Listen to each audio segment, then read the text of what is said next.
Welcome, everybody, to the Common Ground Cup, your favorite tournament where we play your favorite format, Pauper. I am your co-host, Cameron Schindler, joined as always by my favorite co-host, James Hippo-Hieronymus. How you doing, buddy? I'm wonderful. I'm very excited for today. I am too. We're just here early. A few minutes. They're doing some judging announcements, all that fun stuff.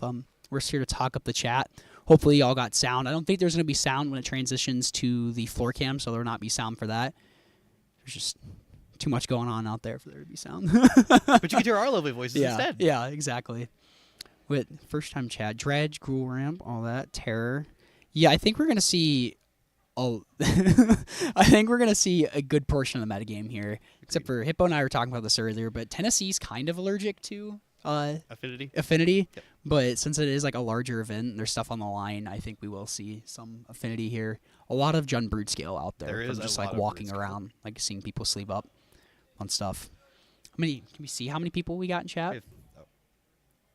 Enough. No. Okay. Perfect. We have many loyal people waiting for us. The mighty Squee. Beautiful. Thank you.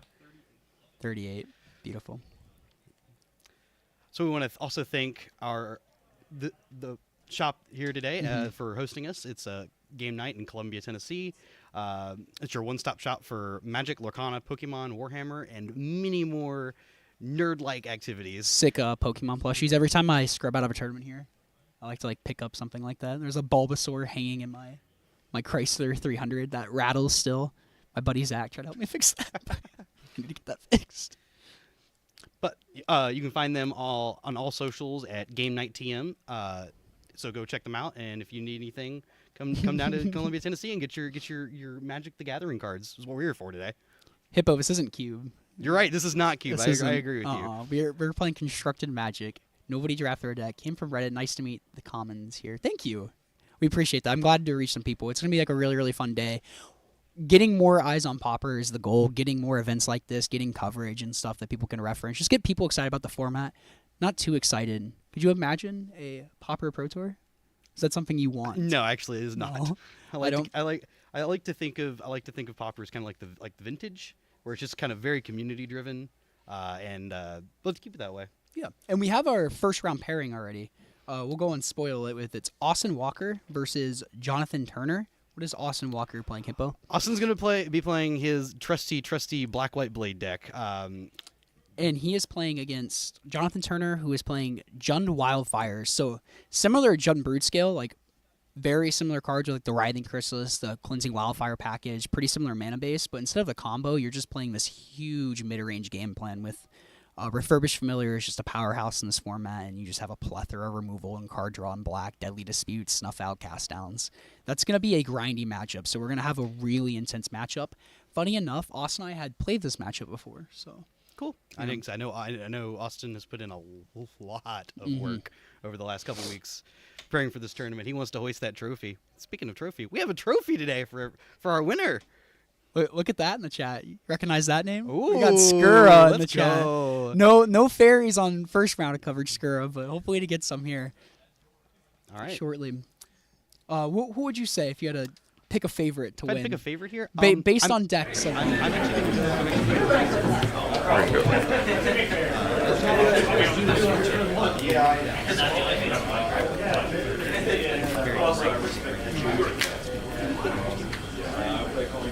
all right, so look at their opening seconds. I think I'm leaning a little bit towards Wildfires. They do have the new spell bombs main board, plus the deck just grinds so well. Writhing Chrysalis is a problem for Austin.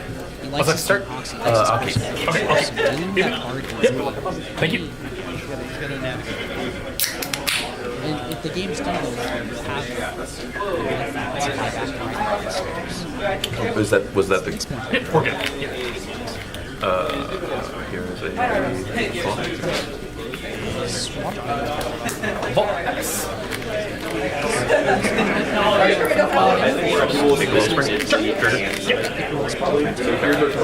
you want me to go through this?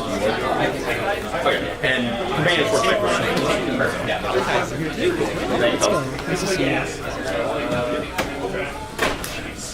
I'm just going to teach you.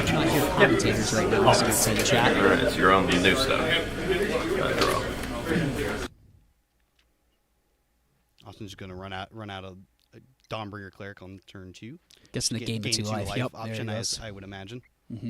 No bridges from Jonathan at all. 2 wildfires on hand, no bridges. That is a little Akko. Yeah, that this is gonna be a little awkward. Austin starts a 19 turn clock. He's got to get there somehow. Pounce there. So Austin's off slow, which is not what you want in this matchup. I guess they're going in blind. They don't have this information like we do Nope. with the deck list. This is They- a closed deck list tournament. Correct.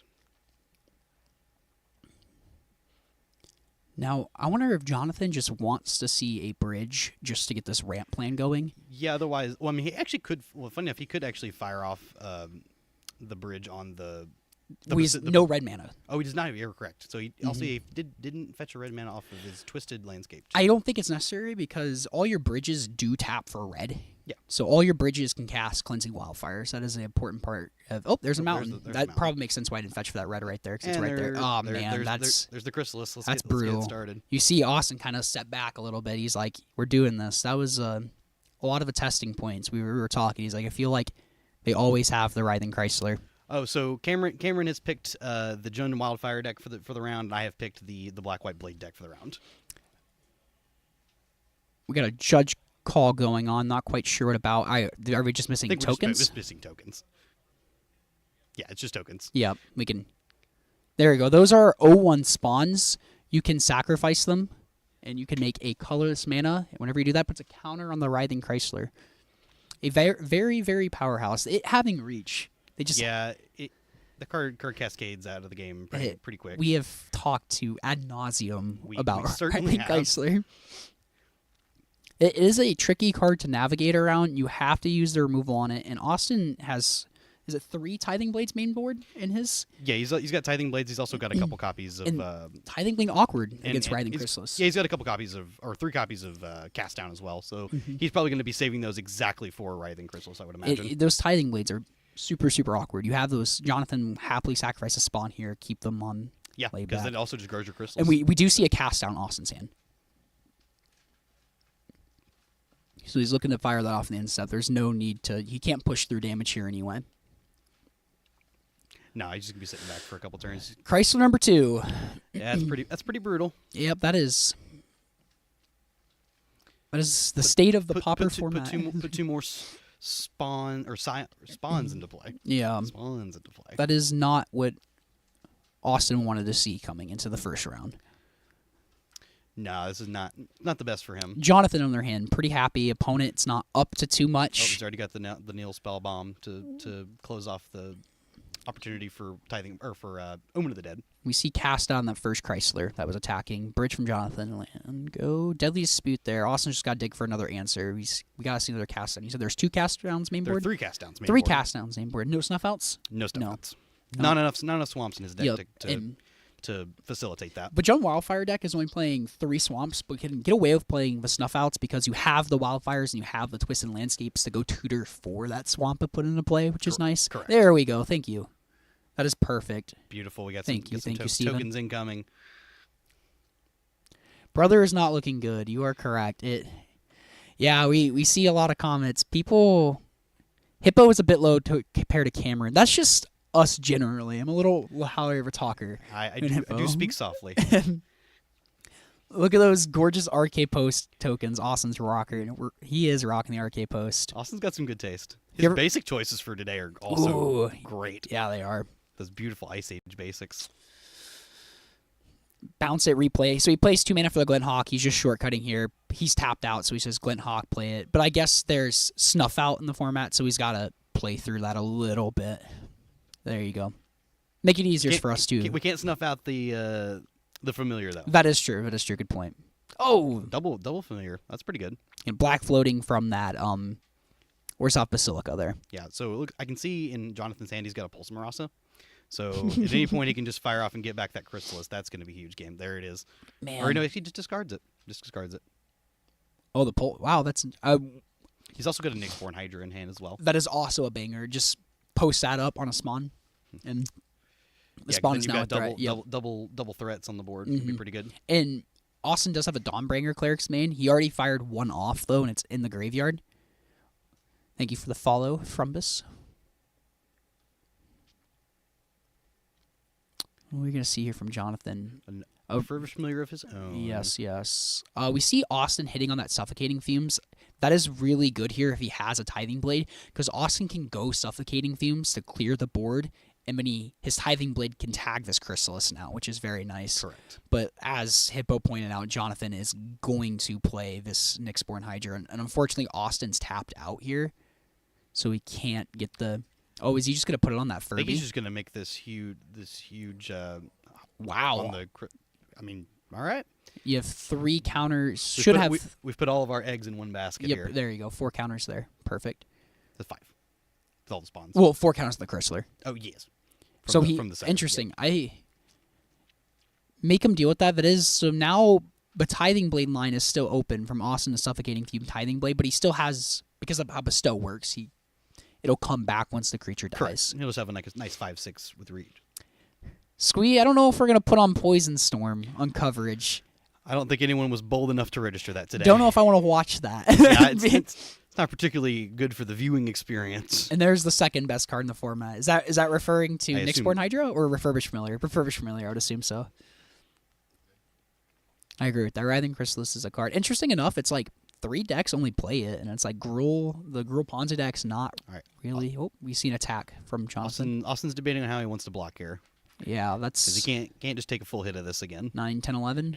Yeah, can't. 11. Yeah, 11. Can't take a full hit of that. Yeah, because it trample too. Yeah, it's got. So is that- The thing what is am I- gigantic. 8 Yeah, there? it goes Yeah. to 3. It's really brutal for Austin. What does he need Well- to come back from this? Well, Jonathan is hellbent now. Yes. So, that's game 1. That was a conversation that Austin and I were having once. He's like, I feel like Pauper decks play such little lands, but I always end up with so many lands in hand. And you do have like the card advantage engine of Orzhov Basilica is putting a land in your hand, funny enough. It is. Deadly Disputes draws cards. It certainly does. Yeah. So let's see. What are we looking for post board here? I would assume Jonathan is just saying goodbye to the Cart Clan Shaman and Toxin Analysis. Austin has so many flyers, you just don't need them here. Mhm. And he's probably bringing in some number of breath weapons and like maybe like a Troublemaker Oof he has there, which is nice to Austin tag does, random Austin does have a artifacts. lot of artifact lands as well. Yes, that too. Yeah, yep. You have the Austin's got the and bridges yep. and the untapped Is he artifact on lands. 4/4/4 of those? He is on 4, 4, and 4 of those of the artifact lands. What do you think Jonathan or Austin will be bringing for sideboard? Austin is probably just going to look into bring ways to deal with the graveyard, I would imagine. So something like Thraben Charm would be a pretty good game here. Do you like Also tags Chrysalises pretty nicely. Do you like Dusted Us against the deck? Because it only does play 10 artifact lands.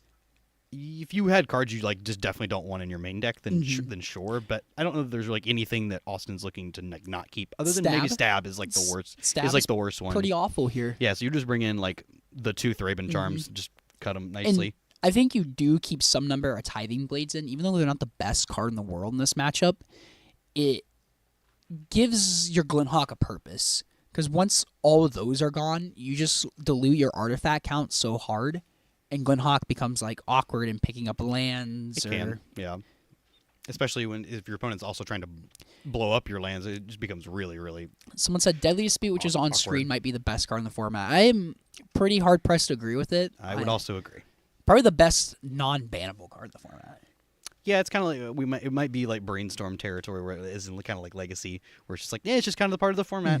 It is interesting, yeah, because with Ichor Wellspring, we joke and call it Ancestor Recall, but you are investing 4 mana to draw 3. To draw 4. Yeah. Over the course. Yes, I Is mean the first draw. Sure. Yeah. But like in the moment when you cast the Deadly Dispute and you get that treasure back, it does feel like Recall. it does. It sure does. Very potent combination. Been going on for a while since the Deadly Dispute was put into the format, so it's pretty nice.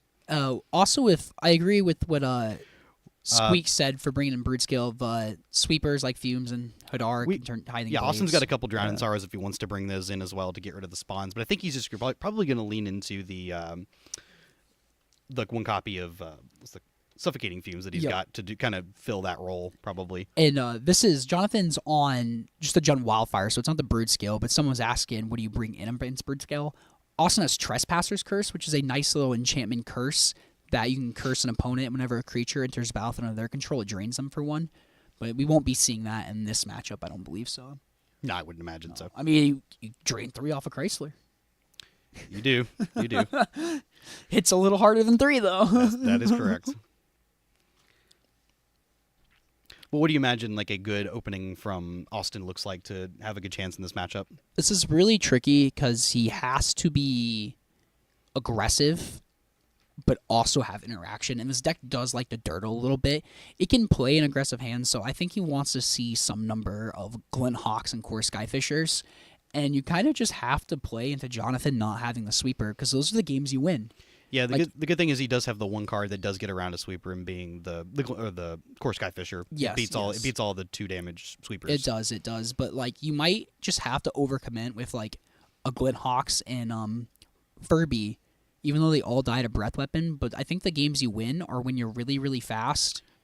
Austin very quickly takes a mulligan, as does Jonathan following him. That's good. Meet them on 6. Well, Austin will claim he is king at drawing lands, so he can get out of a 6 pretty easily. And both players will play at our local game store, and they're both heaters of players, so this is a fun feature match. Both very good players. Jonathan plays a little bit more Pauper on a normal basis than Austin does. I know. But like we mentioned, Austin was putting in. He has played He more put Pauper. He's probably played more Pauper in the last 2 weeks than anybody in the store. than all 3 of us minimum combined. Yeah, probably anybody in the store too right now. Yeah. He's definitely been grinding a lot of this Black-White Blade deck. I mean, as a deck, I got him on when Rivals at Ixalan came out with the Tithing Blade interaction. All right, we see a couple lands in Austin's hand. It's easy to see. A 3-Haven Charm, a Furby, it looks like. So Probably a keepable hand from Austin because he gets to go turn 2 Furby. Mm-hmm. Probably good enough here. Oh, Jonathan! Jonathan was on a mold of 5. We missed that. We're just chatting it up. Oh, they're both on molds of 5. We missed an entire mulligan. Look at that. Go us. Maybe they did a gentleman's mold of 5. Who knows? All right, Austin's gonna turn 1, put that bridge into play. He's double Furby, like you said. He's gonna try to just strip Jonathan's hand away while he can, which is pretty good if you're on the play here. So we see an Ichor in Jonathan's hand. He has 2 Ichors, so he's gonna discard one of them. Seems like a reasonable choice. Force from Jonathan, and that second Ichor we saw draw a card, replace itself. And what are we going to see discarding the Furby number 2? It's pretty brutal. This is a good way. This is a good way for Austin to kind of run away with the game here. Also setting up a sweeper for Jonathan if he does have it. Correct. Can't quite see his hand completely though. We see a Vault of Whispers, I believe that is from I believe the Warhammer set, yeah. Oh, there's a Core Sky. There's a Core Skyfisher entered the grip. Okay, that's nice. Maybe play that, pick up a dude if that, just put the pressure on board. Yep, I like that. Additional. Nope, so that's an ETB trigger. So if Jonathan has 2 removal spells, he can make Austin bounce a land, which he'll gladly just replay. Yeah, he might even get some value because he does have the Nail Hill Spellbomb in his hand as well, so he can just replay it. Or play it out. Yep, after. Jonathan's not that resolve. He's going to Gal Blast the 2/3, setting up Vault of Whispers. Yep, there we go. So he does have Metalcraft there. And then we see an Insight to draw 3. Yep. An Insight's a flashback one, so 4 and a black to flashback in the graveyard. The deck can do it pretty well since it plays this long game. Correct. Bridge from Jonathan, pass. His Furby of his own. But he's hitting his land drops, and hitting land drops is very important. Yes, and that stops Austin's clock pretty hard because he can happily take the trade here. We're going to see Austin's other Furby probably come down this turn. Did it land for the turn? Artifact land too. Let's make Jonathan replay that Refurbished Familiar. Pulse and Discards the Marasca. Pulse Marasa again. We see it makes sense because Jonathan's hand looks like Deadly Dispute Limbus. Let's just deploy that and like we're both out of gas. I'm gonna draw a lot of cards. Yeah, hands reset. You're field for the rest of the game. Yeah, and he also gets a little bit of selection of Limbus as well to help him out. And Austin not playing out the Nihil Spellbomb here. Fire off the Limbus. Got the Daily Bread going. There's a bomb on the top. I don't think you want the bomb here. Just thinking about it, yeah. He does. Interesting. He wants the bomb here. Yep. All right. I guess he respects the Omen of the Dead. That's fair. It's just like one late game thing you just don't have to worry about now. Correct. Oh, we can see a bomb from Austin. 2 in the air. Puts Jonathan to a healthy 12 still. End of turn, he's going to fire off the Deadly Dispute, put that Limbus right back in the deck. Yep, as additional cost, so they'll shuffle in first. Correct. Nice draw, too, and Jonathan will be untapping with 4 fresh cards. Well, 4 from the one he drew, yes, last turn, but you know what I mean. Yeah, he pees up a lot of cards Yeah. in this interaction. Oh, nice guy, Austin. Give him a token. Those beautiful RK post tokens. See, a Snuff Out is one of the cards he drew. Kind of doesn't look the best here right now. And another Deadly Dispute. That's pretty good. Let's make a bomb, Snuff Out. Deadly Dispute that treasure. Another Deadly Dispute. Just filter the treasure. Net even on treasure, yep. The nice gateway promo ones. I do enjoy that version of Deadly Dispute. I'm an old bordered foil stand for sure. It does look pretty good. Land drop and heal spell bomb. Got the bomb himself. Jonathan also not having any board presence. He really wants to see a Writhing Chrysler here. Yeah, Austin can just chip away a couple points a turn, And now Austin has the cast down for the first Chrysalis too. which is huge game because that's the card that's really going to stop Austin, or the Nyxborn Hydra. Cycle a Twisted Landscape here. It comes up quite a bit in this deck. It does. I also have played around with this deck a little bit. It does come up. See a Limbus in Jonathan's hand. He's going to go in to play that. How about a Knicker Wellspring? Oh, sorry. Thank you. Good old. Oh, sorry. Another Twisted Landscape that'll probably just be. Probably a cycle in the end of turn, I imagine. And funny enough, Snuff Out. You can't even pay 4 and just get rid of this Refurbished Familiar. Nope. And stop Austin dead in his tracks. That does not work. That is black. And they are figuring that out right now. Yep. Correct. That does not work. There's no legal targets for it, so I think it just goes back in Jonathan's hand. I would agree. And 2. He's just kind of a sitting duck with Yeah. those snuff outs in his hand against these refurbished. We This see, refurbished familiar. you see a Tox Analysis, 2 Snuff Outs. He's gonna cycle this Twisted Landscape. And he though. can cycle the Tox Analysis if worse comes to worse. I'm curious if he kept in the Karkland Shamans or not, just to clear up the. Oh, he did find Ooh, a that is- Chrysalis. It's a good start. He also found his own refurbished familiar. See what Austin discards first. Austin is. I think Austin will at no point discard that cast down. Very, very interesting seeing Austin discard that Dawnbringer Cleric because of the Nyxborn Hydra. It just kills does if it's kill it. bestowed. Like, you don't have to kill it twice. It just gets rid of it right there. Correct.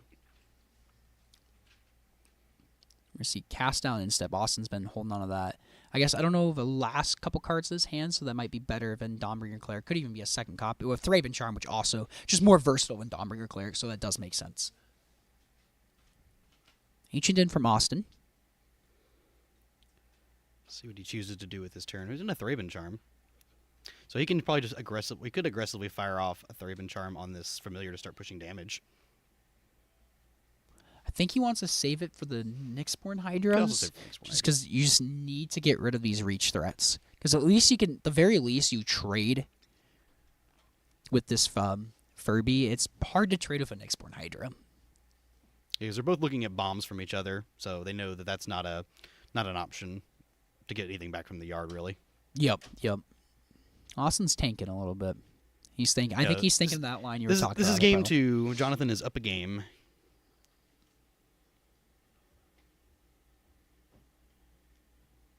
Austin's getting for 2. He did fiber off that Thraben Charm. I Like you think said, he just but- wants to try to push damage to give Jonathan as few draw steps as possible, because Jonathan does just keep ripping lands off the top. And that is a treasure from Austin. That face down card. He might just crack this to draw. Yeah, he's just going to draw a card here.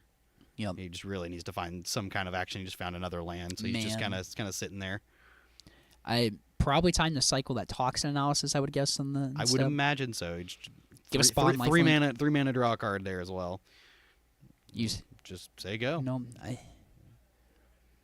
got another land. Just bricking. Yeah, Jonathan's bricked pretty hard this game. He's also looking these copies of Snuff Out, and they look kind of embarrassing in this Yeah. particular scenario.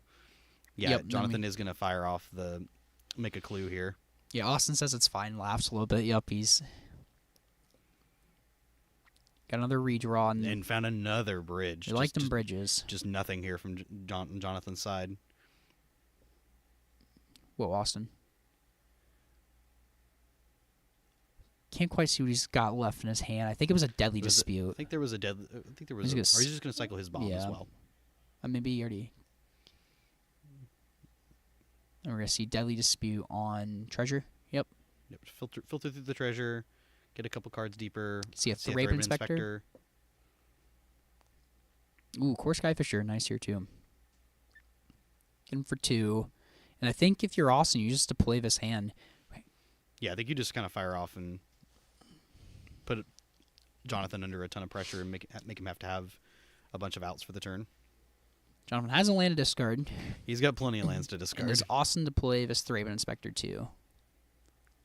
All right, yep, I like the Icar here. Just get another card. Less targets for those deadly or for those snuff outs. And Jonathan can finally use that snuff out on a Core Skyfisher. He's also got the treasure, so he does just fire off the treasure and to get a Thread Inspector out there.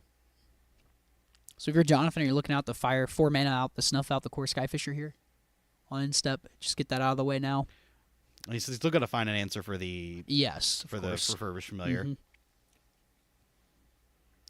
we see exactly that. We see 4 the mana. the 4 mana, the hidden mode, pay 4 mana. Card does have a mana cost. It does have a mana cost.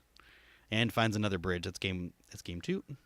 We were heading to game 3. I wonder if snuff outs are weird here. I think 2 in the main board is the perfect amount. I don't think you bring in more. I don't think you take them out because they are nice against. If they just have Core Skyfisher, Thraben Inspectors, their only beats. Just snuffing out a Core Skyfisher is fine, paying the 4 life because it'll probably hit you more than that until you find your Writhing Chrysler. Correct. You just want this Jund Wildfire deck just wants the game to go on as long as possible. Looking back at his sideboard, it's like you don't really want the Weather of the Storms, and you don't want the Avenging Hunters. You don't want to give Austin the initiative. That would be bad. No, he's very likely to take it because his deck is almost entirely flyers. So it might be more of an issue of like, okay, what do I bring in?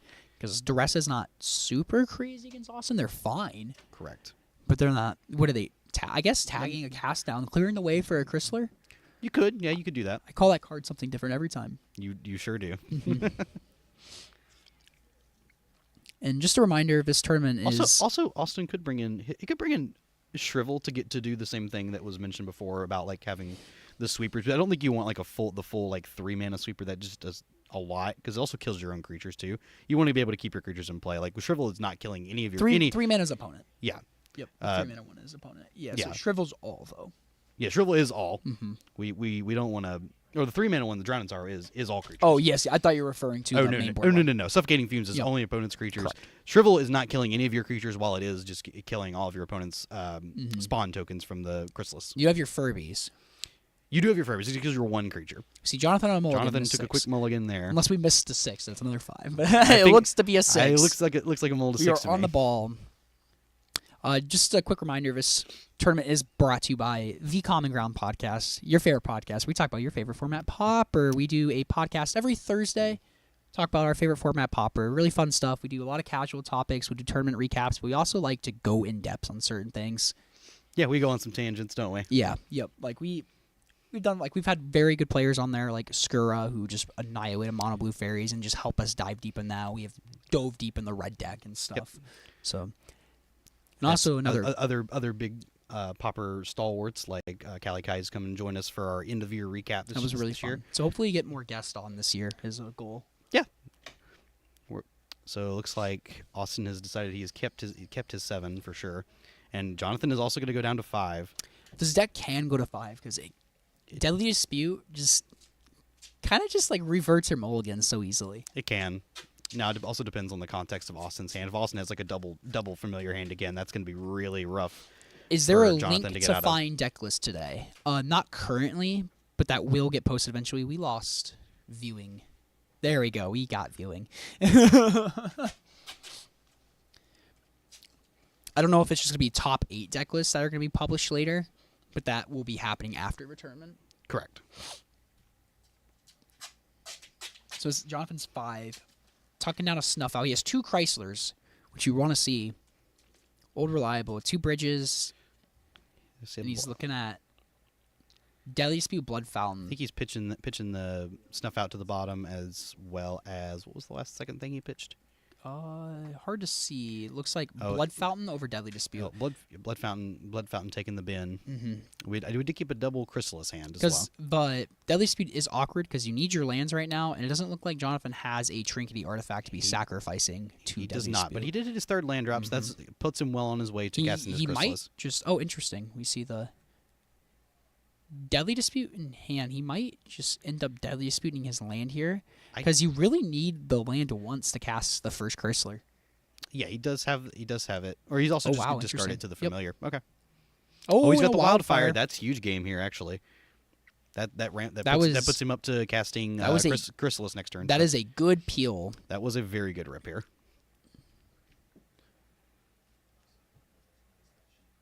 We see Austin with a few Glint Hawks in hand, so Austin can go land. He can attack for turn, play another land, Glint Hawk, replay Refurbished Familiar. If he chooses to do such. Those are some good-looking Deadly Disputes for sure. We see that Glint Hawk. Want to pick it back up, replay it, discard a card. And Jonathan snaps out that Limbus. He's got two Chrysalis that he thinks is going to probably stabilize this game for him. I would imagine he's correct. We see another Glint Hawk from Austin, but we see a Thraben Charm from Austin that can get rid of that Writhing Chrysler right now once he deploys that. Yep. But awkward here because now Jonathan can snuff out one. No, he bought him the snuff out from. Correct. Thank you, from Hippo. Mulligan. Thank you, Hippo. All right, we just have the second Chrysalis plus a land. I do believe that snuff out was the right bottom though. Cause I agree. Yeah. Because there's a chance that you just have the game like you had last time, where he just has like a Jonathan is hellbent. double familiar draw, and it's just kind of bad. Jonathan is hellbent, so Austin just needs a way to clear this other Chrysalis off the board. He's play Glint Hawk and draw him a card if he bounces a Refurbished Familiar. I think that's fine here because you're not getting in either way. Does he want to get in for 4 and put on the 10? Pressure that life total? I think he wants to. I think he's okay stabilize or like getting ahead on cards in hand to have more lines available to him in the future. That's what Austin's pondering right now. He's got to find a way to get out of this brick wall right now. Yep, that one Chrysalis it'll do it. Well, the second one is what locked it in. Well, yeah, I'm saying we got any amount of Chrysalis is really just a lock or really hard to get through with this Blade deck. Pick it up, play it. Austin draws a card. Looks like he finds his own Deadly Dispute. I think we see a pass from Austin. Jonathan finds a Nihil Spellbomb. I think he's just going to cycle that here. I would imagine he probably waits. See, it's only black mana, so he might as well just do it on an instep. Yeah, I think he's just going to wait here. Because he's not drawing. There's no spell. Like, well, I guess he could draw like a Cleansing Wildfire. To get himself ahead a little bit. Or like another land to put him in play. Yeah, Trinkety Artifact, any of these. So there are live draws from this now, but you could also just... Austin already put Deadly Dispute. There we go. You see that they're out of black mana. Kessick, best of luck to you on your growing that nice Pauper scene. Love to hear that. How did your first tournament go? Ooh. Minnesota, too. Nice. Yeah.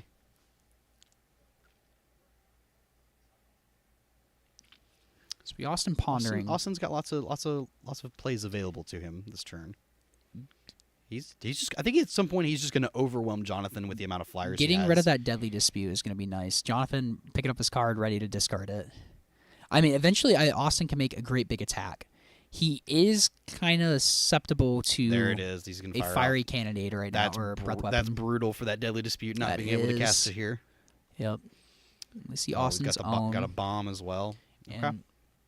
Go from Austin. Austin's. It looks like Austin's in a commanding position right now, but Jonathan's a rip away from. Yeah, there's lots of spells in his deck that could just get him right back in the game. Like another Chrysalis is huge. Breath weapons over. Also, yeah. Well, there's the Chrysalis. There it is. And you see a little head nod from Austin. He's like, "Yep." Yep, that's pretty brutal. We talk about that quite a bit. He's like, "I can deal with the first we're one." We're coming in the red zone I like with that. this Chrysalis. I love this attack. Like, how big do I want to make this? Yeah, I like this. Usually, you want the games to go longer with Jund Wildfires, but you do have to close the game out. Wow, that's a sick first prize, a 7th edition foil counterspell. That's awesome. Oh, with that 40, is with really 42 people. Cool. That's Heck awesome. Yeah, that is really yeah. cool. Nice job on that. 7th edition foils. They hit. They do. We see the cast down. Oh, there's the cast down. Oh, Beautiful. nice. Austin can make a big attack this turn. See, attack for 8 now. That's a big attack. He's going to throw out that just to gain life chump block, maybe. Yeah, just throw it turn sideways. Start in front of the Chrysler. Top 4 also got promo Brainstorm. Wow, that's very cool. That is cool. Very nice. Glad y'all had a successful tournament. And that's Jonathan the game. picks it up. Austin is divest. Austin takes this one down. His threats are just very cheap in this deck. I bet he's feeling pretty good about this because this is a matchup that him and I played a lot, and he struggled with the Writhing Chrysalers. So congrats to Austin there. So yeah, we'll go get Austin and We'll have a winner's interview with Thomas and Austin, I believe. Yeah. But I'm pretty sure Austin's feeling on top of the world because it's really hard for that deck to beat Writhing Chrysalis, let alone a second copy and then the third copy. But Austin's just been why we talked about this. That's how you win this game. Is your opponent you have to play the board, and your opponent just has not to have it. He had 4 creatures that died to breath weapon there, but Jonathan was top decking. Yeah, just never. Like I had a mulligan to 5, start off the game off 5 cards. That's hard. That's rough. He did keep he did like ripping the wildfire. There was a huge game. The other Chrysalis. And the going for he kept the hand with double Chrysalis. One of the third and then, Chrysalis. And then drawing the yeah, third one. yeah. His big game, but he's got to find some way to back it up. Jonathan did have nice rips, like you said. That wildfire. The wildfire was huge. I think that's what put him in that game. Was I think if he didn't have the wildfire, the game was basically out of reach for him. Yes. See All right, Pauper. I yes. hope to see Thank some you. nice spice. I hope to see some spice too. Thank you. Here's some of the things that we'll be calling common cards during this match. yeah, you'd be the commons nowadays are pretty pushed. Writhing Chrysalis Yeah. is a house of a card. Yeah, like I say, Deadly Dispute, Writhing Chrysalis, heck, Refurbished Familiar. Like these are very, very strong commons. Very strong commons. Very. Nice to see Orzhov Blade do a little bit well because that is a deck I was very fond of, and I felt like was a little bit harder to play into this meta, with mainly because of the Writhing Chrysalis. And I think this is going to be a talking point of today. Yeah, we imagine Writhing Chrysalis is going to come up a lot today. But hopefully we do see some spice and we can pull some fun matches to watch, like Turbo Fog or. So, you know. Avid Fish asked if there are any suggestions for a deck for a new player to the format. Our default answer really is usually something like Kuldotha Red. It's the deck that allows you mistakes to be made and you can still just win games because your deck does a very, very busted thing. But I don't feel like that gives you I don't feel like I'm playing Pauper with Kuldotha Red. I'm playing Legacy. I mean, yeah, you're no. Yeah, but I think that gives you a good sense of like you understand how your deck interacts with a lot of other decks in the format. And you can just win games by not having necessarily to interact with your opponent a ton. So that's super huge here as well. I would lean towards like a little bit of like Dimir Terror or maybe even like Dimir Fairies. Just so Walls combo and Golgari Brood Scout. Of those two, I think I would pick Brood Scout. Brood Scale is it's one of the top decks in the room or in the format. Raven. I hope to see some Dimir Fey too. That was my first Pauper deck, and I am very, very fond of it. Yeah, a couple months ago we had a Team Trios event here, and I also played the Dimir Fey deck as well. So it was huge. And it was super fun to play into this room. Rewards like format knowledge. It's pretty nice. And it's a good deck to learn on because you are gonna learn, and it's like Pauper in general rewards format knowledge, so you are gonna get your beatings when you first pick up the format. Correct. But that's okay. That's Magic in general. You're gonna get your beatings, but you're gonna learn. That's really good. Yep, gotta learn how the format works.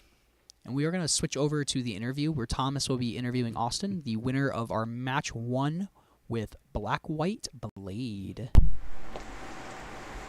Hello everyone, I'm Thomas Gunn. I'm here with the winner of our first round, Austin. Congratulations. Thank you. So you're playing this Black-White Blade deck. Yeah. This deck is super sick. It's a deck that's kind of fallen out of favor in like the general Magic Online sense. I think generally because of a card you just played against a bunch this round in Writhing Chrysalis. It's a beating. Chrysalis is very hard. And so I've been putting a lot of work into this deck. I've been playing a lot of just random leagues and getting a lot of like one-on-one paper testing against the Chrysalis decks with this deck. And it's definitely still rough. It's a lot more manageable, I think, with my configuration, just because I have different different outs and kind of a different plan of attack. So I'm only on 3 cast down, which I think that is probably one of the weaknesses of the deck. I think that if you're really trying to beat the Chrysalis decks, you want to have the 4th cast down. But against the rest of the field, like against fairies, I'm not super high on cast down. Against obviously mono red, like those types of decks, I'm a lot lower on cast down. So I thought that 3 was a good balance for the room today in general. Suffocating Fumes in the main can sometimes help you squeak in a blade when when you need to against a Chrysalis or two. But this game was this match really came down to can I put enough pressure on the board? I was testing a lot with somebody playing the Wildfire deck, and we determined that the best way to attack the matchup is just to try to put a lot of bodies on the board as early as you can and just start attacking. If you let the game go late, then you're almost definitely going to lose.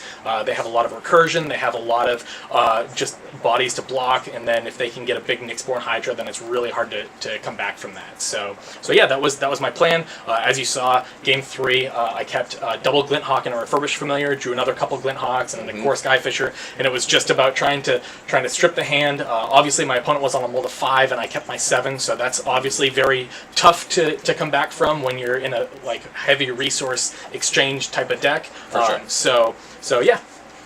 Tell us about a couple of these choices. I won't go too into details because we don't want anyone out there to get super Right. a ton of information. But Yeah. you have a couple of interesting choices. You have 2 copies of Stab, which is a new card from Foundations, which is essentially a functional reprint of Disfigure. It's a single black mana for an instant, -2/-2. Tell us about a couple of those, because I know we talked, because we're friends in real life. Yeah. Go figure. I have a similar jersey. We were talking beforehand how these black decks, in terms of single mana removal, don't really have much outside of Defile, and Right. you really need to be all in on Swamps for Defile. So Yeah. talk about just a couple copies of Stab. Yeah, so Stab is great against the aggressive decks, obviously. Being able to tag a Brood Scale when they try to go for the combo, you can kind of catch them by surprise if they're not on a lot of mana. If you are able to sometimes use a Stab in an aggressive exchange with a Chrysalis, it's fine, but it's really for the Mono Blue Fairies deck, which is very easy to fall behind.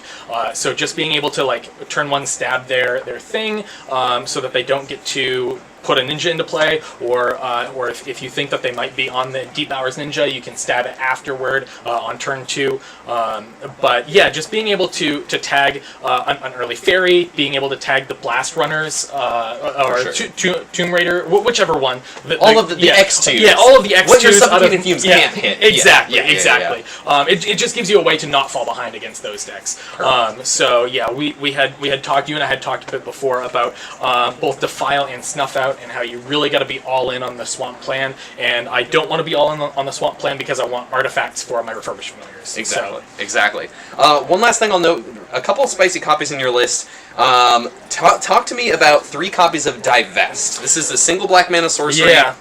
It's duress, but instead of non-creatures, it hits creatures and artifacts. Yeah, artifacts is super relevant, and so obviously really good against Affinity, but it's also very good against any of the just generic artifact decks like Jund Wildfires. Being able to look at their hand, being able to take, especially if you're on the play, being able to take their tap land out of their hand so that they are not able to Wildfire right away, maybe, or just slow them down on their mana is really good. But it also importantly hits the Chrysalis, so it's just more answers to your Chrysalis. It answers the Brood Scale combo all right when you need it to do that. A lot of times I find that the Brood Scale player is just sandbagging the combo until they can go for it, and so if they see the copy of Divest, they need to make the decision: do I want to play into the removal, or do I want to sandbag and potentially play into the Divest? So, so yeah. Kind of flexible there. Awesome. Well, you got a really sweet list, some really interesting choices, very specific choices, which is what we love to see. Yeah. You're up 1 round. We got several rounds to go, so good luck the rest of the way, Austin. Thank you so much. Thanks for Appreciate coming it. out. And we'll head on back to the booth. All right. Appreciate it.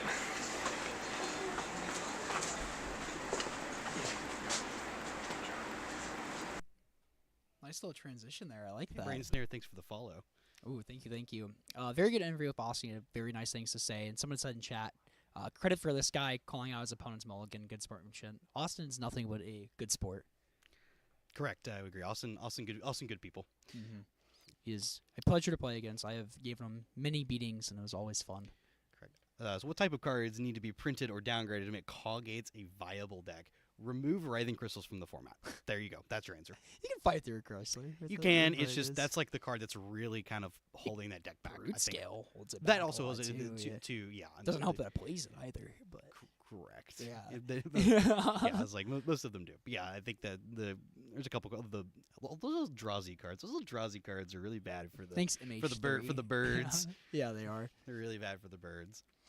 But just with the Coggates, because a lot of your interactions a little bit better now with the Raven Charm, but it's just not quite enough to deal with brood scale. And what's nice about the gates though is you can do interesting stuff with play off-colored cards on the sideboard because of the gates. So you can play Trespasser's Curse in your sideboard and just name black when it's relevant for you to play. You can, and that's what the Gates deck is kind of known for. They play like lots of like blast effects and like the red blast effects in their sideboards and stuff like that. So this is a deck we have both dabbled with before. We both have played our fair amount of Cog Gates. Yeah, We have played quite a bit of the Pauper meta before. yeah. I mean, because we both when we play our like monthly locals and stuff, we like switch it up every single month because we just want to get a feel for whatever there is available in the format. I'm gonna switch it over to look at that, a nice little common ground ad. Yeah, this tournament's being hosted by the Common Ground podcast.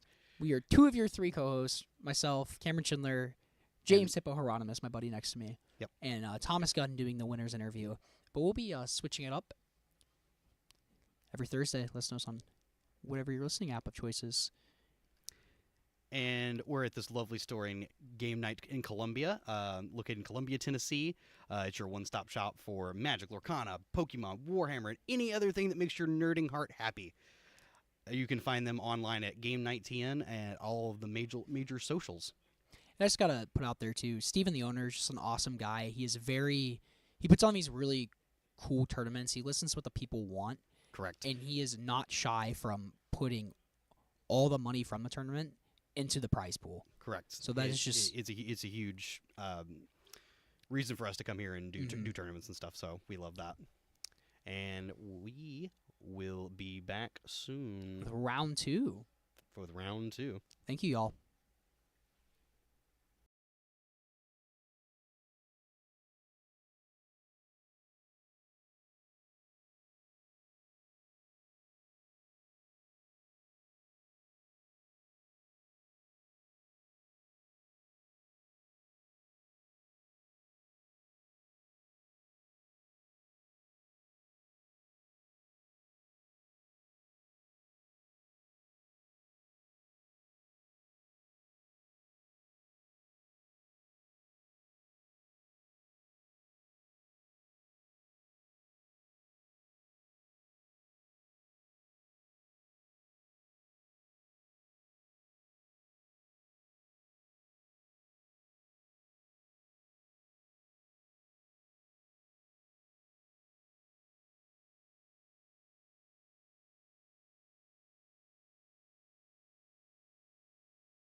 All right, hey everyone, I'm back here with the owner of Game Night Tennessee, Stephen Hendricks. How you doing, Stephen? Good. Good to How have are you with Thomas? us. I'm good. Stephen, tell us a little bit about your background in gaming and what brought you to start Game Night. Oh wow. Okay. Well, I've always been a gamer my entire life. I got heavy into World of Warcraft. Actually ran a top 20 world guild for a couple wow. of years. Was sponsored. Went to BlizzCon. All that. Won an Alienware back in the early 2000s. Sick, You know, so sick. dating myself right there. I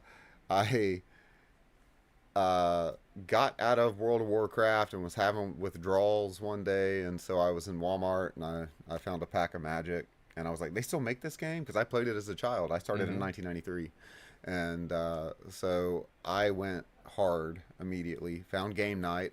I didn't found Game Night. Okay. But I did find Game Night in Yes. Columbia, and so started going there. Loved it, and then was a customer there for a little over 2 years, and then previous owners decided to retire, and I decided to buy it. Awesome. And the rest is history. So let's see, this summer will be 7 years under my ownership. There you go. Holy moly. It goes by quick, I imagine. And It also does. maybe it doesn't. So tell me about your philosophy with the store, because like Cameron and James mentioned on cover just a minute ago, like you really, and we really believe this, like we see this in you and your staff and the kind of tournaments you like to run, that you Yeah. really are players first and community first. Yeah. So like kind of talk about that philosophy with Game Night. Well, I think the first thing is I'm a player myself, and the one thing that drew me to Game Night was, as a customer, was their massive selection, but also it was just a very down-to-earth shop. Everyone was kind of cool. The community was chill. They were pretty accepting, and this was like, almost a decade ago at this point. For sure. And so I really wanted to make sure that as owner, I continued to bring high quality tournament play in every format. I mean, I'm a legacy buff I was about to myself, say. and we've got that coming up, but we're doing Pauper today. We've got, I think we have Regular CEDH tournaments Regular that you also CEDH. run coverage for. Yeah, I mean, we do a lot of stuff around here, and it's all for the community, and it's 100% prize payout. Like, I know it may not seem like that, but I mean, today we had 33 players, I think, right? Yep. 33 players at $30 a pop. That's $990. I'm paying out $1K. I don't care. I mean, it doesn't matter. I don't care if we had 27. I still would have paid out $1K. Because it's about the experience, it's about those players, and a lot of shop owners need to understand that once you build this environment and you get the players in the door, you don't get the players in the door and make profit off of a tournament. That goes back to the players. The players grind for a reason, and if you want to keep them on the grind, you got to get them paid, you know? So my advice to other owners would be to stop making profit on your tournaments. The profits will come if you get them in your store and your community and culture is right. I love that. Love that. Are there any upcoming events that you want to shout out? Definitely. So I don't know if we have any Lorcana fans watching right now, but we do have our Lorcana Store Championship coming up tomorrow. I know that's kind of late notice.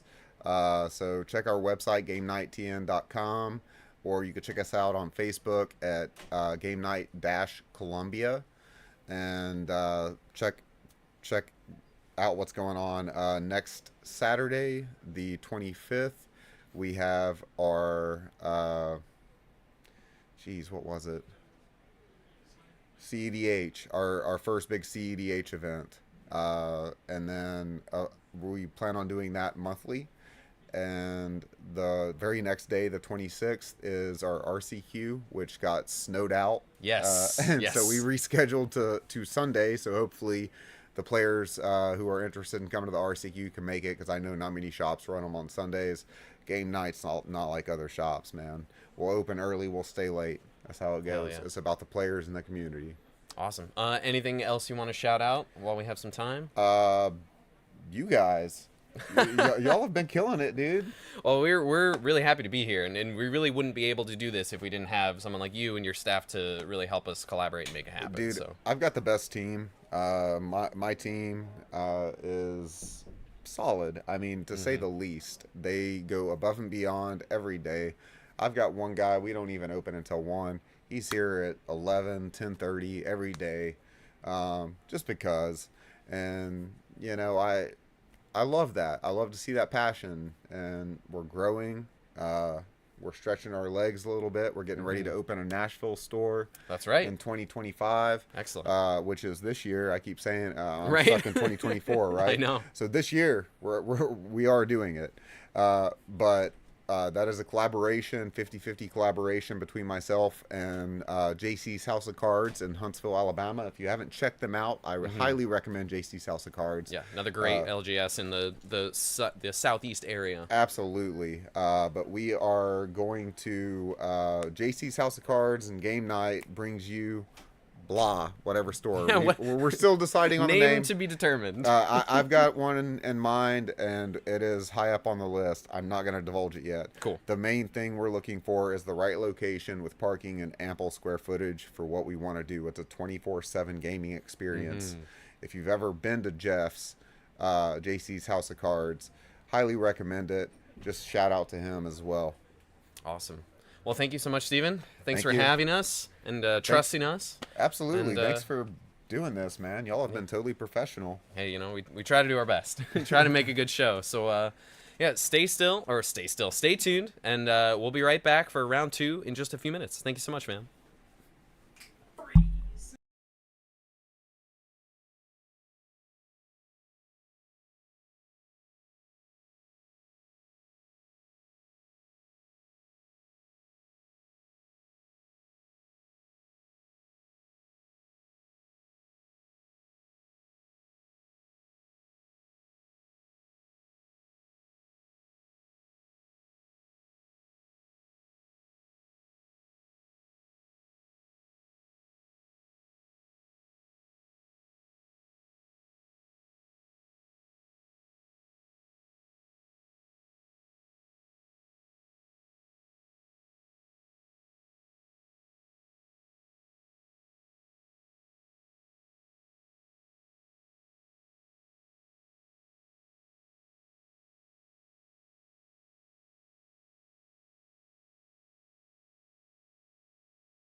Hello, everyone. Welcome back to round 2 at the Common Ground Cup. My name is Thomas Gunn, and I'm joined by the one, the only James Hippo Hieronymus. And we're here to bring you some more Pauper. How you doing, James? I'm good. I'm having a great time today. Awesome. How was round 1 in the booth? It was fun. It was good to see some of our locals that we get to play with on a monthly basis get to battle it out. Awesome. It was sick. It was Well, fun. I'm very excited to be in the booth with you. We have a metagame breakdown to share with you fine viewers. We're going to bring it up on screen here. This is what we've got working with today. We have 33 players in the room. Our most played deck, only by a little bit, is Coldotha Red with 5 copies. Affinity following up with 4. We've got 3 copies of Brood Scale. 2 of those are Jund. 1 is Black-Green. 3 copies of Jund Wildfires. Blue-Red Terror and Madness coming in with 3 copies, though one of those Madness decks is a very sick, the Red-Green Madness deck. Very cool deck. Very, very, very cool deck.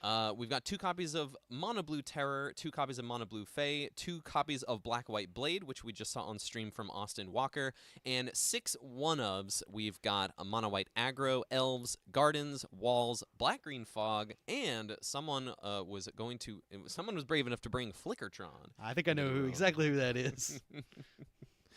Excellent. So what do we think? What do we think of this metagame breakdown? Kind of about what you would expect. This is about what I was looking at. I think that this is pretty representative of what even on like a weekend challenge would look like for us that we cover. For sure. Yeah. For sure. And it's nice to see, like, we always joke on the podcast that, like, Affinity almost never gets played at our locals. It's true. But it's nice to see, like, we talked about it our last monthly event that we generally play. There were a bunch of Affinity decks there, and today it's the second most played deck in the room. Yeah, a lot of people have bucked up and decided it's a deck worth playing now. Wised up. They've wised wised up up, to yeah. it being one of the better decks in the format. Awesome. So what do we have here for us today? All right, For round 2. For round 2, we've got Ian on their version of Coldotha Red. This is a little bit different than the traditional Coldotha Red version. They're very into the goblin typal stuff that's going on, like goblin shledders, and is the big one here. For sure. And then on the other side, we've got Devin on Blue Red Terror, just pretty Excellent. stock looking Blue Red Terror deck. Beautiful. Yeah, I'm looking through this list. Looks like we've got our players here just about ready to go. You got Ian on your left. You've got Devin on the right. So Ian, as well as these goblin, looks like Devin's going to start off with an island. We're going to resolve a preordained. So tell me about some of these interesting choices that Ian has working in their Coldotha Red list. Also, so they've decided to also really speed up the pace of play of their deck by adding like Lotus Petals to the deck. Yes. So you have some very explosive starts from this particular version of the red deck. Also, by playing things like the Mogrator and the Goblin Sledder, you're able to move around damage a lot as like the game goes on and makes blocking really difficult. It's true. Ian's gonna play a Clockwork Percussionist, get in for 1.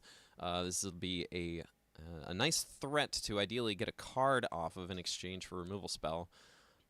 Looks like Devin is flush with card draw and terrors, and not so much on the removal. Just gonna play an island and pass. Hopefully, finding something. I assume there's a counterspell in the wings, and I'd imagine that Devin will fire off a counterspell on basically anything that Ian puts on the table. Let's see if there is a counterspell to be Looks had. like Ian's just holding it up, like expecting to get countered, and there it is. Played it around the pretty obvious counterspell there. All right, well, we got a second Tomb Raider, so we'll crack in here for 3. We got that artifact to make that Goblin Raider, Tomb Raider into a better Goblin Guide. It's true. Better Goblin Guide is what we call it. So Devin's going to fall down to 16. Oh, look, I'm in chat, and I'm not even in Twitch here. Preordain coming down here on turn 3. We see a Scred and a Tolarian Terror. Looks like Devin likes both of those cards. I think. Yeah, I think if Devin kept the Scred on. Yeah, kept the Scred on top. Yeah, if Devin can get down these Tolarian Terrors and start putting up blocks against these pesky little goblins, that's where he wants to be. That tends to be the turnaround point for these terror decks. If you can get a 5/5 down by turn 3 at the very least, you're usually in good shape outside of like a very wide Coldotha, maybe Bushwhacker start, which is hard for a lot of decks to go around that. So here we see a rebirth. There's the rebirth sacrificing the Clockwork Percussionist. So we'll get 3 1/1s, and we'll see three. We'll see an extra card, which is the Fire Blast here.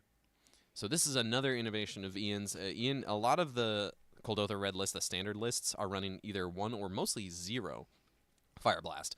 Hard to guarantee that you'll have 2 mountains to sacrifice when you play with Great Furnace in your deck. Ooh, Wow, this here's is a Bushwhacker. big turn for. Big turn for Ian here. Looks like Devin's gonna scred the Tomb Raider to eat up some damage, but that's He's still gonna take 8. He's still gonna take 8 and 12 damage across the turn here. Yeah. I imagine Ian's just gonna Get in probably for is gonna fire off 8. the Fire Blast here while they can. I'm sure.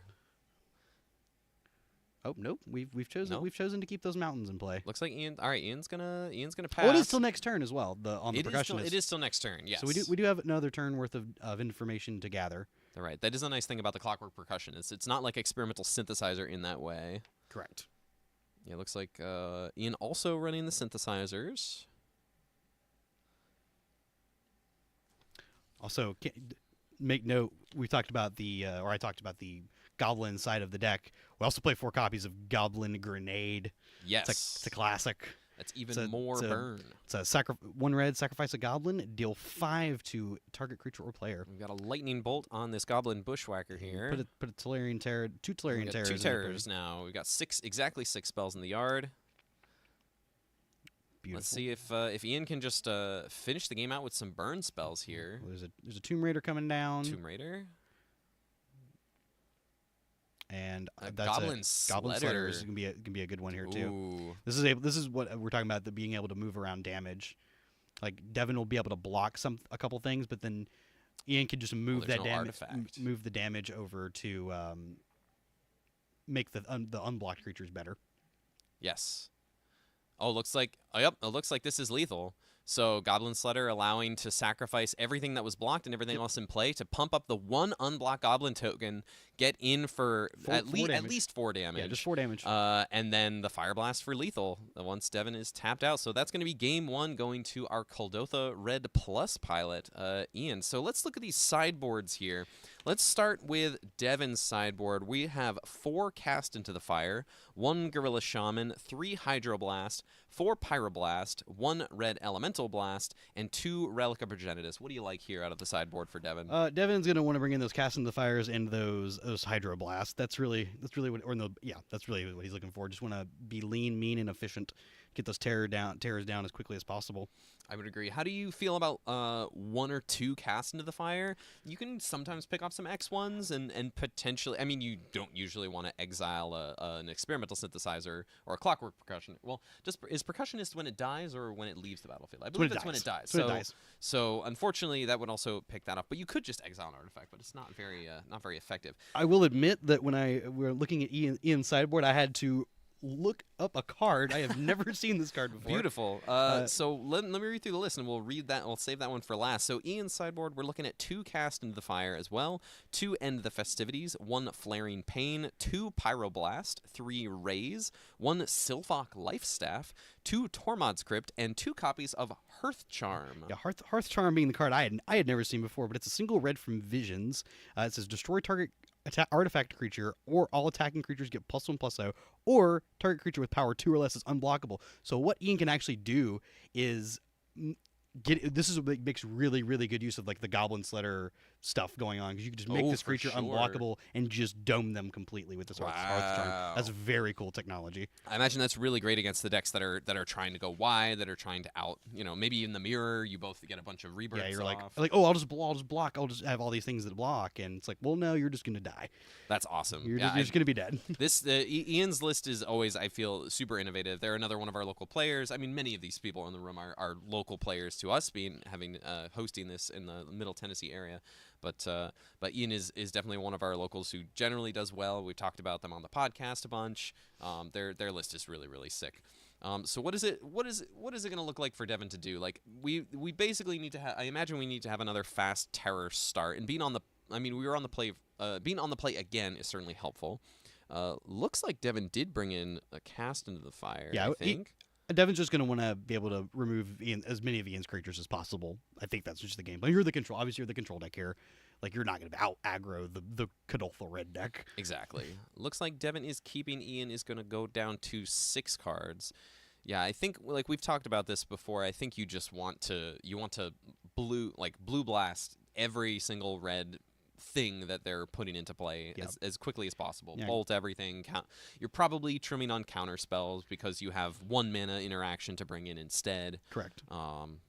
Yeah, this will be very exciting. How do you feel about the Gorilla Shaman? You think the Gorilla Shaman's worth don't against ne- Great Furnace? I think that's probably not playing into what you're trying to do across the matchup as much. I mean, you might be denying resources to your opponent, but they're a resource light deck anyways. They operate on such few that I don't know that that's really something you're looking to do. Maybe you just want to put a 1/1 into play the blocks. That's also fair. possible. That's fair. All right, we are gonna start. Ian likes their 6. Looks like they started with 2 Great Furnace, 2 Synthesizer, drew a Mountain. Starting the Great Furnace and the Goblin Sledder. Devin is going to a Blue Blast, or is it Hydroblast? Hydroblast that. Untap and draw. Basically, We've just got making use of anything that you can across turn. Augur Bolus. could be huge. It blocks very well against. We've got 3. We can choose from all 3 options. We'll pick up the Scred and pass the turn. Of course, Scred counting the number of snow permanents you have in play. And all of your lands are snow permanents. Synthesizer is going to flip a Goblin Grenade. That is not going to see any use this turn. Unfortunately not. Play a Mountain, and we're passing the turn. Devin's going to untap. So this puts Devin in a good spot for the game. If your life total doesn't change, remains unchanged on by turn 3, basically, then you're sitting pretty. Oh, 3 bolts. to 3 choose lightning from. bolts off of that Augur Bolus. Wow. He shows the camera. He's like, I just shows want the everybody to camera. see that. No, we got you, buddy. We got you.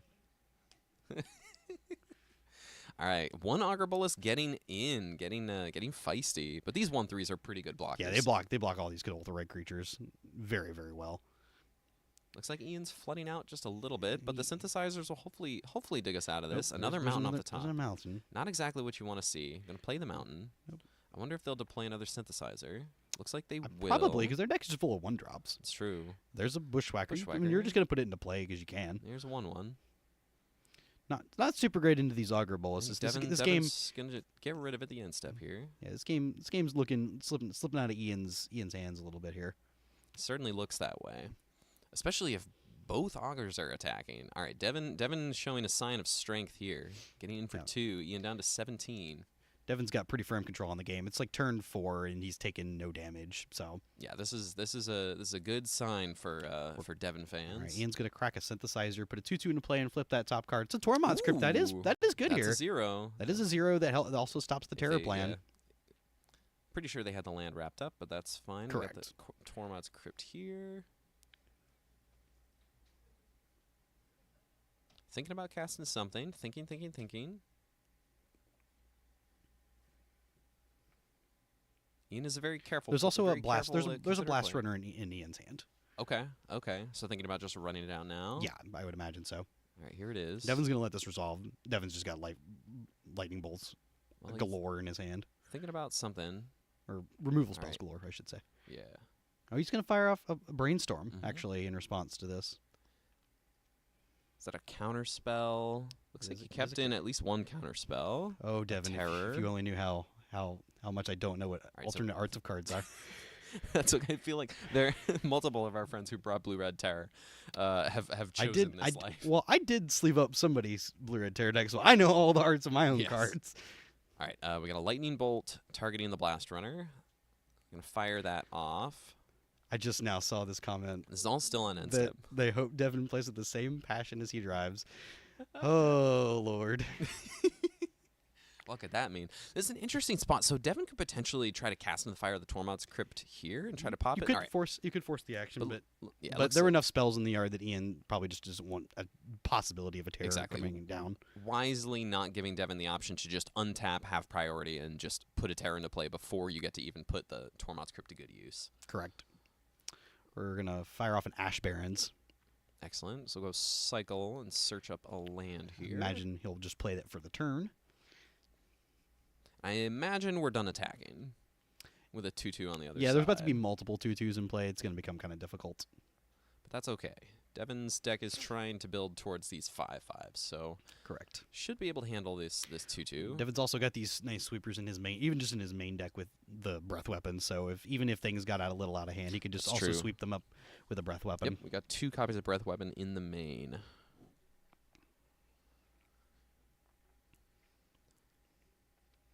Devin giving it a good think here. We're going to pass the turn. Ian's going to untap and draw. Yeah, the onus is on Ian to do something to progress the game. Devin is okay just sitting here for a while. Absolutely. Oh, The we got another samurai. The longer the game goes on, the more it'll favor him. All right, going to play that other great furnace we've known about for a while. Cast the percussionist. That resolves. Looks like we got another land, and is that a goblin grenade in hand, I think, for Ian? Looks like only one can attack Ian. There we go.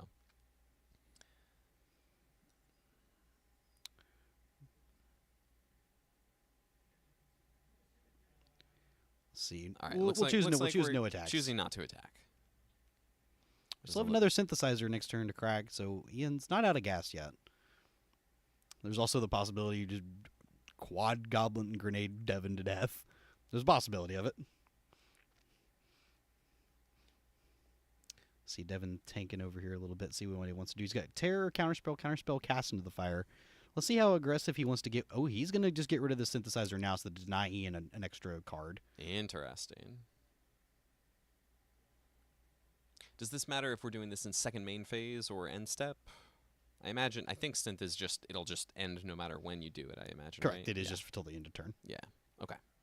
Yeah, so popping that now, denying a samurai. Denying a samurai, denying an extra card, potentially. Potentially. Which was just a land. Yeah.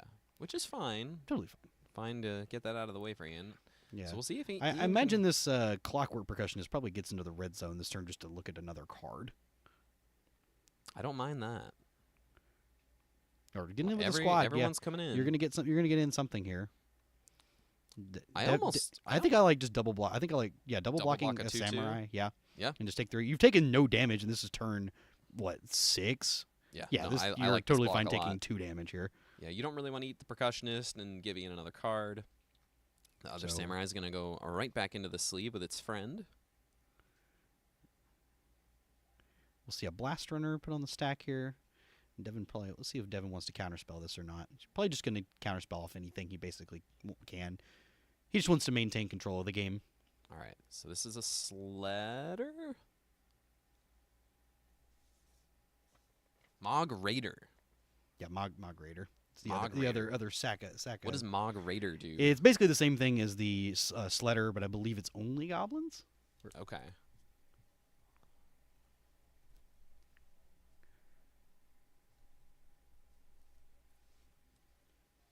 Interesting. So Devin's gonna just pass back. Looks like Devin is just playing a 5-mana 5/5, which you do sometimes. You do sometimes in the Terror world. Passing back. I was correct. It is Saka Goblin. Okay. So it is a similar vibe. So we're kind of getting close to the max 8 copies of that effect. It looks like. No, we're on 6. We just have we have it's 3 and 3. Three Okay, Sledders, my three apologies. Moderators. Second 5-mana 5/5. Wow. All right, one of them's coming in. We're gonna block with percussionist. Get a card. This is definitely the point in the Flip a game where great Devin furnace. wants to start getting aggressive, get the game over with. Yes, another land on top. Man, Ian is flooding.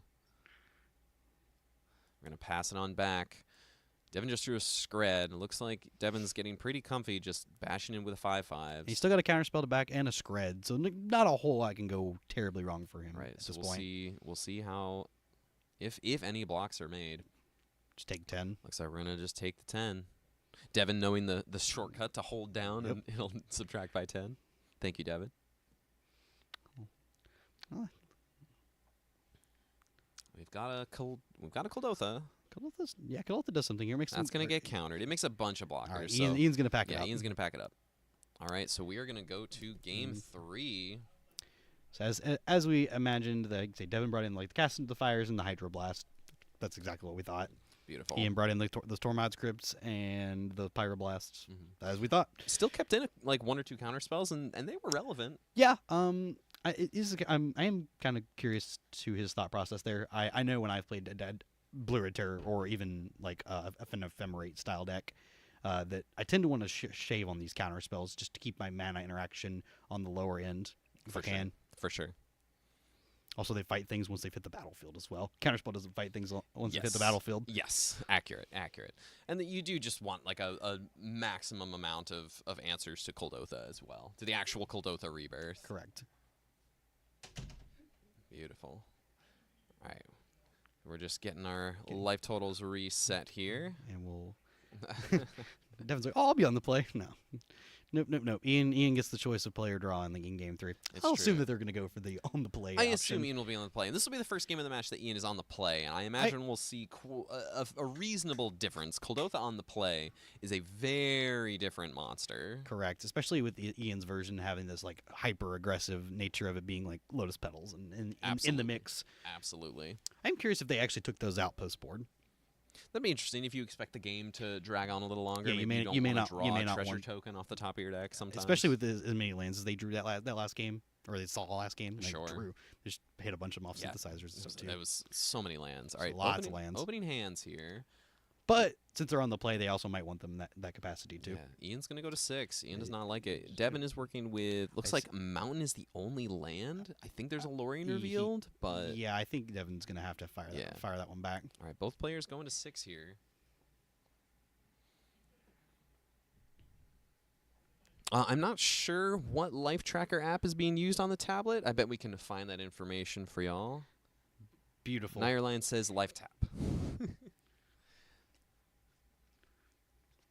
Nice, crisp and clean for our viewing eyes. It's true. All right. Beautiful. So yeah, so Ian definitely wants to see just one drop into a bunch of stuff on potentially on turn 1, but just a bunch of stuff on turn 2. Just overwhelm Devin as quickly as possible. Correct. Don't want to give Devin any chance to get any stake in this game. It's true. Let's see as our players will draw. They're on their way to making their way into our top 8 later today. We've got 6 rounds of Swiss, so players still have quite a long way. A win or a loss here may not even determine whether they'll make it all the way. Looks like Devin likes his 6. Looks like he's got 3 lands and spells. as Ian does- likes their 6. Start off with a Sledder. Got this letter. And a tap Yeah, land. that's You love to see that if you're on the Kuldotha side. Correct.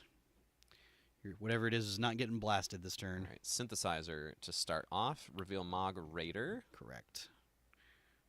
Looks like we're going to Play- cast play- that off of the Great Furnace, and I imagine get in for 1. Yep, cracking for 1 there. 19. Devin's going to untap. We've got an island.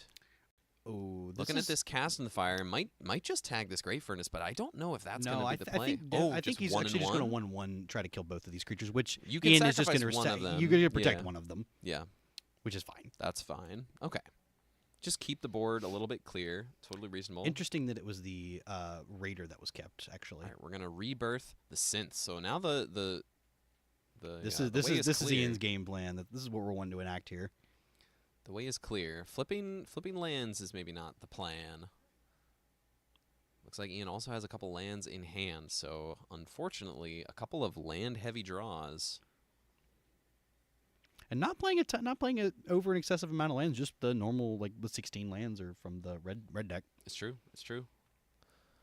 Just potentially on a rough side of variance. Devin's going to see a couple spells land, Murmuring Mystic, another spell there, shuffle them away, probably looking for some more interaction. Yeah, we just gotta stem the bleeding a little bit because he just wants he wants the game to go a little bit longer. Mm-hmm. And I think I saw... Did I see a Relic of Progenitus? No, I must have seen a different card in Ian's hand. Yeah, no relics, no relics.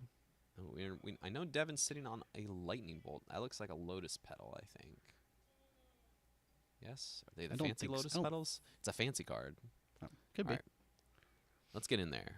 Try to kill 2 things. Protect the Raider. Sack the 1. Protect it, hit for 2. Actually, and this then is hit for 4. Yeah, there's a hit for 4 in total. So these Cast on Fires aren't...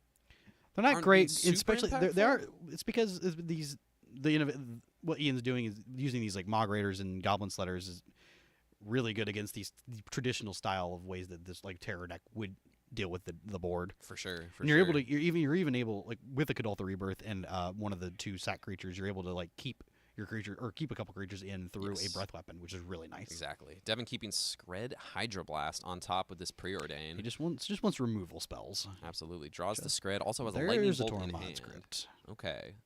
So we'll see if Ian wants to lead with this. Let's see. Suss Fire out off a Tormod script. I interaction think that's here. fine. Devin's not really worried about it. I don't know. Tormod script. He I don't- might, looks like he might do something here. He doesn't have a terror that Looks like interesting he's gonna Lightning Bolt in response. the Raider.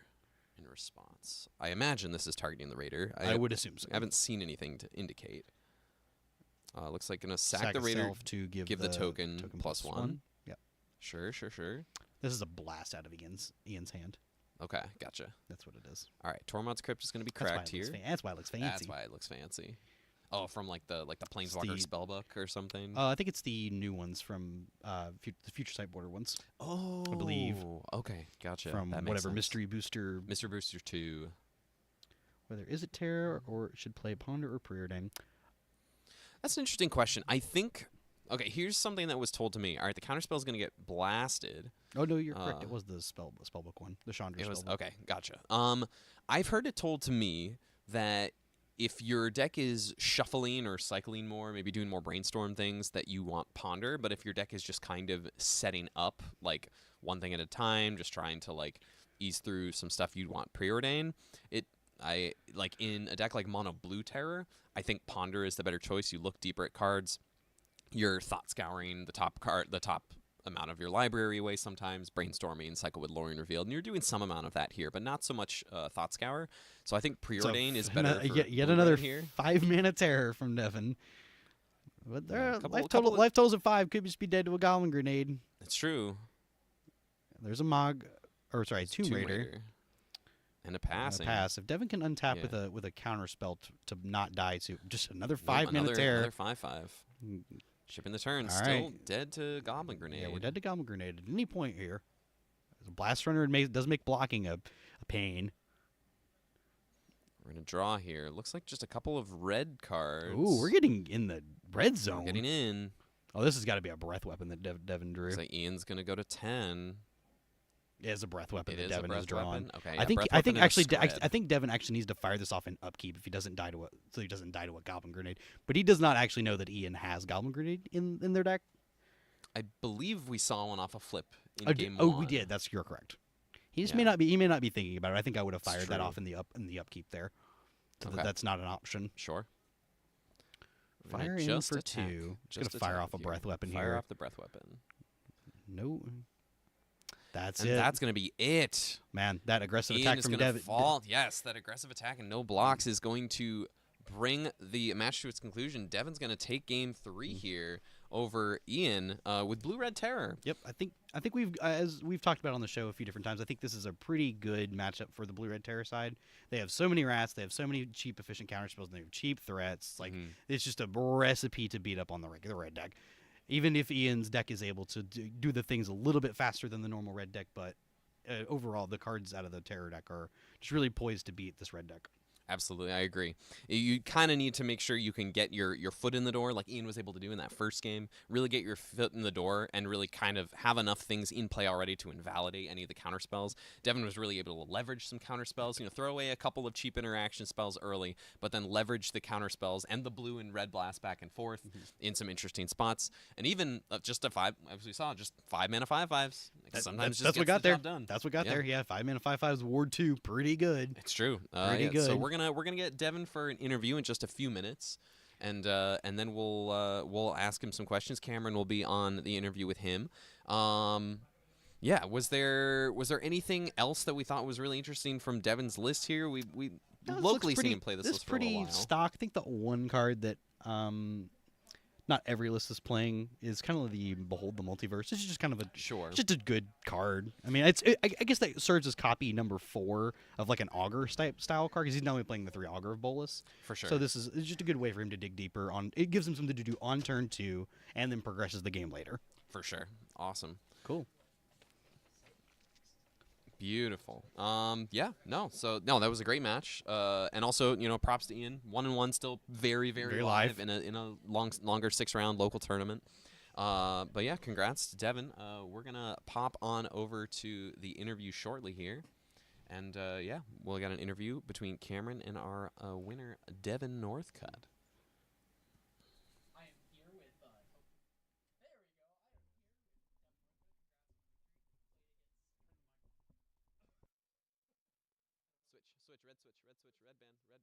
on the bottom, red band, turn it.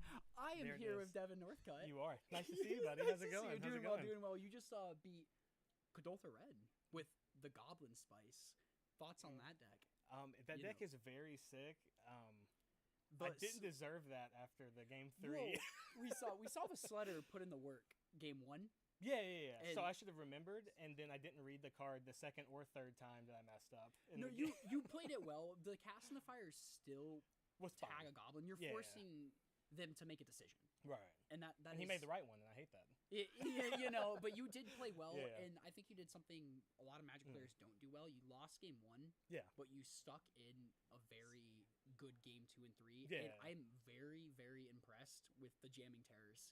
Yeah, you should be. And yeah, Yeah. it's that bell curve of like Right. the really bad Magic players and the Right. really good Magic players making the good decision. But you're on the best Are end of you the sa- spectrum. No, are you're you on the saying I'm best. on the good? Yeah, you're on the The good good end of the side? Yeah, spectrum. yeah. Best Yeah, end of yeah. the spectrum. For That sure, was for like sure. masterfully played like really, really well.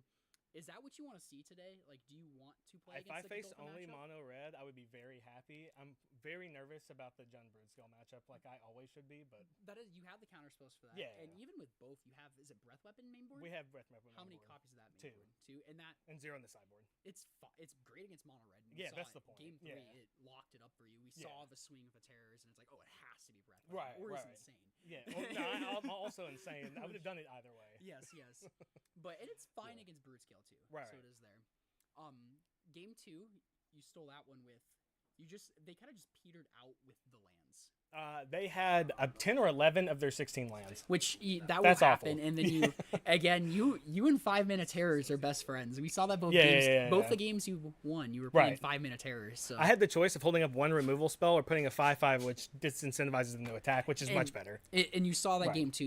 You noticed they were flooding, and so you thought, okay, I'm good to jam here for a Right. terror. I have this counter spell. I'm gonna apply the pressure first because there's only a few single cards, so you're hedging against a couple bad Exactly. top decks versus just applying the pressure because you do have to Right. end the game. Exactly. Like a lot of people think that it's like if this game goes forever, I'll win if I'm the That's control not deck. true.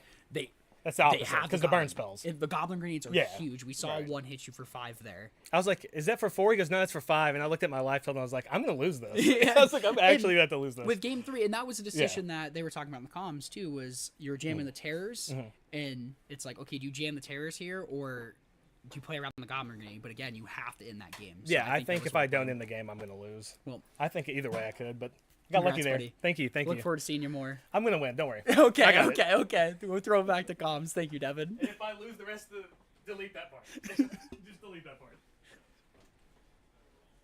All right, we are back.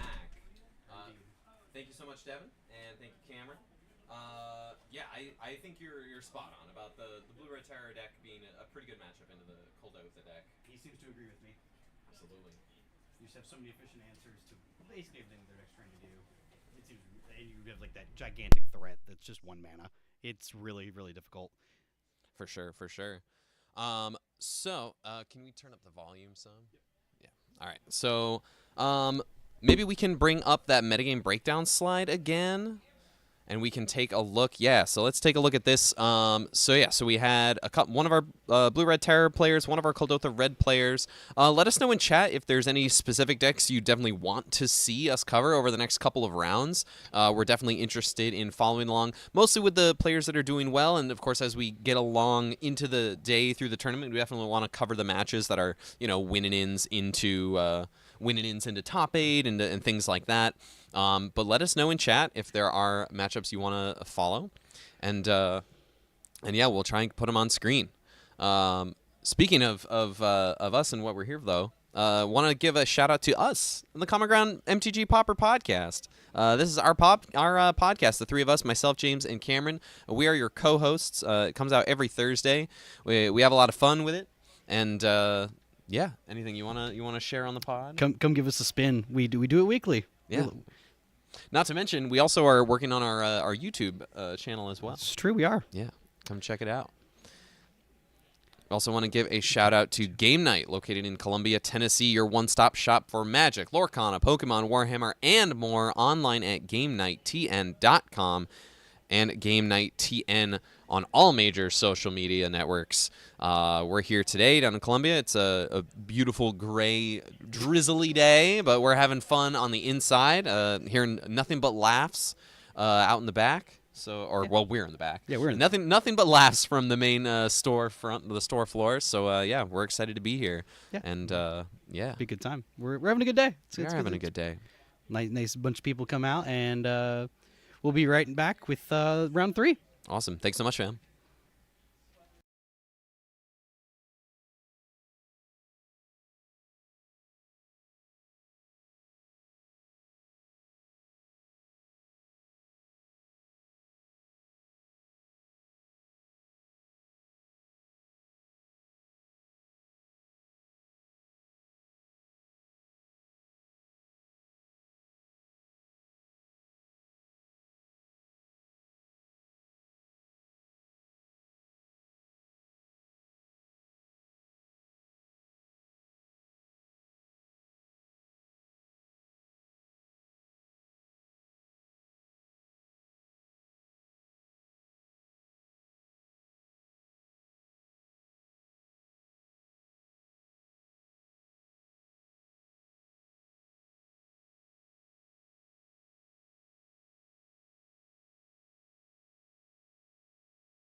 Welcome back, everybody, to another round of the Common Ground Cup, your favorite tournament where we play your favorite format, Pauper. It is round 3. We got a spicy matchup. We on do. deck for We y'all. do. Y'all asked for madness, and boy, have we got madness. It's madness in here.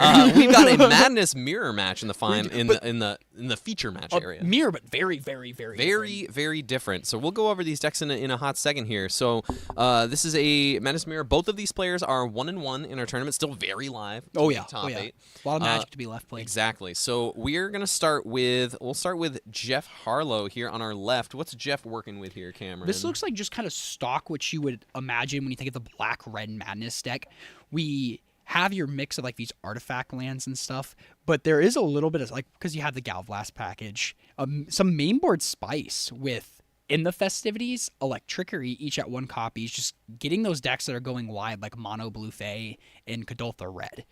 For sure. Also, 2 Trespassers Curse just to really seal in that Jund Broodskale matchup, which was a good call because those are the 2 most popular decks in the room today, Broodskale and Kadoltha. So that was Affinity and Kadoltha. Affinity and Kadoltha. Broodskale's close behind. Broodskale is there close are a handful behind. of copies. My bad. Excuse me. No, you're good. You're good. But we see like the Lightning Bolts and the why can't I think of the Alms the Vein, Fiery Yes. Temper? Yes. Because you're just your dream turn 3, play a Faithless Looting, discard both of those, and burn them for 6. For sure. And that's like the classic Rakdos madness. Exactly. Derek here on your right, on the other hand, is playing a very, very sweet list. This is a red-green madness deck with a bunch of cards that are neither red nor green. So we're looking at Basking Rootwallas, Voldaren Epicures, Goblin Tomb Raiders, because we have some artifact synergies, Sneaky Snackers, which are also a staple of the regular madness deck generally. We've got a Scrapwork Mutt, a bunch of red spells in Grab the Prize, Faithless Looting, Fiery Temper, Galvanic Blast, Lightning Bolt, one Highway Robbery, and then some other green spells include 3 copies of Rancor, which is a really nice way to have some recursive trample. Oh, I love me some Rancor. And also 2 copies of Baker's Bane Duo, which from Bloomberg is the 2-mana 2/2 in green that enters battlefield and makes a food token, and it gets +1/+1 whenever you spend at least 4 mana in a turn. And then a bunch of red and green lands. Jeffrey keeping their 7, and Derek. I think Jeff's on a mulligan to 6. Oh, okay. Looks like Derek is joining him. Derek, I believe, is mulligan to 5 here. Look at you being able to multitask, talk, and pay attention. Hey, you know, sometimes when you go to school to learn how to talk into a microphone or on stage, you learn to pay attention to some things. Real quick, I just wanted to give a shout out. We had 2 friends playing the Gardens versus Flickertron, and I wanted to feature that last round. Everyone's like, no, we cannot have that, but we saw a cool play of Tron going turn 3 natural Tron, pass with nothing to do with 7 mana, of course, and then Derek on Gardens playing Last Rites, discard 5 cards, discards your hand completely, and then both for top decking. Awesome moment. Insane. Just had to share that. Yeah, I believe. And won that game. Derek Smith won. Ended up winning that match. A psycho, but that like is maybe awesome. like 6 cards left in his library, I think, as he was resolving the initiative, and then still chose to get a swamp out of the library. Let's go, which is hilarious. That's but awesome. But because he had 2 Crypt Rats in his hand, it was just gonna dome the Flickertron That's player cool. twice in a row. And Which is pretty sick. Is this the same Derek that you met in Louisville? Yes, yeah. So Derek Glenn we were playing for the win in the final round at the Louisville 1K hosted by NRG that we played. We played against each other in the finals. So we are ready to go here. Looks Classic like start Jeff for is on Madness. the play. We got a Voldaren Epicure with a blood token. No, use my blood, not your blood. And that's we'll- nice. It sets up for the turn 2 Kitchen Imp or any other madness spell, which is nice to see. Exactly. Yeah, I'm a sucker for Voldaren Epicure.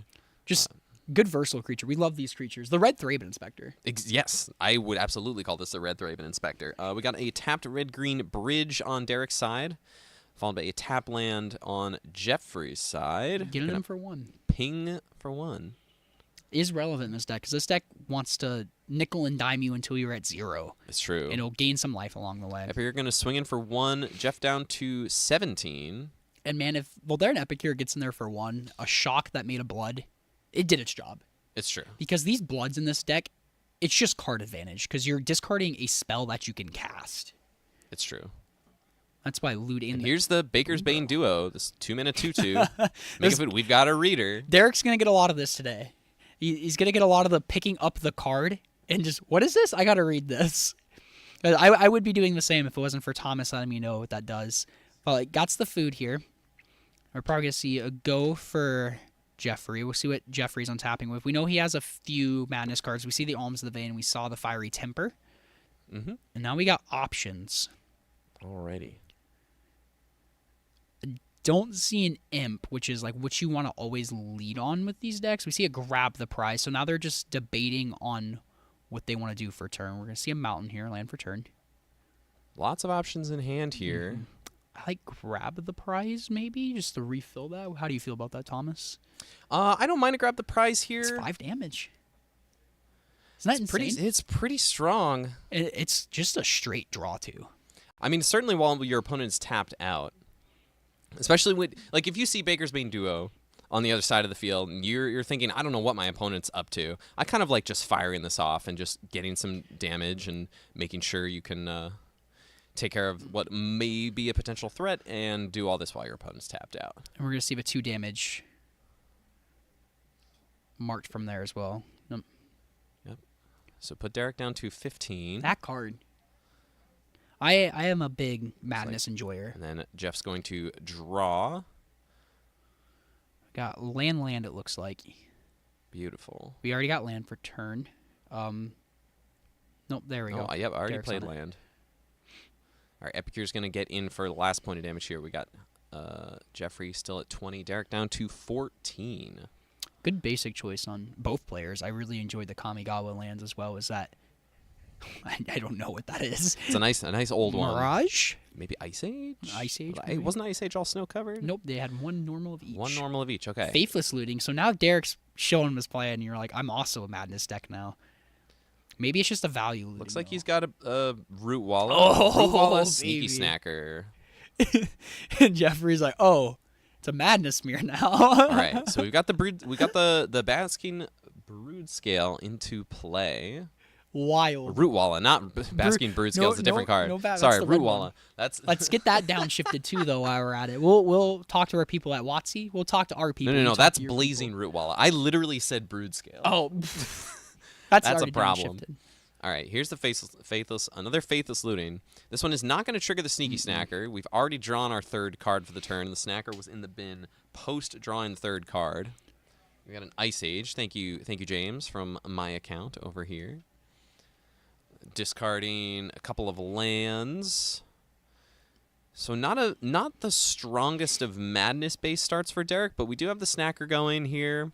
Kind of a slow. Only out 14. Yeah, just like slow out the gates for both a little bit. But that's the regular Red Madness deck. It's not a blistering fast deck. This is true.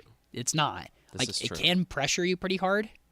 But the Sneaky Snacker will not be coming back because you already drew your 3rd card from Faithless Looting. Right.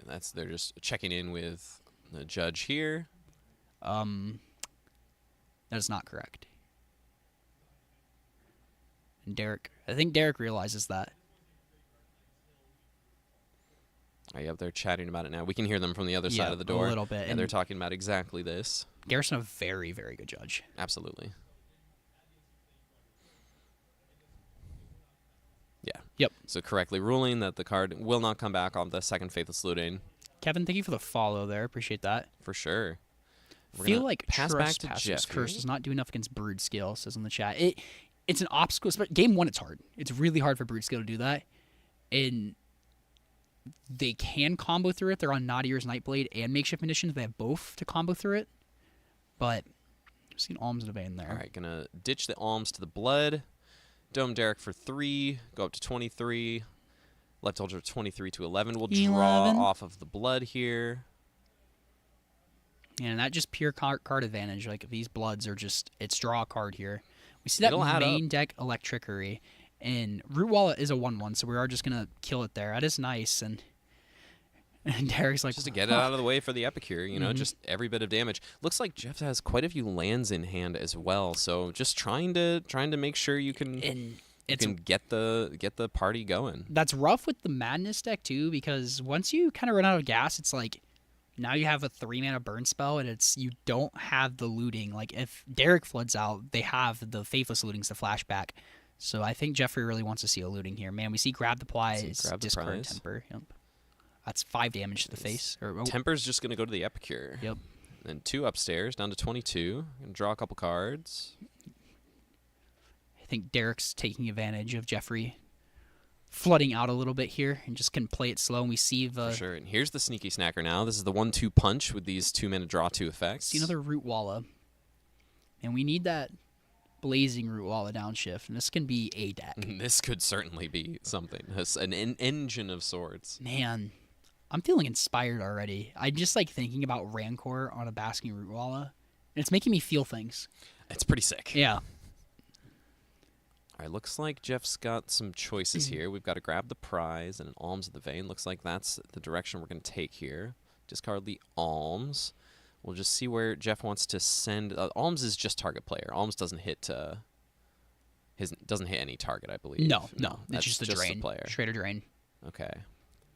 It's a nice 5. Wow. So Derek really on the back foot here. So he's got to find something to get out of this. Yeah, I don't see any forms of life gain out of Derek's list here, so... Maybe in this like pseudo mirror, it is a little harder because Jeffrey can go up on the Alms of the Vein. We're going to see a Trespasser's Curse, and now you're limited on creatures you can play. Not like the deck has a ton, but right, but you can only play 5 creatures, and that's not even counting any further burn spells. Just like, you don't want to be at 3 against this deck. Exactly. You Fiery don't want... Temper, he's out, because that's...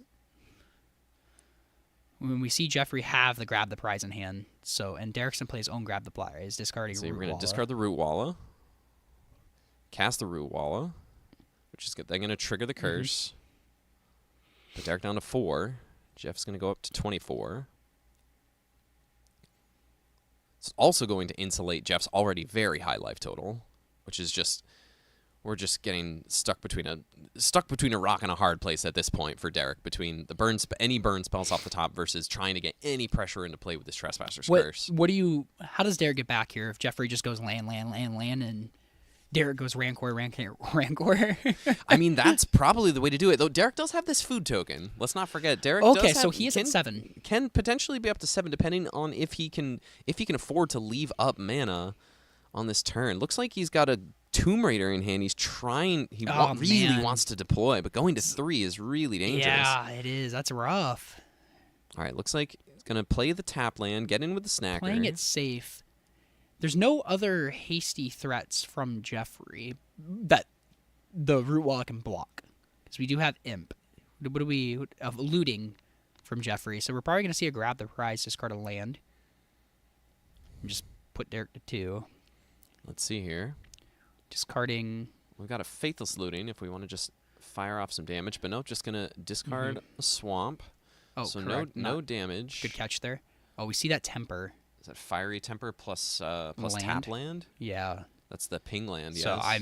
So that's 4 damage. I mean, I think you just go for the Faithless Looting here, really. Because any draw is live. Or another play I like is playing the Jagged Barons, putting Derek to 3, and then you just hold up Fiery Temper forever.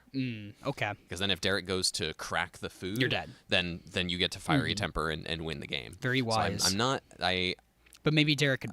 there's an opportunity. Looks like drew into the madness spells here. Okay. Vampire's Kiss to the Graveyard. That's not the Alms of the Vein. Yeah. But now casting this Fiery Temper, so going up to 7 and then back down to 4. Yep.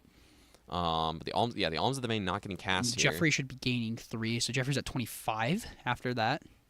How was Jeffrey gaining 3? Off the Alms of the Vein. Oh. No, it was the Vampire's Yep, Kiss. It there wasn't you the go. Alms. Thank you. I just saw the black card. Ping to 3. Back in bolt range. Here we go. Oh, there it is. It's just an actual bolt. Okay, so drew into the bolt. So had the Fiery Temper, drew into bolt and random card to discard. That was exactly enough. Strixhaven, Mystical Archival, I Japanese think so. alt art. Love them. Awesome. So Jeff Harlow is going to take our first game here in the Madness Pseudo Mirror. Let's take a look at sideboards. Looking here at Derek's sideboard, let's see if he has anything he can combat this mirror match. We've got 4 Pyroblast, 3 Cast into the Fire, 3 End the Festivities, 2 Weather the Storm, 2 Gorilla Shaman, 1 Flaring Pain. What do you like out of the board here for Derek? For Derek, the Gorilla Shamans are interesting because you can ping these blood tokens and you can get these Great Furnaces and Valda Whispers, but sometimes they sit there and they just don't do anything. But I like some number of copies because you just can get those games where Madness Black Red Madness is a mana intensive deck. You need For 3 sure. mana to combo with the Faithless Looting in a Yes. weird way.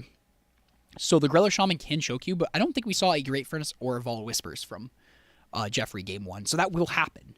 But you For can sure. also ping those Bloods, because those Bloods are drawing cards. Like we talked about that already. So. Yeah, the Bloods are probably... This is the deck where Blood is the most card advantage, I would imagine, out of any deck. We're going to see the Weather the Storm. That's going to be big. That's something I want to talk about. I think that a couple of copies of Weather the Storm is an opportunity for Derek to swing back the momentum. And that might be something Jeffrey might not be thinking about. I would not be thinking about in the situation. Weather Restore, I'm thinking about, I'm playing a Madness Mirror. Yes. Where, like, he is a green deck still, you know? Exactly. So he has access to these cards. if you go Faithless Looting, discard two burn spells, and you fire that off, you're still up 3 life, I believe, because you're 3/6. Mm-hmm. And you're getting 3, 6, 9, 12. 9, 12. Yep. Yep. So you're up 6 life. Yeah. And they discard 2 cards. That was just straight card disadvantage for them at that point. Like, you kind of combo broke them, like kind of like a fighting game reference there. Exactly. So I like that there. Awesome. Looking at Jeff's sideboard here, we've got 2 Pyroblast, 2 Cast Down, 2 Nile Spellbomb, 2 Smash to Smithereens, a 3rd Trespasser's Curse, 2 more copies of Electrickery, 2 Cast into the Fire, and 2 Gorilla Shaman. What do you like here in the Pseudo Mirror? We saw Shamans for like kind of similar were, reasons. were those bridges from Derek that we saw? Yes. So some bridges, also 4 copies of Great Furnace, and 2 Tree of Tales are the artifact lands of choice. So probably those Smash to Smithereens, because how many? It's just 2 Tree of Tales. Is that what you said? And 4 Great Furnace. Yeah. So 6 non-indestructible artifact lands from Okay. Derek's side. So the Smash is a little risky. Mm-hmm. Maybe you're looking at these Cast in the Fires and just cutting that Trespasser's Curse, because it's just not doing a whole lot. It certainly was a little awkward at that point, but I think in game 1 there, Jeff was far enough ahead Yes. that I think it 'Cause wasn't necessarily Derek's creatures cost 0. right. And so they're going to be, I guess it stops the sneaky snacker fun stuff. So you might want to bring in these Nihil spell bombs too. But a lot of the times when I'm playing, sorry, Derek's not on the, Derek is on the sneaky snackers. So I wonder if they Yes. both bring him in Nihil spell bombs. Sure, to try and fight that with each other. But what Graveyard Hate does Derek have on the red-green side? I don't Think any. So I don't it's think anything. Which is fine, because outside of exiling an artifact, but a lot of the times, like, I end up you can cutting choose. snackers. Yeah. Like, if people are going to be bringing in graveyard stuff against me, and we see Jeffrey choosing to keep in that Trespasser's Curse, because that is good against the sneaky snackers. For sure. But 1 land, 2 lootings, 2 imps, you just need a second land really bad, it looks like. Awesome. Just to get that imp going. Because you don't want a Faithless Looting just to dig for a land. No, I imagine Derek is shuffling up for a mulligan here. Looks like Jeffrey's keeping his 7. I think I only saw 1 land. I think I saw 1 tap land there. I saw that as well, yep. And you have 2 looting, so I guess the first one can dig for a land if you need to. But you have 2 draw steps to get there. So Looks like we've got a pretty good distribution of Is it a Weather Storm? spells. I see a Rancor. I think it's a Tree of Tales in the second card there. Faithless Looting, Tree of Tales, Rancor. One at the bridge all the way on the left. Sideboarding on the red-black side is very interesting, because sometimes the Nihil spell bombs just won't do much, and sometimes the Cast in the Fires just might not do much either. So that you're kind of like in a rock and a hard place. Same with the Smash, because you like the Smash destroying an artifact and dealing with 3 damage, especially if it Stone Rains you. Derek's gonna go down to 5. I mean, a good 5 is Absolutely. fine, you know. I feel like the red-green version just needs a little bit of more card velocity to get going versus the black-red has more of... Is it playing more of the draw spells? Let's take a look here, because we have got 4 4 Faithless Looting. each, and then the Grab the Prize is at 4/4. Looks like it, yes. Okay, so both can... We've got a Highway Robbery over here on Derek's side. Yep, and I think most stock lists are playing 1, but I think they might have cut that for some of that. For sure. Yep. We've got and plus you have a bunch of extra blood tokens with things like Vampire's Kiss. So if the game goes long and you're able to resolve a bunch of your spells, then Black Red Madness can potentially pull ahead with all of these blood. But Derek can also flood the board pretty quickly with a bunch of these cheap creatures. Cheap/free creatures. Okay, we see a Valorant Epicure in hand of Great Furnace. Yep. It's a turn 1 play, and it looks like a tap land on the far left. Looks like we get a Rancor. I like this hand. I do This too. hand seems fine. I mean, Rancor, Voltaire Epicure is, again, I've been saying this a lot. It's making me feel gas. something. It's gas. Get in for three. Get in for three. Kevin, we were here working on getting the tech set up last night when the power went out. We were not here when it came back on. We headed out and we decided to finish up a couple more things this morning. Stop by the house. Yeah, stop by the house, the Waffle House on our way back. But we're underway. We're underway here. Great furnace into Yeah, just like Epicure. we talked about. Good 19 make a blood. The red Right. Thraben. Here we go. Yes, Passing back. down shift. Looks like we got another tap land off the top. So play this. Coming that in Ping sideways. down to 19. And pass the turn on back. Derek's going to untap here. Let's see if he can find what he needs. We got a sneaky snacker in the mix now. Looks like a tree of tails. So we've got 2 mana. That Rancor. Put the Rancor on the Epicure. Let's go. Thomas. It's happening. Oh, I feel. I feel again. We're getting in for 3. This is what this deck is here to do. I love Rancor. Let's go. Rancor is We're- so sick. We were both Boggle Boys starting our Magic careers. We off were. Yes, that was my first modern hobby deck. career. Same It's here. true. Yeah. So All right. So let's see what Jeff wants to start off with. Looks like he has some Faithless Looting, some Kitchen Imps. it's probably just gonna be that tap lane go because you just need at least one card to do discard. do you wait to make sure you have the extra mana to Madness something out off of so you can maximize these Faithless Lootings? Yeah, because this deck doesn't take advantage. Once the cards are in the graveyard, if it's not a sneaky snacker, you're not taking advantage of the cards being in the yard. It's the Madness trigger. So we're going to see Derek drop down to 18 from that Pain Lamb. I've killed somebody by Rakdos Cornerium, putting my opponent to 1. I put my opponent up to the 1 land. and be like, you got a 1-turn clock. See what you got. Looks Or we like, are gonna looks see like Jeff Faithless Looting. disagrees. Jeff's going to go for Faithless And Looting. if you feel like you got to smooth out your hand, do it. You know, because you have those curses. I'm not liking those curses. They don't look great here. Or that may have been the mulligan. No, we do see a curse there. Let's see here. I think he's looking at 2 Taking a Vampire's minute to Kiss decide. at least. Looks like he likes the curse. We're going to ditch 2 Vampires. 2 Vampire's Kiss. And pass it on back. All right, Derek's going to crack this blood. Discard the Root Wallet. Cast the Root Wallet. baby. That's pretty sick. You see, Draw a Derek's like, card. that's cute. You got to hold up mana for your Madness spells. Yeah, right? Here's a Root Wall of Flash. That's so sick. All right, Derek's going to untap and draw here. Did we get another Rancor? Get another Rancor down? Oh, is there another Rancor? I don't think he's got it, but that would be sick. In Root Wall of Pumps for 1. It has Fire Breath, right? It has Fire Breathing for 1 green. It has, I believe it's 2 and a green. Okay. Or 1 and a green. We can look it up. Looks like it's 1 and a One green. and a green. One and a green. It is 1 and a green. What So do we're we gonna- call fire breathing? Color shifted. Color. Tree feeling. It's just Tree a hugging. Tree hug. All right, this Root Wall is going to tree hug for a little extra damage. The druids are getting aggressive. You're going to get me in trouble. All right, well, Derek has Jeff down to 10 already after just a couple of turns here. The couple of tap lands start not being exactly what Jeffrey maybe was looking for, but now we've got some Madness spells to play around with. Looks like this Trespasser's Curse might be a little too late at this point. Like Derek's deployed. Like I have the threats. Deal with them. For sure.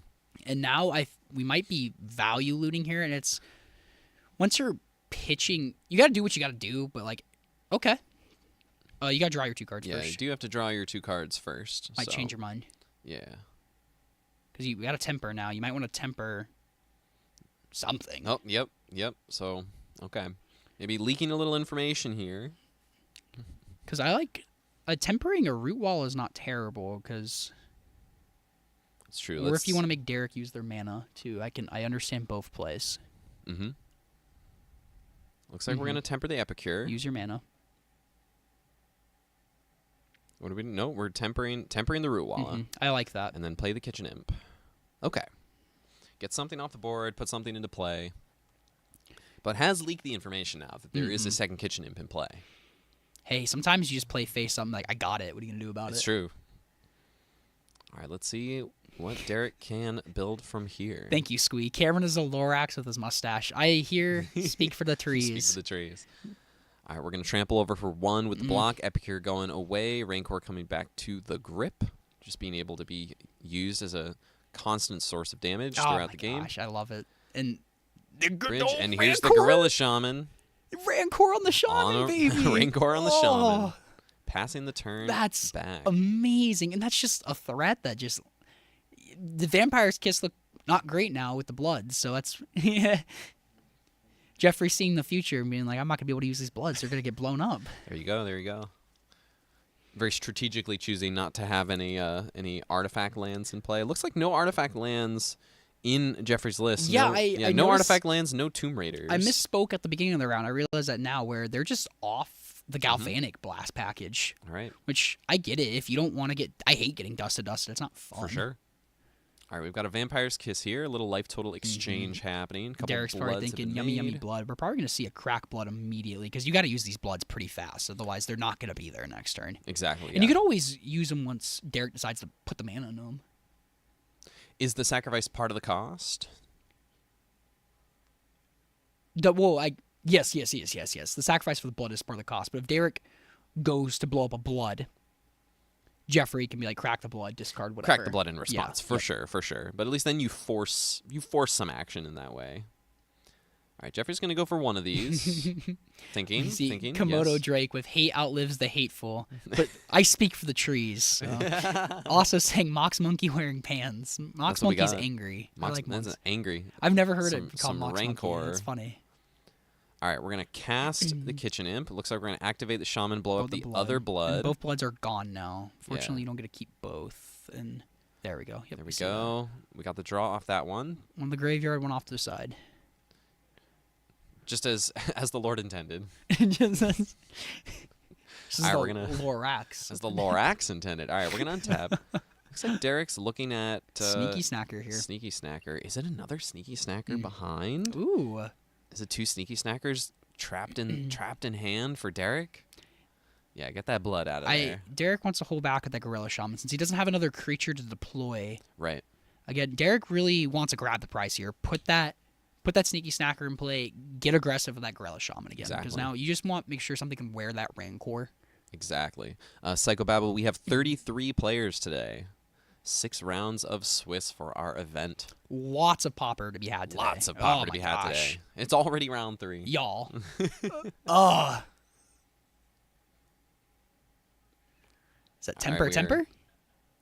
Cast and a Fire, Cast and a Fire Faithless drawn. Looting flashback here. Yes, and it looks like a Cast and a Fire, maybe a second Cast and a Fire, or a Temper behind it. Okay. See, Alms and Snacker. That Sneaky Snacker's not going to come back. You're going to see a Drain for 3. That's nice. See, this deck, man. Just like, if you're racing, it's just these small increments. It's like, really? You've gained 6 life this turn? Yeah. This game? It sneaks up on you real quick. Oh, Trickery was the other card drawn. Okay. That's pretty... I mean, it takes out the Gorilla Shaman, so Gorilla Shaman's we'll a see. 1/2? Or No, 1/1? it's a 1/1. Oh, okay. Excuse Yeah. me. I'm sorry. Yeah, you can take that out with the Trickery. I think Derek's got to get aggressive now. Who are these humans talking? This voice is Cameron Schindler. The other voice is Thomas Gunn. We are 2 out of 3 co-hosts of the Common Ground podcast. We have a weekly Pauper podcast where we talk about our favorite format, Pauper. We do some really fun in-depth stuff, tournament recaps. We have fun. Indeed. Hardcast a Rootwalla. Hardcast Root Wall. You got to do what you got to do sometimes. And holding up mana, not putting the Rancor back on at this time. You know what I saw pop in round 1? What? Skura. Ooh. So gotta say hi to our friend Skura. Let's go. Doing some figuring out how we're untapping here. Mm-hmm. I like that trade with the kitchen. That is a nice play from Derek because you get that Rancor back, and now you just have something else to wear the pants. And one, or was it a?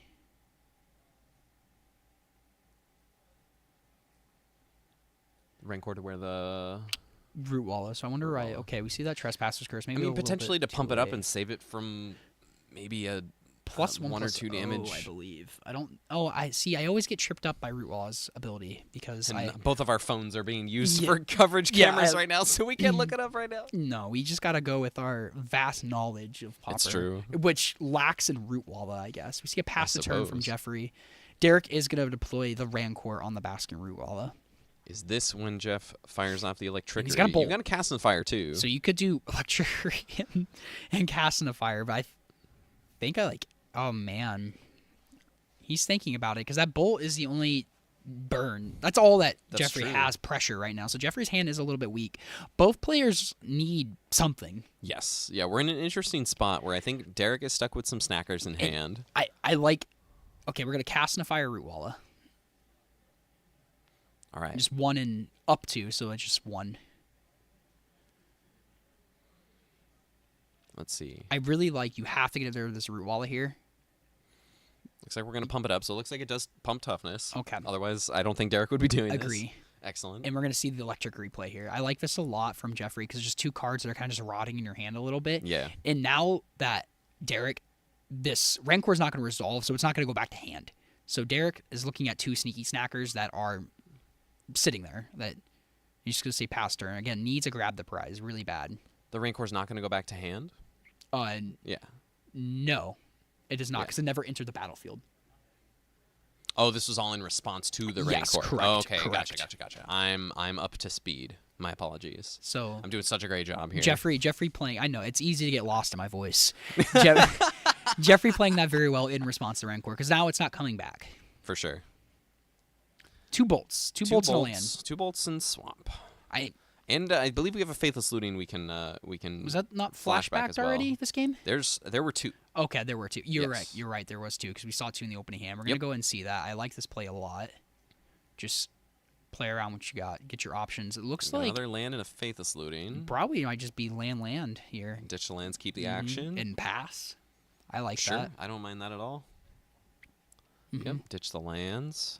Not huge on the looting because you don't want to looting just with. Oh, you do have 2 mana open, so looting's not terrible here either. But you are kind of playing off the top, like. Oh, good guy Derek reminding me of a snacker trigger. Yep, Very very nice of Derek. awesome. Okay, reminding us as well. Yeah. There's a snacker in the yard. Let's make sure that Faithless Looting got exiled. No, it's just in the yard. Yeah, It looks like. it's true. Maybe we can get James's attention. Can you make sure that Faithless Looting got put in exile? Thank you, James. Now Derek's Derek's got a snacker of his just, own now. Here just we what go. I talked about. I summoned it on Derek's library. He needs to grab the prize. Here's a grab the prize. Let's go. Cannot wear the Rancor, unfortunately, with in a graveyard. So I really want to see Sneaky Snacker wearing a Rancor. And what do we draw from Derek? It looks like another grab We the got another prize. grab the prize. Is he going and to there is save another that snacker for in next turn, hand. though? Because it's not going to be able to trigger again. But just go ahead and put Looks it in like the we're yard. gonna just do it right now. Get the snacker in the bin now. Be mana efficient here. All right, cool. Thank you, Hippo. Thank you, James. And Jeffrey's also down to 9. Like both players are getting close to a spot where a couple burn spells off the top could just seal the deal after a couple hits from a sneaky snacker on either side, and we're getting close. We've got the ping land, the red green ping land as well. Yeah, 4 copies of Bristling Backwoods. Nice to see that as well. And a passing of the turn. That is Just gonna untap with his mana spread everywhere, every which way. Yeah, get things a little organized Thank here. you, There thank we you. go. All right, grab the prize. I Man, believe. what a We've both. got It's only quite a fair. hand. Only fair. But no madness cards in hand No, currently. so you got a decision. May lead on this Faithless Looting, I imagine. Don't hate grab the prize in the looting, like pitching the looting. All right, we're gonna attack first. See if he gets Interesting a trade. choice. I like that. Okay. Because then if he Well, there's no trade. That's Snacker's tapped. fair. Thank you. Yeah. That is, yep. All right, we're gonna just untap. Mm-hmm. Okay. I like because you can cast anything. All the madness cards can be cast at instant speed. So we're probably Right, going to but see. grab the prize and Faithless Looting are both sorceries. Oh, grab the prize is a sorcery. Yes. Yes. Yes. Thank So you. we'll see if maybe Jeffrey. Oh, ooh, we're gonna get Two both. sneaky We're gonna get snackers both snackers back. Look at this. Jeff gonna go down to 7. Gonna draw 2. Trigger both snackers that are chilling in Man. the yard. Here we go. Derek's starting to pull ahead a little bit here. Starting to The curse. regain The curse, some though. board presence. It's good. true. 9 to 8. And we see the 2 bolts. So That's- Derek could be that's very true. dead Derek next could turn. just be dead. Actually, Derek is just dead to grab the prize 2 bolts. If he swings. Yeah. Oh, yeah. Yeah. Derek is Just dead. dead. Yeah. Oh no. So we'll see. We'll see if maybe Derek has a weather the storm. Maybe Derek can pull something out Hey, here. we need a weather. A weather and instep would be huge. It's true. We'll attack in for 2 here. Man, this is a scary spot for Derek. Put Jeff Even to 6, like, pass the turn. we're fortunate enough to have all the information, but Right. let's see if we see some playing around. Let's see. You go bolt, bolt. Bolt.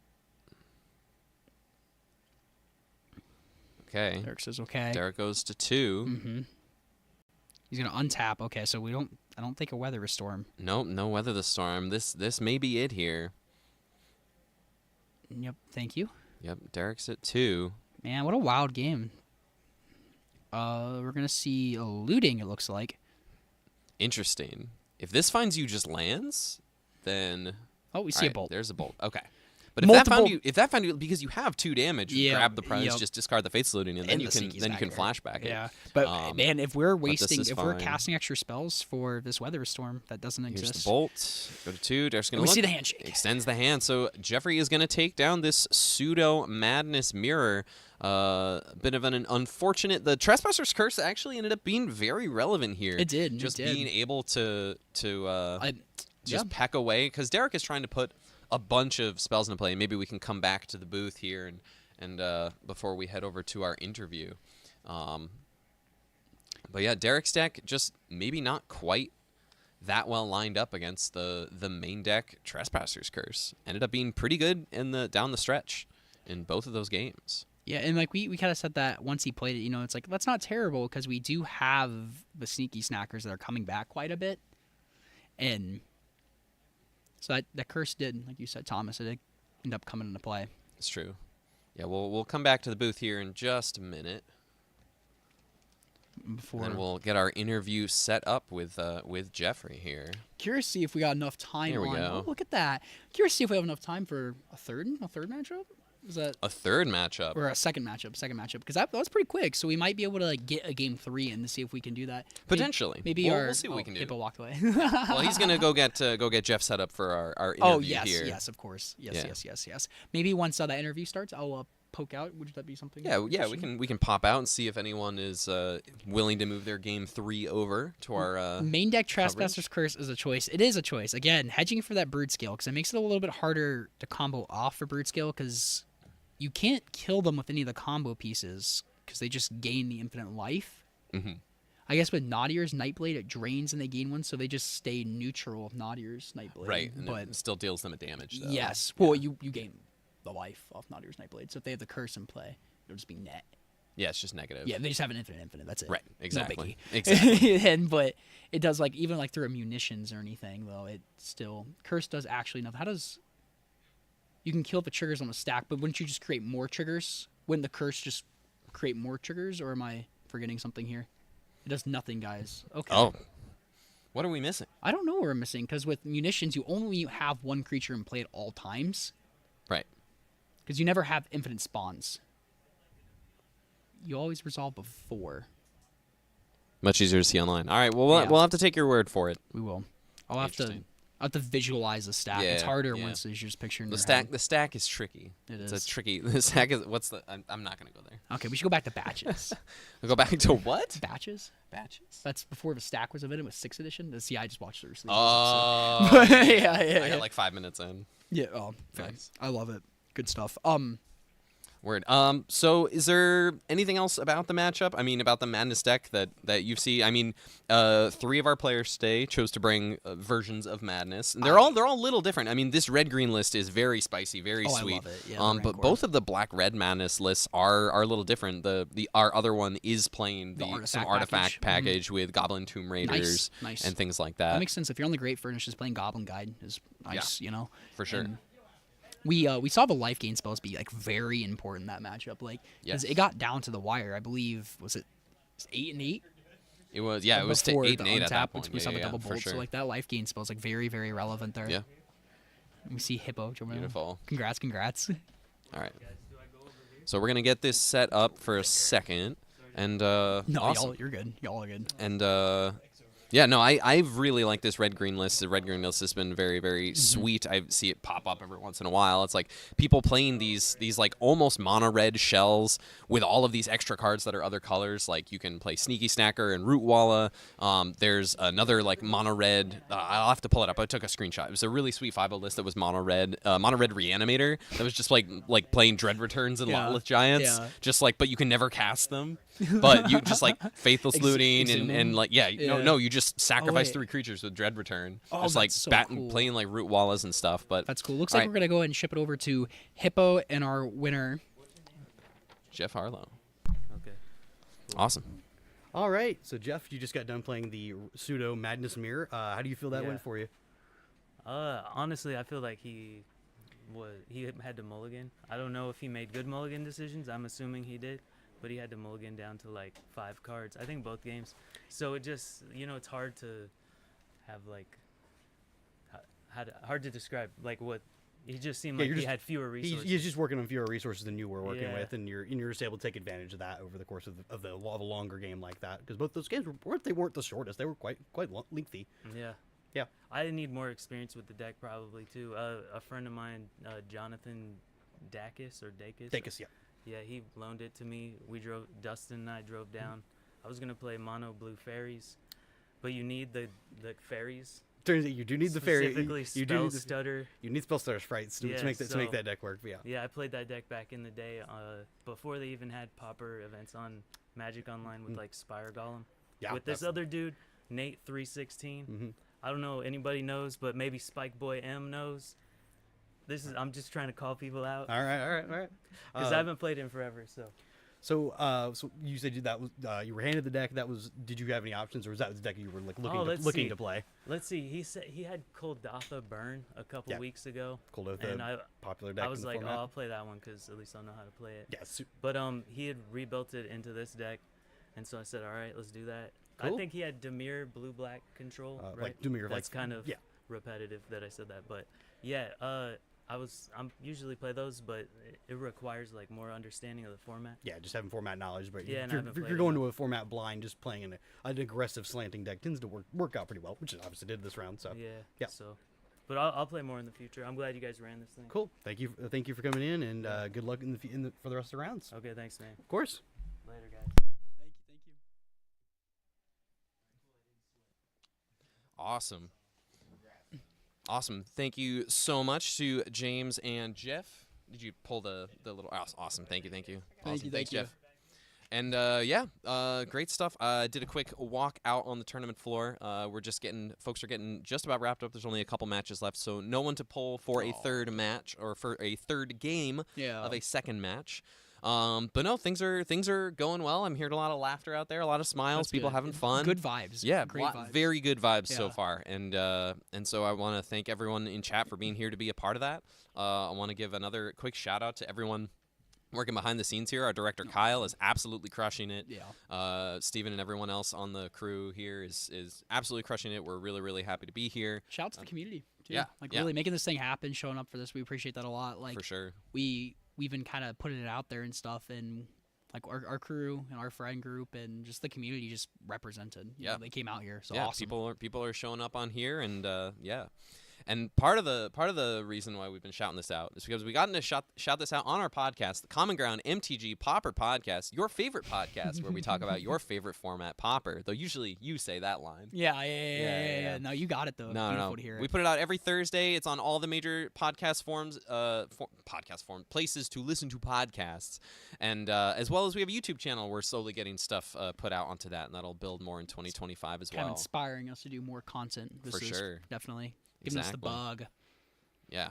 And all this wouldn't be possible without Game Night. That is the store that's hosting this. Thank you, Game Night, Columbia, Tennessee. One-stop shop for Magic, Lorcana, Pokemon, Warhammer, just kind of like a lot of stuff hobby-related. You can find them online at GameNightTennessee.com, plus Game Night Tennessee on like all of their social media platforms. And really, this team here is crushing it. I love sending them. They got me with the Pauper stuff. I'll send them a list, and they'll text me back a few hours later. Hey, I got this stuff for you. It's ready for you. And I'm like, awesome. That's how I was able to play Glee. I'm like, hey, long shot, do y'all own Sadistic Glees? And Mm-hmm. one of them's like, yeah, we had like a ton in the back. And I'm like, why? Like before this deck popped out. Folks can't really see, but No. behind us, we set up this black drape. Behind us is this black drape, and there's just rows and rows and rows of long boxes, just all sorted. I don't know if you can see some when we're at the winners interview section, but there's just rows of sorted, color coded long boxes for every set, every color, just everything. They have everything. Not just here. Pauper. They're great about, hey, I need these standard cards. They got my Yeah. standard cards Oh, yeah. too, which is awesome. So No. really, shout out to Game Night. Y'all have For sure. helped the RCQ grind by giving me cards I need. Absolutely. You know? Yeah. Psychobabble, we're not entirely sure of what deck list will get put out. We'll have that information as we figure that out. I'm sure we'll be able to have the top 8 posted after the tournament is over. At the very least, somewhere we'll make sure that's shared around on socials. Oh, yeah. You can follow us here on our socials, at least on Twitter. I'll make some post on Reddit. Yeah. afterwards, too, We'll have a whole recap where everyone can see all of that. And you know where at least the top 8 list will be? It'll be in the description of the episode we're doing. This, for sure. That comes out Awesome. next Thursday. Great. Recapping this event. Cool. But we'll be right back. We're going to get round 4 ready for y'all in just a few minutes. So stick around, stay tuned, and hang out for some more Pauper action. Thank you, y'all.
Welcome back, everybody, to another round of the Common Ground podcast. Your favorite Common Ground. We're on the Common Ground. I podcast? knew I was going to do that. Common Ground Cup. Your favorite tournament. We play your favorite format. Pauper. We're heading in the round 4. We had a popular matchup. Not popular matchup, but a popular deck. And We do have one of the more popular decks. Gardens versus Jun Birdscale. So we're finally seeing the menace, some would say, to the Pauper format. And we have had this conversation a lot. We have. But a lot of like clamoring on banning Sadistically or Writhing Chrysalis. Thoughts on that? No. No thoughts? You don't want to share? No, them? I think no on bans. So that's surprising from you Oh. not to have an opinion. Oh, I do have an opinion. I am quite an opinionated individual. But no, I think I like having Brutescale around as a deck that can put pressure on the format while it's not like completely oppressive to the format. No, and we talked a couple weeks ago on the podcast too, where it's okay for like there's a lot of decks to choose from, and yes, this deck does push out a lot of combo decks. There, you could still play the other combo decks if you really want to. Like this isn't a format that's leading you to the Pro Tour, so as long as it's not like unplayable, it's kind of fine. Like it's okay to have a best deck for a little bit. It's okay for that deck to be the best deck for 4 months or whatever. You know, it's just let this be an eternal format where people can have drop it, pick it back up, and I know we talked about on our last episode. We actually talked Two about 2 episodes ago about having a stability in a format, and I think it's okay. Yeah, it's fine. It is not bad to have like these are the things that you're gunning to and beat. the best card in the format being a 4/5 with reach, whatever. Like Cool. yeah, it grows and stuff. It dies the cast down. You know. Yeah, It's just play black cards. yeah, exactly. That's which speaking of black cards, is Yeah. what his opponent is doing. Derek is on the old Gardens. So we got Derek Smith on Golgari Gardens and Michael Full on Jun Wildfire. He's on Wildfire. Or Jun Wildfire. I Sorry. think he's playing Jun Brutescale. Jun Birdscale. Sorry about that. So interesting matchup. It's kind of I'm starting to lean towards Gardens a little bit because it has just plethora removal, but the Birdscale deck can just kind of get you with duress, Tamio safekeeping. It's like cool, nice hand. It's gone. I stripped it. Or like you kept open, like you think you're safe with 2 removal spells, like cast down a snuff out. You take the cast down off a duress and you Tamio safekeeping the other one. It's just good, you know. And you got to deal with the Writhing Chrysalis. Like that is always a problem. We talk about this deck. It kind of goes on 2 different axes. We talked like it's almost like a Splinter Twin situation. Yeah. Now one thing that Derek does have, or 2 things actually that Derek has is he does have these free removal spells in his deck. He does have the Snuff Outs. He does have the Spitting Darkness, which is a huge one here. But so you're able to play this game where you can start to tap out for things, and then you can just follow up with these removal spells that are going to kill the Birdscale upon contact with a Sadistically, or even a Writhing Chrysalis as well. And we see. I mean, I like that Spinning Darkness, like you said. It's just more free removal. Free is the key. And the sideboards, what are we thinking in for sideboards? Like, are thinking quite ahead already. But if you're Derek Smith on If you're Golgari Derek, Gardens, you probably want to. Last rights, I do think you like that. just keep your removal spells and just strip everything else. I think so. I That's think you probably just insane. like just strip them down because you just want them to have no resources, right? For- Like, I mean, that's like the idea. Like your deck is. The Gardens deck is just mono removal spells and mono card draw. And this is the Derek Smith that in round 2, last rights discarded his whole hand to discard his opponent's Tron whole hand while they have Tron on board. Won the So game. let's top deck, baby. Let's do this. won the game because of it. He is psycho. Eventually, way down the line, but like did win the game because of it. If I come to find out. And funny enough, with like how different game plans these deck play, they're very, very similar. Like we have the Deadly Disputes, Ichor Wellspring packages in both decks, and I believe is Derek Smith just straight Golgari? He is. So yeah, he's not on the no Chrysalis Chrysalis game here. plan. He wants to keep it clean. Classic. Something that you and I had fondly played, but we kind of like shoved to the side because this meta is a little hostile to Gardens because Chrysalis is annoying, but Furby, man, Refurbished Familiar is pretty brutal. I don't want to play against that card on Garden side. Yeah, it's not great. And some of the like good like better matchups for Gardens have kind of like dissipated away a little bit as well because of being able to. We see Cali guys saying, "I want to root for Derek, but I also want to root for Glee." You're just trying to get Glee banned, Cali. We know that. Yeah. No shame. Don't. All right. Aww. Both of them, both two homies. They are two homies Two of ours. homies, two team tilters. We'll They call are. it. They That's are. our, They are tilters. That is our little testing group, or friend group, testing group, But- homie group. It was our group of homies. We wouldn't call it a team scoop. We'd call it a homie scoop. It is. I don't know who's on the play here, but as we are, we're gonna find out pretty quick. I assume, no, I think they're just looking up their opening hands actually. Yep. Looks like two spitting darkness so from Derek. I'll start at the beginning. How do you think this matchup is favored amongst the two? I just see it going either way. Like, Golgari could just have all the removal spells and just like all the card draw, but Derek could just also have both decks have the capability of just drawing a lot of cards with Deadly Dispute, Ichor Wellspring. Yep. And like Duress and Tamiyo Safekeeping can just be very, very annoying for the Garden side. But I like the Snuff Outs and the Spinning Darkness though. Yeah. So knowing both of these individuals as well, it's like Derek gets to play in the fact that he's like just entrenched in the format a lot, so he just has lots of format knowledge. And then knowing Michael as well, he loves himself a green black combo deck. If there is a green black combo deck available in a format, he will play it. Yep. Turns out he's come to play Brood Scale. Yep. So and is this a deck that Derek has been on for a minute then? No, was so he settled on this? Or was he did not settle on this deck. See an Ivysaur hit the battlefield. That can't be good. There we go. It did take him a while to settle on playing Gardens. He definitely tested a lot of different decks this past week. I know we had lots of conversations about what was the best thing for him to be doing. Okay. So we see Blood Fountain on I turn 2. don't think he can Blood wait. Fountain Nope, off of nope, a Colony Garden, which he has realized immediately. Attack for 0. Oh, I love it. Love an attack for 0. Put the Fear in God in full. It's back to the you missed Tom's nice bit, but I am now the Lorax, so that is a very Lorax. Oh, I said Okay. yeah, I said you speak for the trees. Exactly. That is a very Lorax move. Get in there for the O1. Yeah, get in there for that sapperling or plant token actually. We see full grab the 4, so that makes me want. Yep, we do see the Green Ponder, the Malevolent. We have the Rumble. Malevolent Rumble. We do see that. Derek is a double token, confusing me a little bit. Just keep the Ivysaur on. And we see Ichor draw like that. We see a Sadistic Glee, a Writhing Chrysalis, so deadly. Like, he's got options. I see Eviscerator's Insight too, so, like, this is what you want if you're full. Yeah, I mean... And a Colony Guard of his own, too. Wow. Now we got that Blood Fountain coming down. Another attack for 0. I love it. What's it going to do? Block. Right. Well, you're not blocking. Oh, wow. We see a Mountain off the top, so Full can go Colony Garden and just play the Writhing Crystals next turn. Foil Colony Garden from Originals in a card. Pretty cool. I like that plant token, too. Good taste. I wonder where he got this from. Good taste, Full. Good taste. There we go. We see the one to represent the one blood. We got singular blood on the line. Us Magic players coming very unprepared with our tokens. There we go. The good guy Full. Bring it the blood. And Derek, you're driving me nuts with the 2 tokens on top of each other to represent the plant. Get in there. Do we see a block? It's all fun and games until Derek Smith ninjutsus. It could be. It would be like Okiva Gang. Discard Just 2. like discard 2 cards. That would be a power play right Not there. on the list, but Full doesn't know that. That's true. He does not know that. In Gardens, that'd be insane. That would actually be a huge swing if it were. Yeah, that would be pretty sick. Full counting all the beautiful cards he has in hand. He's gonna play that Mountain, or we're just gonna see if it deploy the Writhing Chrysler. But like, cause if it eats a removal spell, whatever. Like, that's what it's there for. Yeah. Here's that Chrysalis we talked about. I see those Spinning Darkness in Derek's hand. It's almost like a Duress, just for the a removal spell. Correct. In a really weird way. He's gonna get rid of this blood token. Interesting. I like that. Sure. I mean, that's a... converts to an extra mana here. Yeah, that's fine. Untapping.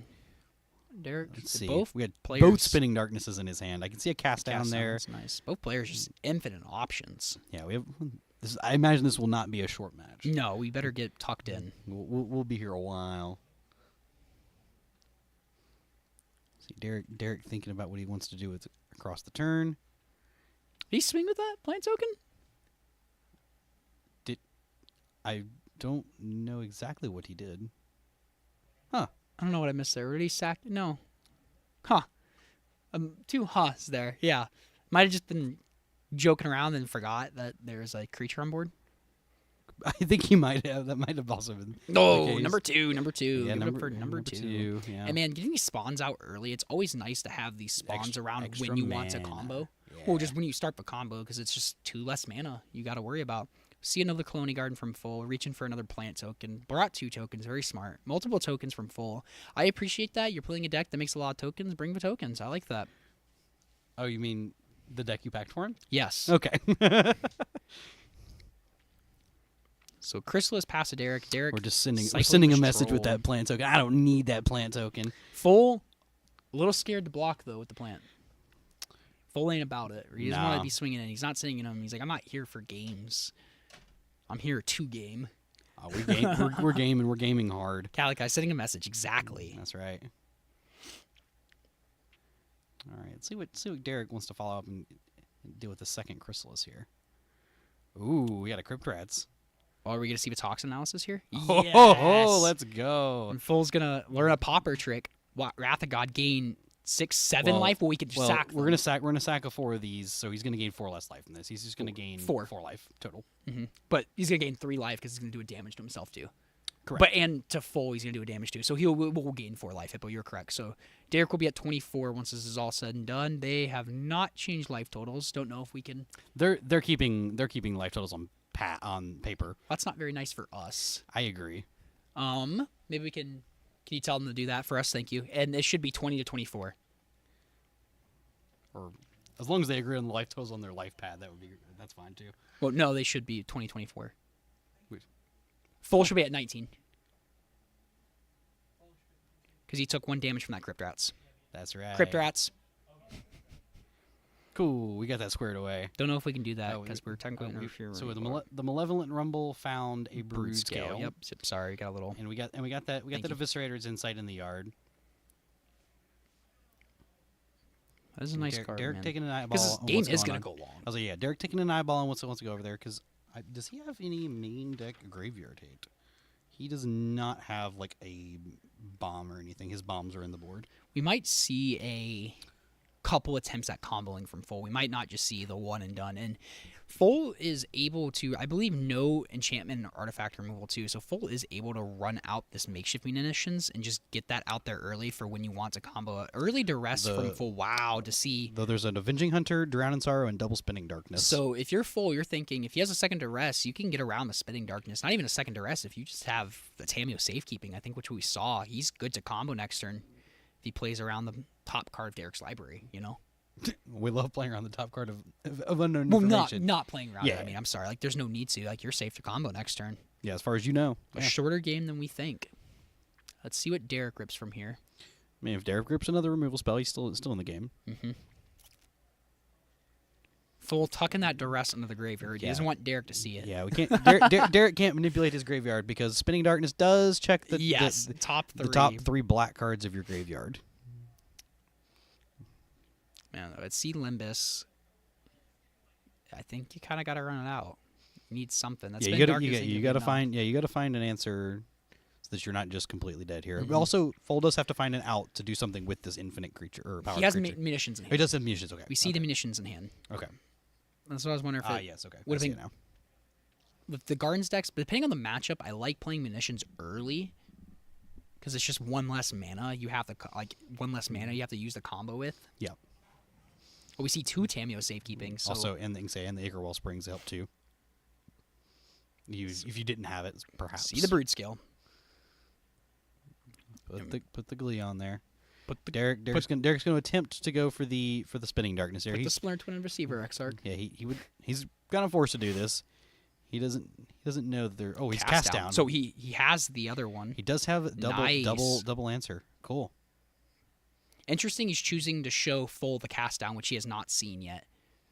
And Derek's should I believe respond here with the Spinning Darkness. Spinning Darkness. That is on the stack, so you cannot exile the cast. Yep, thank you.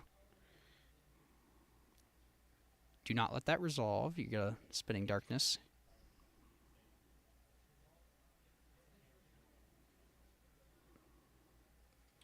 So we're going to see that Spinning Darkness. I think he's eyeballing those cards in the graveyard. Yep, Troll, Crypt Rats, Toxin, Spinning Darkness. Get those 3 cards out of the yard. Boop. And Bing, bing, bing. that's going to The happen. Brood Full Scale. not having enough green mana for that second one. Yep. All going So under that Derek Eviscerer's Derek Insight. did find that removal spell that he needed there to stay in the game. I like Foles keeping that Eviscerer's Insight at top, just to remember that he has it. Yep. That's just grinder mentality. That's okay. It's like you can show your No, opponent. no, yeah, you're totally fine. Like Yeah. you say, do whatever you need to do to Some help people you. think too much about like, Yeah. oh, I don't want to show my opponent this, but just assume your opponent's smart and knows what's going on. Yeah. And then you don't have to miss something. Let's see what dumb like Derek's that, gonna put an Avenging Hunter into play. Let's Clock.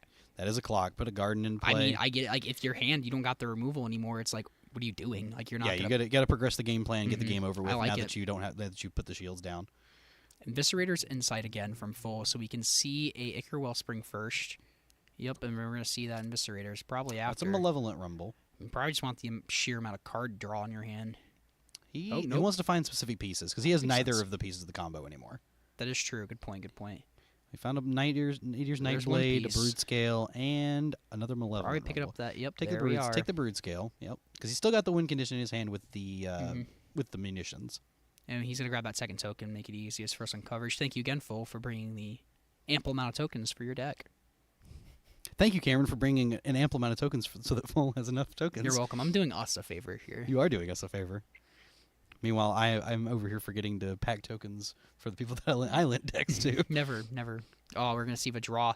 Drawing 4 cards this turn off that Ichor 5 for draw step, man. Lots of cards. So many pieces of What an cardboard. engine. See, that's what I'm saying. Like, people talk about, like, these Deadly Dispute bans, like, hypothetically, but it's just like, yeah, it's good, but we ain't going to miss it that much. Like, we still have it. It's not worth it. Wouldn't change the No, format even at and all. you can't get rid of the trinkety artifacts. There's just other trinkety artifacts. It's just built in the Pauper now, baby. Yep. But trinket format. All right. Thank you, Derek, for All right. bringing out the initiative. Can you read that, Hippo? No, but I do know what it does. So- Actually, I'm sorry. My vision's really good. I can read you exactly Yeah, what it exactly. does. Derek, first chapter was. First chapter is go search for basic land. Derek has moved over to the Scry 2 option. I like that because He's just trying to find removal spells so that he just can needs to continue dig. to keep himself in the game, so Keep he that doesn't just limits on die top. out of nowhere. Because the other path is put 2 counters on something and then lose 5 life. So that's kind of like the aggressive path. But Derek just needs to dig for cards. Yeah, here. because this is like a 5 turn. This is like a 5 turn clock. Because at some point, or a 4 turn clock, because he just needs to cross over these tokens on the board from full side. See Another Olympus from Olympus Derek. there. See what Derek wants to find. Looking at his daily bread here, thinking about it. He's drawing it. He took the card. Man, attack that's for 5. Yep. That's the clock we're talking about, baby. Yep. Derek locked in this game. He is. You see Drownstar? Do you see the card he drew was? I can't quite tell. I did not quite see what the card was. Oh no. I don't think anything position wise changed on there. But the 2 spinning darkness are gone, so it doesn't matter for the rest of this game. Yeah, that's true. That is a good point. That's a good point. It doesn't matter for this game. He doesn't have any more on the board either, so a third is at nowhere to be seen. See the Twisted Landscape from full. Now he's thinking. So he has the Brood Scale. I don't see it statistically. He has the munitions. He's had that munitions here for a second. Full's in the tank. If you're full, you just want to dig for that statistically, or Yeah, I think I'm. is that what that is? Way in the back there, or is that a duress? I think it's a duress. He's had that in his hand for a few turns. I think he drew it the turn following We're the gonna see turn Basking he Brood tried to Scale. combo. Oh no, maybe it is a. I think it is a Brood Scale or a statistically in the back. We're gonna see respond with the Defile. I like he's it. gonna respond with a he's safekeeping still in his Mhm. hand. I would assume if he's safekeeping here, he does have the. No. But he doesn't have no. another black source, so He is just gonna Deadly Dispute it. sure. Okay, interesting play from full. He's letting one of his Root Wallas go. Root Wallas. Brood Scales scales. go. Yep. Maybe trying to bait Derek to use his removal a little bit. Could 'Cause be. He's gonna be up a lot of cards here versus Derek. I think he's also just trying to put Derek to the test like every turn that he can. Give a treasure, draw another Brood Scale, and play out this munitions. I like that. Just Yeah, may as well use your mana this turn. Yep. 1 less mana. You got 1 less mana. Because when the turn you combo off on, if you don't have the outlet, which he now does, you do need colored mana still. Like, you make infinite colorless. Yeah, we've seen some of these people, some of the Brood Scale pilots actually adopting like Energy Refractor into their deck, so they have a way to filter through all this mana while it also being a cantrip rock in their deck. So See, and Derek crack the blood, pick up a troll, because if he He- has nothing else to do, He is going make a to make a treasure here. Yep. He nothing else to do. He might just slam the troll and be like, "You're dead next turn. Hope you have the combo, bruh." He could. You know. He could also just try to play a little safe too if he wants to. I mean, if you don't have removal, there's no I mean, safety. but Is that like I say, Eviscerators in sight? In this hand, I mean, it looks like? Full doesn't now know what's in all the contents of Derek's hand because he'll have drawn so many cards.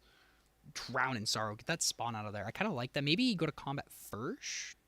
Might have been the play there. I mean, you're actually getting in for less damage this way. Exactly. That's what I'm saying. Going to combat first might have been the play there, but Yeah. I trust Derek doing what he does. Should be taking 5 less or 2 less on Drown Sorrow.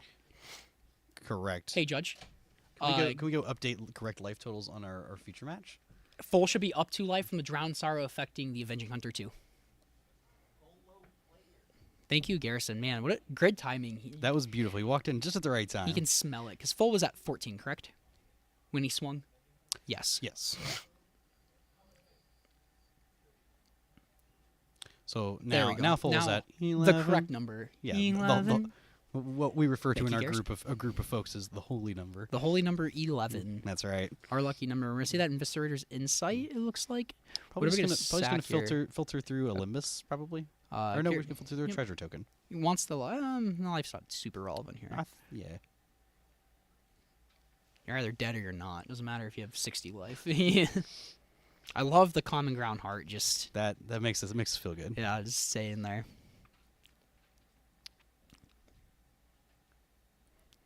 That initiative just might coast in the victory. Oh, we see the backup statistically. We have the combo wow, again with the protection. Sometimes you just peel it off the Oh, top. He's got the protection. Yep. What does Does Derek have? have the snuff out? Nope. Nope. Derek does not have the snuff out. Picking up the cards there. That's man, Full just risky play playing that brood scale. Mm-hmm. But he had the card advantage in hand, so like it was a smart play. Like after everything was said and done, because you drew into the other one and you drew into the statistically. And I guess Derek gets to start the game at 19. Yeah, and we see the power of Tamio Seafcaping there, like and duress. Yeah, just like knowing your opponent's hand and like, okay, I don't have to play around anything here. I have one piece of backup. I can go for it here. You know, I bet you that Michael Fall boards in 0 cards in the matchup. What do we got from the sideboard? We have 4 breath We have 4 weapons? Breath Weapon, 1 Pyroblast, 2 Red Elemental Blast, 4 Snuff Out, and 4 Weather the Storm. Yeah, I agree. I would agree that there are 0 cards that come in this matchup. Is there anything like it's dead in the main board? Not really. Not really. I mean, I think the worst card. It's not even bad. It's like Shambling Gas. It's like kind of whatever. Like it's not even bad. It puts you up a treasure if it dies. So it's I like want snuff outs over. Get rid of the. Not even. Yeah, I don't even know, man. no, I don't think I want to. I don't think I want to board in any cards here. Yeah. On Derek's side, what do we got?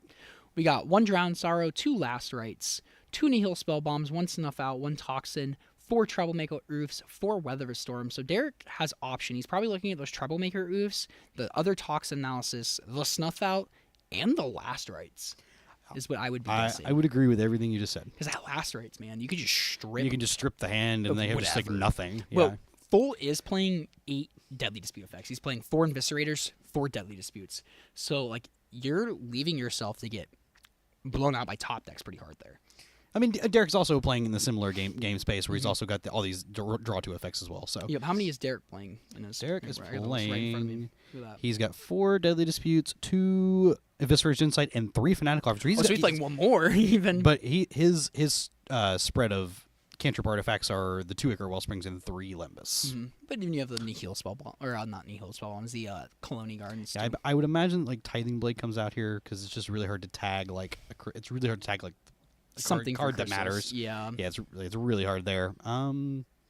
That's probably like the easiest. Fungal Infection ain't doing nothing. Yeah, it doesn't do anything. So that gets out Fungal of there. That's 3 cards. We're thinking about probably bringing a few in. Yeah. Yeah, I do like the Avenging Hunter. And Oh, he Thorn probably Black cuts Rose. Shambling Gas from himself. Oh, okay. Yep. Yeah, I agree. There we go. So I like the Thorns here because you can get in early. Puts a clock on, and they have a really hard time taking the initiative back. Well, the Brood skills guys. Well, the Thorn being the Monarch Yeah, too. So it's yep. initiative. Whatever emblem creature it might be. Emblem. Yeah, And emblem creature. But yeah, it's 1 putting the pressure, 1 refill on your hand. So probably want to see an early one of those. You know what? Funny enough, I think Dark Ritual in a sideboard for gardens against this would actually be kind of spicy. Just put like a turn 2 like Avenging a Hunter Avenging Hunter into play, would or be- a turn 2 Thorn would be easier to do turn 2. Yeah, that would be pretty sweet. I agree. Because even a Dark Ritual on turn 2, it's only 4 mana for Thorn. So unless you had a second one, you could bring in the Avenging Hunter on turn 2. But all in our imagination. This is true. This is very true. But it looks like Foles finished up randomizing his deck here. Good old, I gave him permission to riffle. I said riffle away. I was asked. I denied. I denied my folks. I double sleeve, so it's like Yeah, Pauper's like the one format I don't, because my cards move around a lot, so it becomes a little obnoxious. Yeah, me too. For me. I just like my entire playable collection is just double sleeve. That's though, fair. That's which fair. is nice, or like at least like it's in the inner sleeve, so it just makes it fine. And I just ask when people return cards, they return them. In the How do you sleeve pronounce again. the PF? So it's just an F. Pretend Full. pretend that P is not there. It's just full. Shout out Full. He has a awesome band. That You are a fan. we You are a fan we are of both- his music. It's called Secret Stuff. I don't think they're still making music anymore, but we are both like Midwestern emo fans. You And indeed are. He was on one of his songs made it to my Spotify You rapped rap, for this yeah. for last year, And yeah. so it's kind of funny to tag Full in that. So appreciate him. He's been a good buddy. It's kind of weird. Like he grew up with like the people that I look up to quite a bit, or not look up to, but enjoy their music. So it's kind of funny. Shout out Full for that, making some sick music. Yep, and our buddy Derek here, I know he really helped solidify Pauper as a format that people want to play in the Nashville, Middle Tennessee area. Yeah, he's an old. He is man. an old. He forget about that. and I go way back He in this helped, format. Yeah, he helped really just start the Pauper scene. Like Yeah, he he walked so we could run. He did. He put way more effort to it than I did, and I wish I put a little more effort to it back in the day. But Look at you now. But looking at me now. Linden decks out for people, do. and Yeah, that was what he did. It was what he did back in the day. He always Mm-hmm. had several different decks that he had available for people. He was like, anybody want to play Pauper? Anytime he can went to the game store. Anybody want to play Pauper? Yeah. Mm-hmm. love that. Nah. Super cool dude. Both players very, should have very 7. enthusiastic about the format. Oh, very. Full to 6, keeping a 6. Derek to But 6, also keeping a 6. 6. I like that. But Smith say, will play. but Derek will play. Derek's on the play with another garden. He just plays before he draws. I love that. He's like, back to you, go. Man, good stuff. He hands him. Let's go. We love those Pokemon cards. We do. And in our Magical the Gathering. Ivysaur, it looks like. It looks like Ivysaur, not Bulbasaur. I didn't play Pokemon as a kid. I'm so ignorant as to what's anything is. We see the attack with the plant and then the block with the plant. We love that. That's some good banter at the It table. is. We Let's see see. Ichor, draw. Subfat Investigator's Insight that's in hand. A theme of today. Also, Plant warfare. might want to stay stabbed. Hey, thank you, the Mason Clark, for the follow. You see, I love the attack there. Derek just land go. If he's not deploying trinket there's that- artifacts, not too much to do. Looks like Full did board in the snuff outs, actually.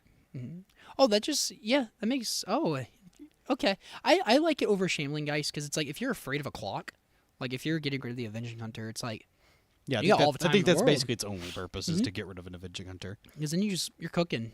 You got time. And I like leading on. Let's see what Full decides here. Deadly Dispute here. Nice. Get that treasure. And draw some draw cards. Draw them 3 cards. We've Ancestral Recalled. 2 or 1 then 2. But Yeah. Well, we've Ancestral Recalled. Once all said and Yeah. done. He's gonna crack that. Let's see. Probably grabbing his mountain. His one of mountain he's searching for. Yep, that appears to be what he's done. Because he's not on the Bridges Wildfire list. So No, he's just playing the middle of the road. So Oofs, I said earlier, Oofs would be fine from Derek. I forgot he's on the Wildfire list, so Oofs would be pretty bad going into Full here. He could also try to use them to like get aggressive, just put more like early threats into play if he wants to, so that he just doesn't give Michael a bunch of time to set up for a combo turn. We got Swamp, and we got 4 mana. And I see some Chrysalis. I see some Sadistic Glees, and I some... see a Writhing Chrysalis. Oh, 2 Mountains of And Effect. there's a Apologize. duress in his hand as well. And we're gonna swing him with that 0-1. Get in there for 0. Oh, cast on the Writhing Crystals. I thought he was cast on the plant for a second. I'm like, whoa, no, Derek, don't do that. Oh, I think Derek knows what's up. Yeah, for sure. Yeah, get them spaghetti noodles out of here. Crystal is just demanding so much. Just like giving you the spawns, lets you combo without dumping the man in the brood scale. That's just a whole nother step that's just averted, and it just soaks up a removal spell so quick. Yep. It's. Yeah, I mean, it's the rest. I mean, that's the thing about this brood scale deck. It's like every threat they put into play is a must answer We threat. see a duress first. Let's see what's going on. Clear the way for this Chrysalis. I really like that. If you just want to be on the. Oh wow, his hand is just we hear a them laughing. pile of We hear them removal spell. laughing. Yeah, we did hear the Wow. Take up one of the free removal spells. And Derek is just gonna sit beautifully. Really, just kind of wants like Olympus and Icar Wellspring. Yeah, he just wants some way to A Colony Garden. Yeah, he just wants something to put into play for fodder for this deadly dispute. Man. Yeah, that is a pile of removal spells. It's gonna be very difficult for Michael to get this combo through right now. So Michael plays this Writhing Crystals. If you're Derek, do you want to cast down it, or do you want to snuff out of the pay just the 4 mana? I think I want to make use of my open mana on this turn and just cast down it. Honestly, I think I like that too because there's a third Chrysalis and an Evolution. Oh, an Evolution Witness is pretty good too. Kind of hard to put onto the board here, but correct. It's just not going to do a lot because you're not going to get the adapt trigger off of it. But the game is going to go long. The game will go long, and it seems that Full agrees. But And you know what's really spicy? What's that? Sadistic Glee on the Evolution Witness with spawns in play. That does work out nicely. It does. And that is a 1-of, so Full is going to take that card. And we're going to get in for our 0-1 plant. That is a lot of removal. Rip Noodle. Yeah, that's what Garden's deck is. It's just a pile of removal spells. Full might just... So he did find the Troublemaker Oof. He also he's on board with the same thing. Just put a 2/1 into play. 2/2. Or 2/2, sorry. 2/2 into play. That draws you 2 cards once you Once sack you dead the it. dispute. Yeah. Plant's going away. We're going to say goodbye to random Pokemon. That's right. Bellsprout. I don't know. Yes, keep that common ground book. Thank you, Full. Beautiful. I bet you Derek drew that. Oh, 100%. Something tells me Derek drew that. Full draw. Oh, I got Sadistic Glee, but we are far from safe to combo. 2 Sadistic Glees in hand. Yep. But we are still far from a safe combo. That is correct. Yeah, we've quite a lot of work to do to get in that spot. No, I remember talking to Full, and he last minute today took Last Rites out of his sideboard. And I think just right now you would love a Last Rites. Yeah, Last Rites would be a very big game right now. Game over. Yeah, because then you just strip Derek of every single removal spell in his hand. You just keep your Sadistic Glee. But no way to win the game right now off the Sadistic Glee, even if you had that in this fictional world we live in. Derek agrees with you. Wants to draw a couple cards off that Troublemaker Oof. Which he finds another Troublemaker Oof. They came us too. And Olympus. There we go. There's Olympus. That's nicer to sack, I guess. It feels better. Yeah. And Derek still needs to hit land drops. Like, it's awkward because he needs lands and something to do. Yeah. Looks like he didn't... The dark... what is that? Why can't I think of that card? Spinning Darkness. Yeah, he does have the Spinning Darkness. He has 2 free removal spells still in his hand. Bottom the Spinning Darkness off Olympus. Well, he's still got one in his hand. Yep, So correct. he's still got 2 free removal spells that he can fire off. Makes sense with the bottom, just because like you only have 4 black cards in your graveyard. But if you cast the first one, it's 2 black cards, so you only need 1 more. Looks like he... But just need lands. Curious what he's thinking about here. Probably thinking about what he's going to discard for turn. No, he's just going to fire. He's got the Deadly Dispute. Wow. Well, he's got the 2 free removal spells, so this makes sense. Yes, but I don't like going to hand size. No, I don't like that either. But you need a land. Like, you got to start hitting land he's got to try to drops. find a land drop here. You got to find, like... Something. Yeah, you got it in this game. Because the more this goes, Full is favored, I believe. I would agree. Which is wild to say a combo deck versus a control deck. Yeah, because, I mean, the combo deck is just so resilient to itself. But I mean... It's a control deck that doesn't play counter spells. Remember, control is different in Pauper. Justin Turner has liked the stream. Thank you.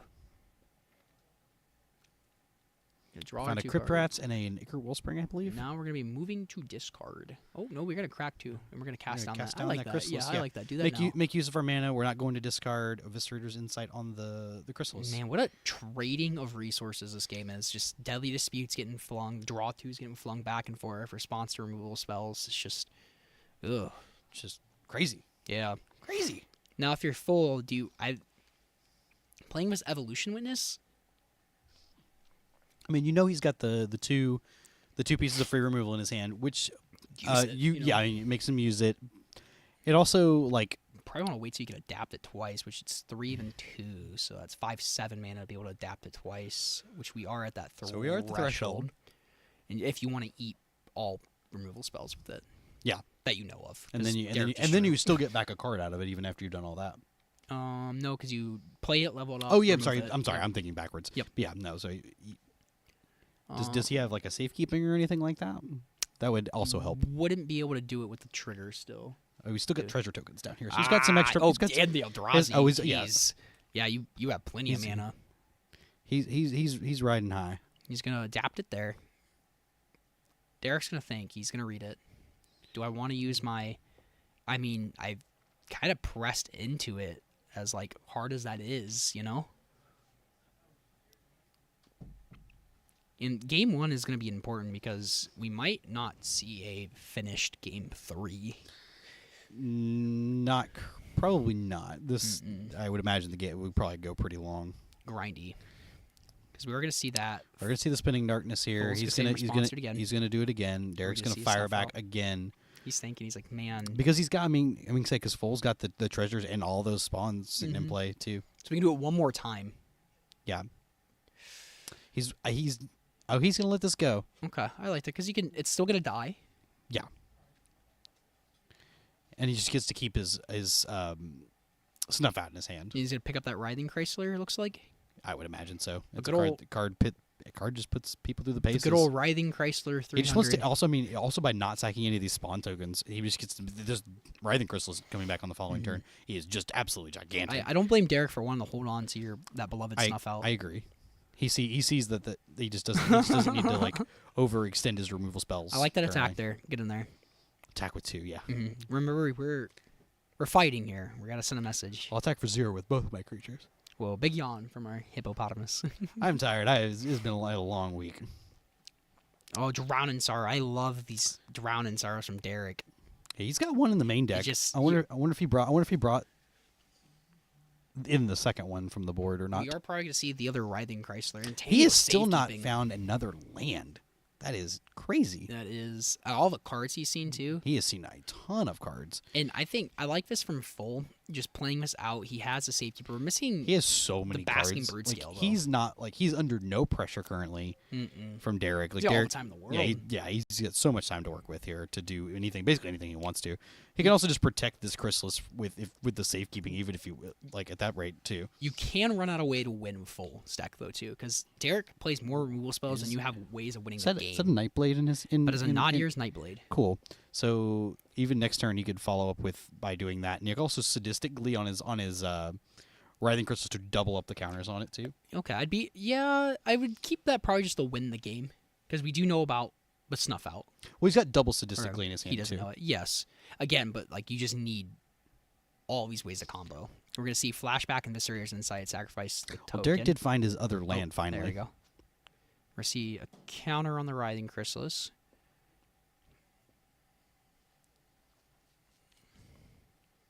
Another sadistically, it looked like. Let's go for the untap. Let's see what Full wants to do here. Check his graveyard. I like that. Being mindful. He's a very meticulous individual. He's at home with these combo decks. He He sure really is. I hope he finds a nice love for this deck today. I'm sure he will. As It seems to have treated him well thus far. both players X and O, I believe Full has a No. draw. No, I believe Derek has a draw. Full does too, I believe. Oh, they both do? I think he drew against Austin, or No, I think he was. he drew against Wub last round. Oh no, I he think drew he was. against. I think he's 9. I think it was 9 and 7 points going into this round. Oh, okay, thank you. So I think Derek had a draw, which Gardens that makes sense. Full did too, because I remember I was talking to him. I know he's 2-0 going into round 3. I didn't know what happened in round 3. You got to draw round 3 because he was talking about I missed it. Like, I could have killed it a turn earlier if I'd have dug a little bit deeper. But he drew at the homie, so it's all good. We're going to see if it's Nadier's Nightblade. Running that out right now. Just go ahead and get some other clock on the board.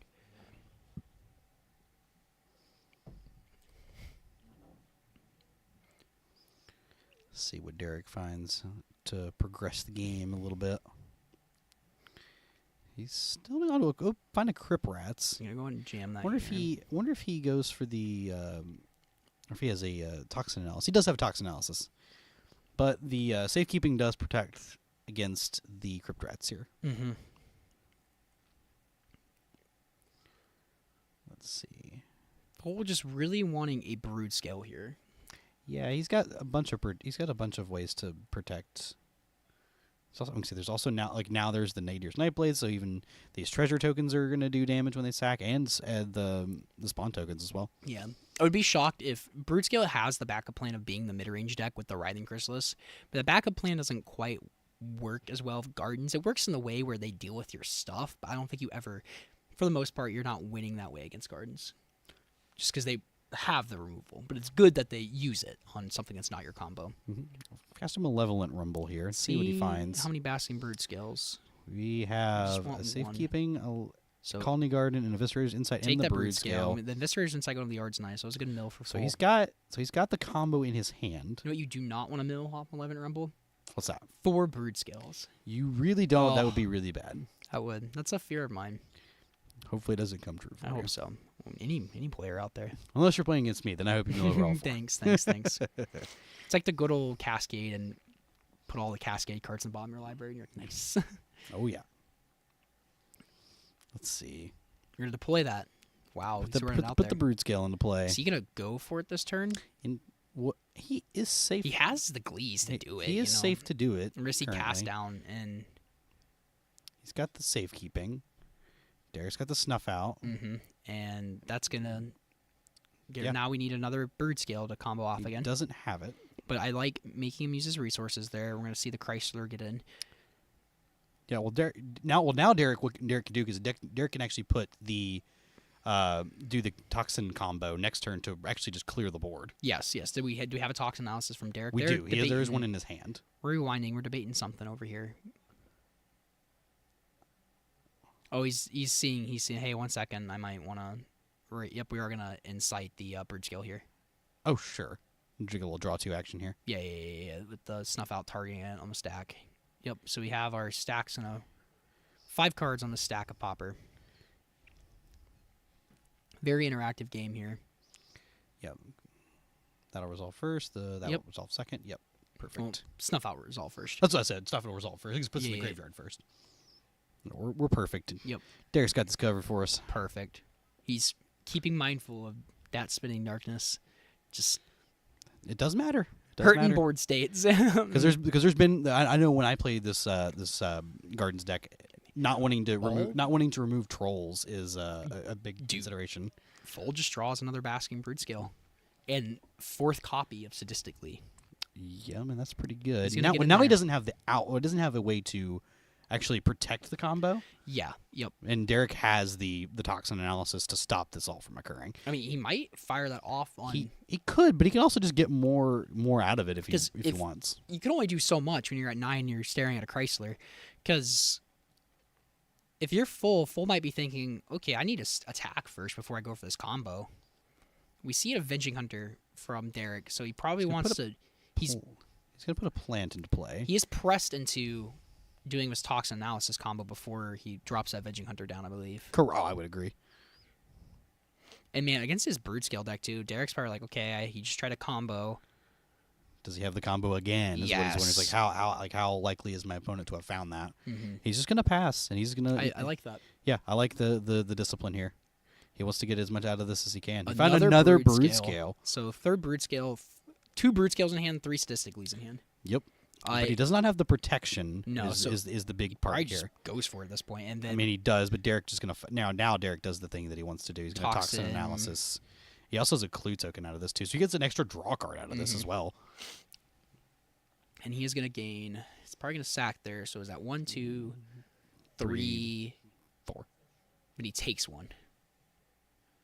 But he gains 1 off the damage 1, 2, dealt to the 3, player. 4, 5, 6 targets being hit, so he gains 5. Okay. Right, because he's gonna sack the thing in response. Yeah, because we got 1, 2, 3, 4. Yeah.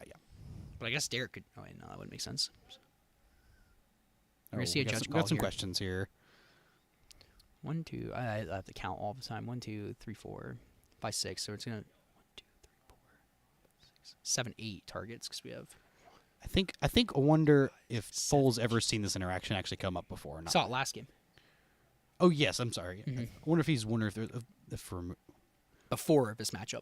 oh that yeah. What is Foles' hand? I'm curious. It's double snuff out plus Basking Brood Scale. yes. Sadistically.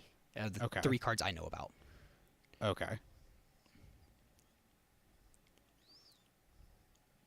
Derek's just chilling. He And knows, snuff out. Okay. he knows how this interaction happens. Can't snuff out that Crypt Rats.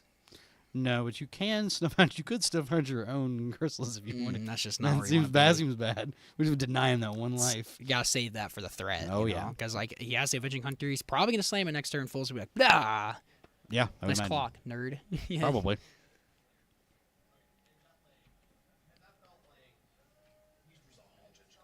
Yeah. Yep. That's what We're talking. Yep. Yeah. I assume.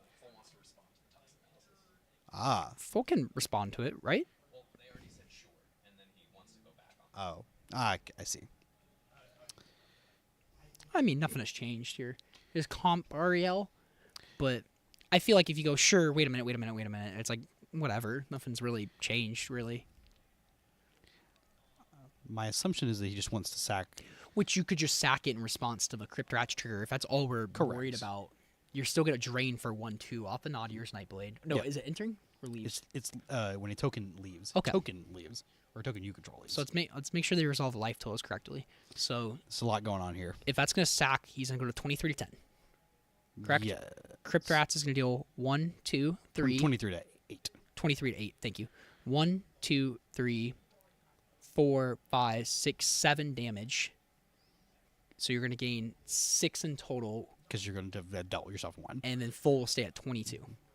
Yeah, because all the one token So 8 plus Leaving. 6 is 14. so it should be 22 to 14 after this resolves. Is that correct? The quick math says yeah, that's fine. Okay. What a headache. Yeah, there's a lot going on here. This is a Man. complicated board state. It is. It really is. Complicated game to navigate through. And Yeah, like, props for both I was like, because you've players. got one of your win conditions in play, like your Nadir's Nightblade in play. And good on Derek too, just like doing so well so far. This is a hard deck to play. 6 rounds. You play Batat, you win the tournament. How many more rounds are you playing? Boop boop. 3 more rounds. You played 9 rounds of 12 Gardens. That's a long day. Yeah. So Derek and I had this conversation about like some of his decks that he was picking across the day across the tournament to play from this past week or whatever, and that was one of the conversations we had. Was like, do you feel that do you think having a full day of playing Gardens is like good for mental fortitude, like keeping yourself sharp in the tournament as the tournament continues to go on and on? Derek's looking for that clue. He's got a stack of tokens. Appreciate that. Yeah, Derek came prepared for tokens. He's got lots of Pokeball. lots of Pokemon cards. He's gonna capture the Ichor Wellspring. So he's gonna activate the Nadir's Nightblade or Nadir's Crypt Rats for 1 here. in response to the Brood And skill. it has Death Touch and Lifelink. Correct. So that statistically Stone stack.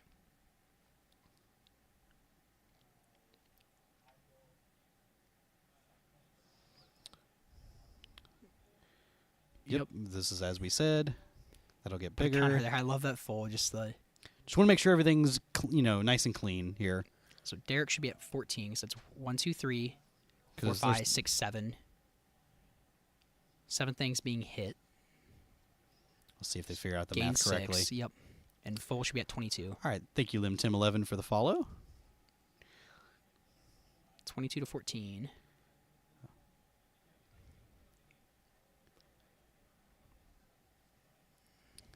Lots of math going on here. This is quite difficult. Mm-hmm. I think you should be at 14, but Oh nope, they figured it out. okay. They Good got job, there. y'all. Alec Moshi says, "Man, I hate math. I do too, especially with these board states where it's like, oh man, I gotta like." Well, that cleared up a lot. That cleared up a lot of the math Yeah, problems. It does. Like I drained one here. You just gotta like take it slow and make sure you count it right. But All right, again, we've got the second combination. is this the same turn? Yeah. Yeah, this is the same turn. Make it Let's infinite. see what infinite. see what Derek has. I don't think Derek really cares about. No, he's infinite, fine because infinite. he's like his hand is nothing. I mean, his hand is snuff out another glee, or snuff out another glee. You just gotta find a way not to let this hit you though. Just threw all the dice on the table at it. It's an infinite. Those are dead. Those are dead. I hear. There we go. It's gigantic. Oh gosh. Oh, let's go. Oh, Alec, what's up, dude? We played in the Pro Tour Cube, right? You had the you piloted the Splitter Twin deck with my mono red splash for Benelish Marshall, white, The white, and white Spectral card. Splash. I was like splashing for triple white. That was fun. We have a Those were troublemaker fun oof that games. could kill the Glee, and he gets to draw a card off of sacking this Wellspring. It's still an infinite. It's infinite, but he does get the block now, and he gets an extra card at least. Stop the combo, so at least It does. So like munitions doesn't do anything here. No, correct. So we just have an infinite. But we play. do know about if you're full. Full's a little newer in the deck, so he might not know about the interaction of. But you might want to do that against Gardens either, because Crypt Rats and stuff. Also, he can just move this oof out of the way. 2 Glees on. Because he can just snuff out the oof. That is true. He can just move it out of the way. 2 Glees on a Basking Brood Scale makes infinite All right, spawns. what do we got here from Derek? Got to dig for something. He is digging pretty hard. Snuff out there. That's gonna do it. Game, yeah. That's gonna That's game 2. crazy. That's wild. That was a wild game. Yeah, that's my brain a little fried, but and you weren't even playing the game. No, That's Guilty, crazy. Guilty also says math crazy. Yeah, math is crazy. We hate math as Magic players. That was well a well wild played game. to both gamers there. That is a hard matchup to navigate through both. And I think both players played it really well. It's kind of a nightmare on full side to navigate through that removal, but he did that really, really well. I think he jammed where he was supposed to. I agree. And He thrives playing those like black green He does, combo decks. and That is just his bread and butter. I think he's gonna fall in love with this and realize having a backup plan of his combo decks and Chrysler is insane, because like I just keep honing on this fact that Chrysalis demands an answer, and so you have to use it to do stuff. Yeah, I mean, and I think Full has picked up on that very quick. It's like I can just put on the pressure with this until they answer it, and if they pay mana to answer this, it's like I'm duress, good to combo. Let's go. Yeah, no, Full's a good Magic player. He's very good at assessing what his position is at any point in a game. And in a lot of these combo decks, you duress the turn you combo, but with this is interesting. We saw Full do this a few times too, where you're duressing before the Chrysalis, because it's like this is a good enough backup plan. So let's see what this looks like before I even deploy up my plan B. Yeah, and I like it there. Yeah, I'm glad because he played the Wildfire version first, and he's like, I don't know, I'm not vibing with this super hard. Then I handed him like the black green version, and he's also like, I'm not also like I'm kind of Chrysalis is good. He's like Chrysalis is good, but I don't want Wildfire in my deck. Yeah, that was really the biggest thing. That's fair. We see the deviation quite a bit. Like people are split on that, and I can't tell you which one's better. I don't think you can go wrong. It's play black green, play Jun without Wildfires. Figure out what you like. All of them are good. Obviously, they've put up results in the hands of a bunch of good players. It's like, you really can't go wrong necessarily. Like, just hone in what you like to do across the game and just execute the plan. Man, yeah, and I feel like this is going to be the last of the Brood Scale decks that we see today. Like, we're probably going to see more of these on coverage on Top 8. We wanted to get in here, showcase y'all, like, this is the thing in the format that people are talking about. You know, like this, Affinity Godolpha. I think that's like our big 3. Would agree. We've not seen the Affinity deck on coverage yet. But no, that might be for next round. Beautiful. We see Full walking into the coverage room, giving me a little cheeky smile. Again, both players navigated that like extremely well. It was a pleasure to watch them play that, and I hope Full falls in love with this deck. That was well played from both sides. Absolutely. And we're gonna throw it over to Full and Thomas over here in just a few moments. How about a few seconds? Bam. Awesome. Hello, everyone. We're here with our winner of round 4, Michael Full. How you doing, Michael? I'm embarrassed, but having a good time. Embarrassed? What are you embarrassed about? Apparently, Snuff Out cannot target black creatures. This is That's true. like a key part of the spell. This is true. There was a bit of a judge question there where you guys were trying to figure out if you had priority to respond to that toxin analysis, and it turns out what you were trying to do was just something you couldn't do anyway. Yes. Alas. But that's okay. You are now 3-1. 301. 301. Okay, Yes. so you took a draw. All right, so 301 in very good shape for top 8 in the tournament. How have you been enjoying Jund Broodskill? I love it. It makes my head hurt in all the right ways. I'm definitely like a Golgari and Jund creature combo lover, I'm surprised it took me this long to even pick up the deck. For sure. This is my second time playing it at all, if you count Wednesday. There's a lot to learn, but I'm excited to keep iterating on it, keep playing. For sure. How have you, so Broodskill, from what I caught of the games, and I caught a lot of that second game there, Broodskill is kind of the nemesis, like the big boogeyman of the format in general right now. People are calling for bans on it. People are saying it's totally fine. Okay. It's become this mid-range backbone of the format, and it's kind of like the big baddie of the tournament today as well. How have you felt about Chrysalis so far? Like you're just getting used to play patterns with it. It sounds like how has it felt from someone kind of coming at Chrysalis with kind of fresh eyes? Chrysalis or Brood Scale? Like Chrysalis in general. Chrysalis in general, yeah. I mean, it's in the limited testing that I did for this. I tried out like Jund Wildfire Brood Scale that still had Chrysalis in it and everything. And then I tried just Golgari Brood Scale, like more turbo combo, have pieces to protect it and stuff. And I was like, I can't not have this card in my deck. So I kind of went like in between, was like, all right, I just need Writhing Chrysalis. That's the only reason that I need to play red in my deck, and it is worth any sacrifices you might make to have red mana in your deck, literally just for that card. Not mentioning even the good sideboard cards you get from it, but Chrysalis is absurd. It is very strong. It's very strong. It's very strong. And then the Brood Scale combo itself, I mean, it's very strong. We've for several months now, we've had this creature combo be very strong in our format.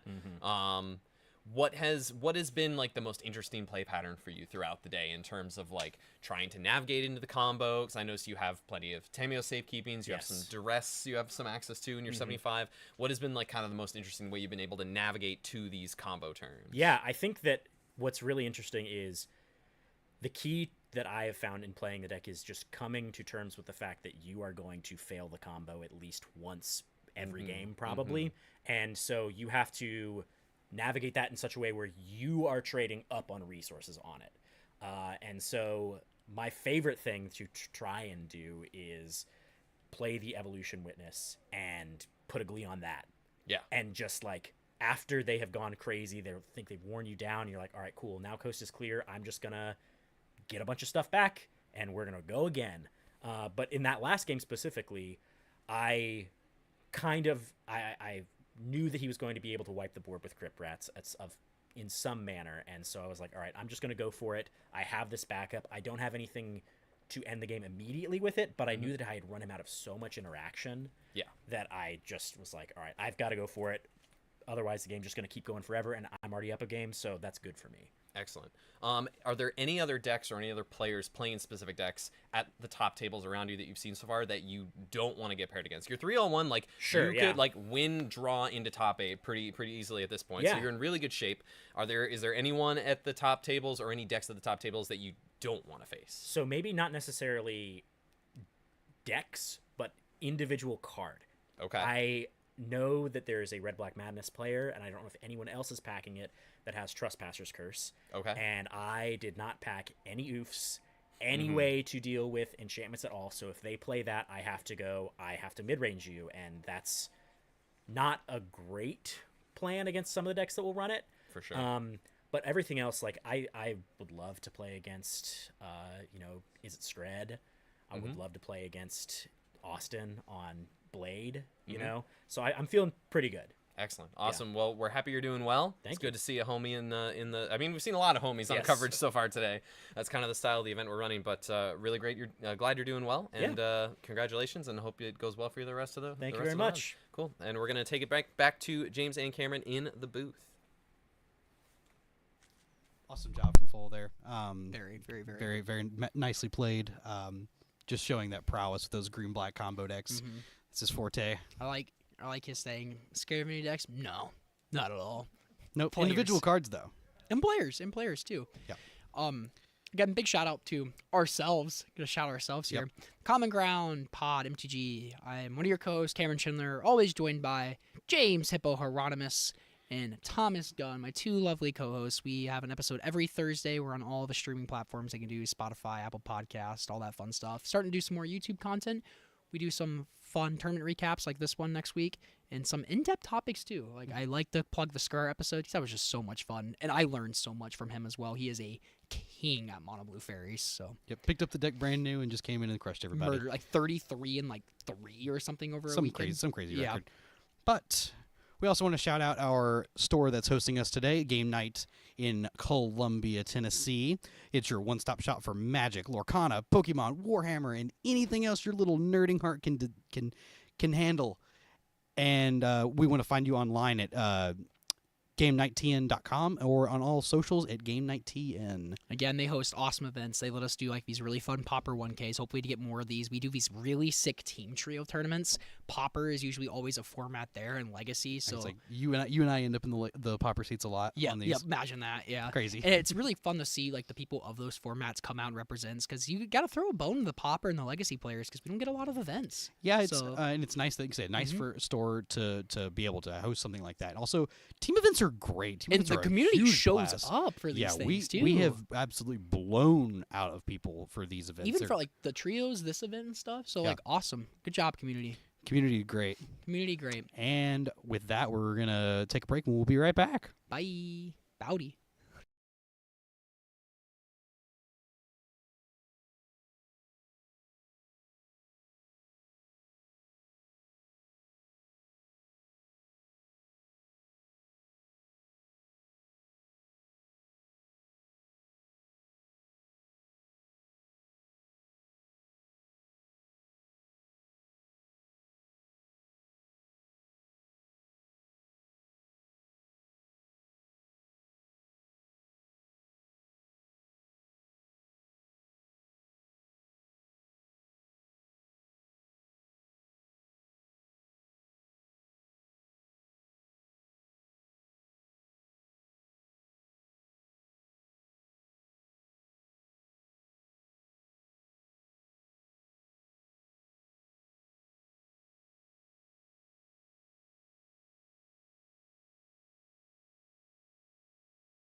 Welcome back, everybody, to round 5 of coverage of the Common Ground Cup. I'm Thomas Gunn, joined by the one, the only James Hippo Hieronymus. How are we doing? Wonderful.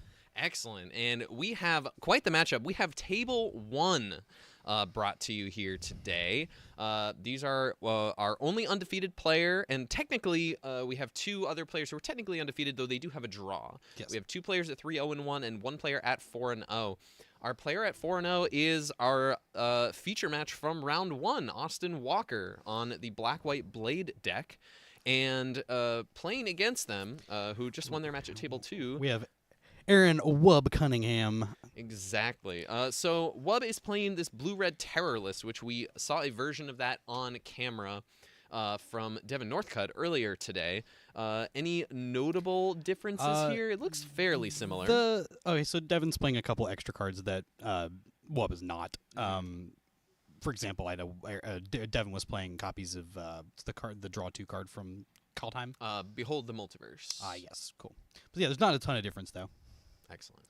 Beautiful. We got our beautiful players. They're ready to go. Yeah, it looks like there's an extra breath weapon here. Yeah.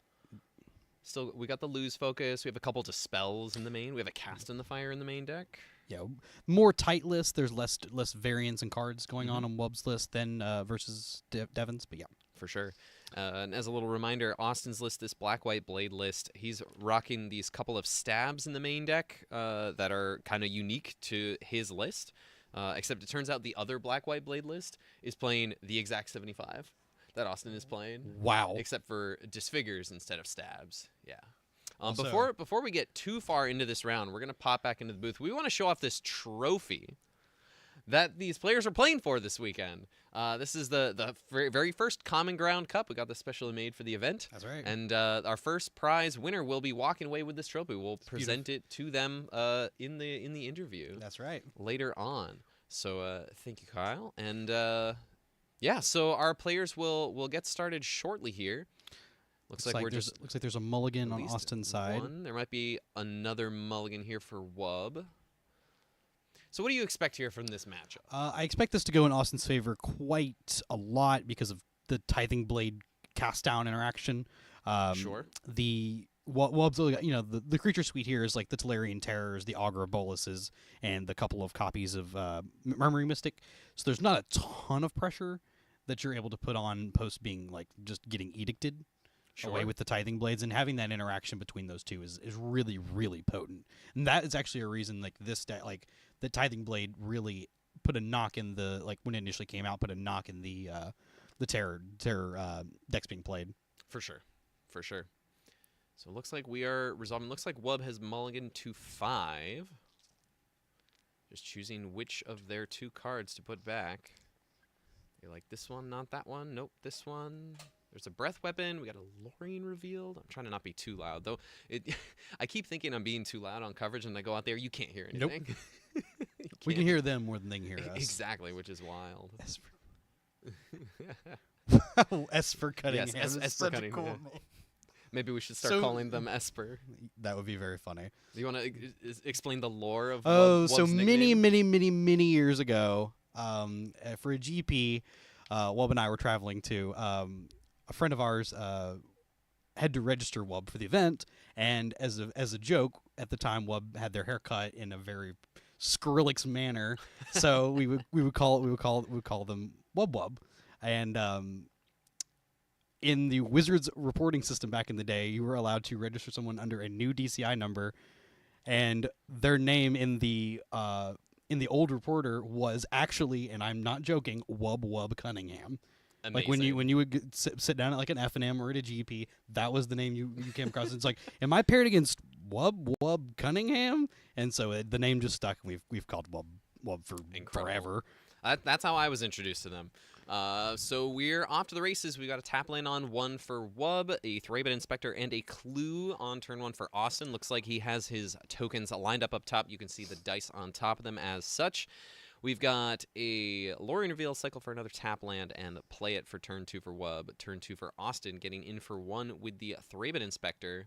Looks like we're going to run out the core Skyfisher and just bounce the Inspector. We're going to start stacking up this value that's going to be pretty difficult for... Austin already got all his tokens ready to go. They're all ready to go. He just knows. He's like, I'm going to make a bunch of tokens with across this game. And I imagine this is just another point of matchup discrepancy in that the core Skyfisher and Glen Hawk effects being able to rebuy Thraben Inspector and continue to make more clues and rebuy blood fountains, make more blood tokens, things like that. Like, you are going to just gain incremental value over the course of a long game that can keep up with things like Brainstorm, Ponder, Preordain, etc.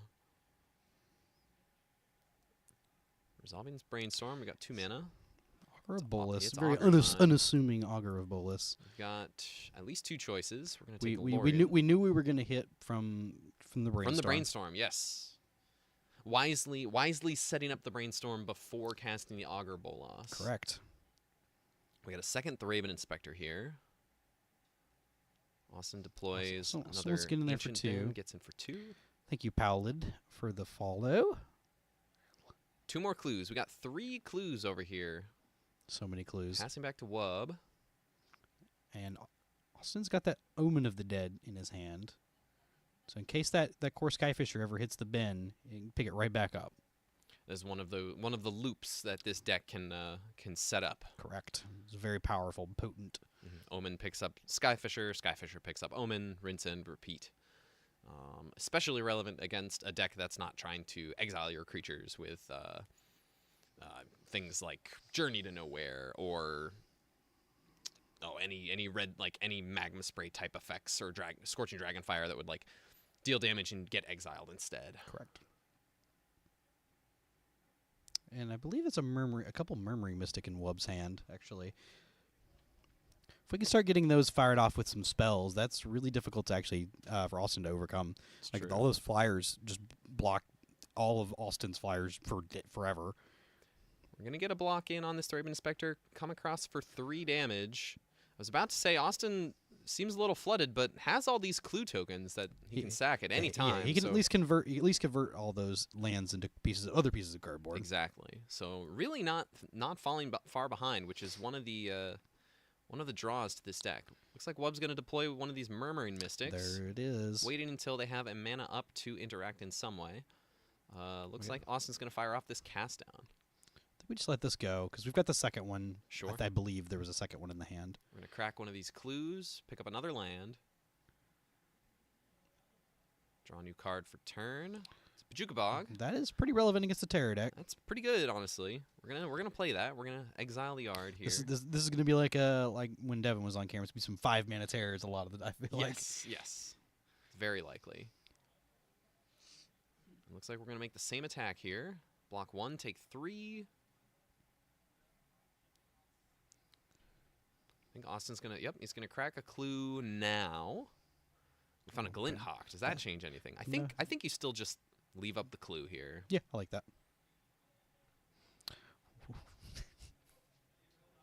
the holy number. It's true. There's the second Murmuring Mystic. Second Murmuring Mystic. Austin does not have a way to remove this currently. He's going to crack the clue to try to find a piece of interaction. It's another land, so these clues have been fine. All right, oh, we there's found the cast down. found the Okay. cast down. But if Wub does have this like a dispel, because there are 2 dispels in the deck. It's true. If there's a dispel here, this is a pretty huge game. Let's see. We're gonna start here with the cast down right away, targeting the Mystic. They didn't have it before, Nope. and they don't have That- it this time. So now I think the game has come to the point where Wub is going to have a very difficult time closing the game because now both of your Murmuring Mystics are gone. Yes, and those are the only 2 in the deck. Period. So it's kind of terrors or bust, and even then, it doesn't quite answer the Skyfisher. And even if you find the answer to Skyfisher, Austin just has this Omen of the Dead. It tried to cast a 5-mana Are terror. we about to draw 3? Oh, I think we're Lorien Revealing. I would believe that is the case. Okay. Continuing to leave up this 1 mana though, so it leads me to believe that there's maybe a spell. I think they're just trying to give themselves an out to do something with Sure. it, or represent something here.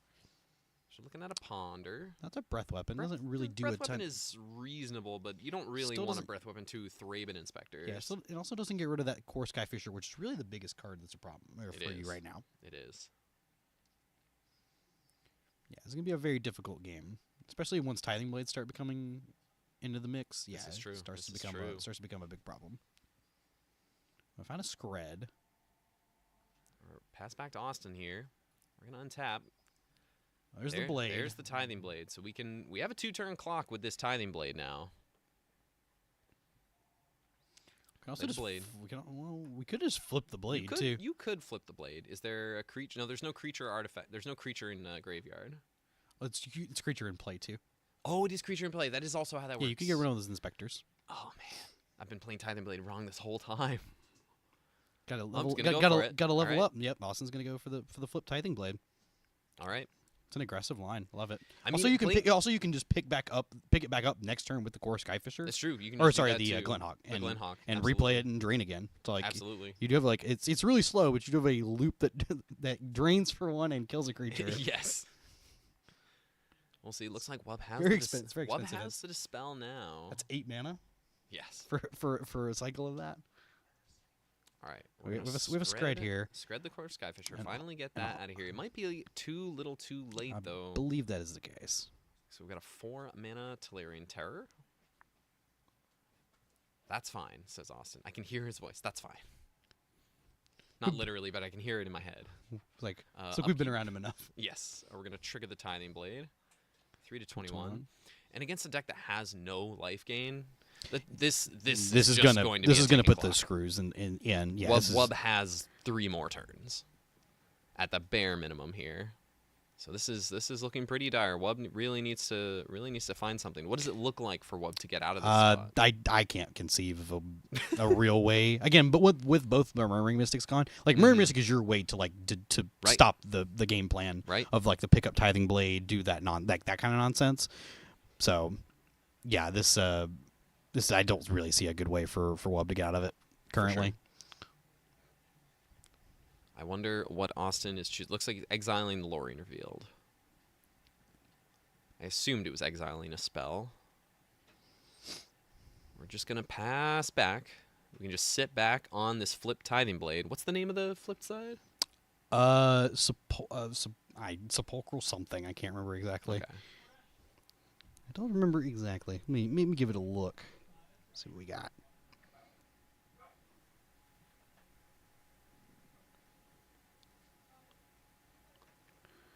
All right, looks like we Consuming Sepulcher. Consuming Sepulcher. Excellent. All right, looks like Wub's lining up another terror here. There is that Well, dispel. there's two spells. Ooh, No, Azure Fleet Commodore. Azure Fleet. Or Admiral, Admiral, sorry. yes. The blue Monarch creature. We'd introduce the Monarch to the game. Interesting Okay. choice. That's fine, says Austin. You gotta have some way to draw out of this.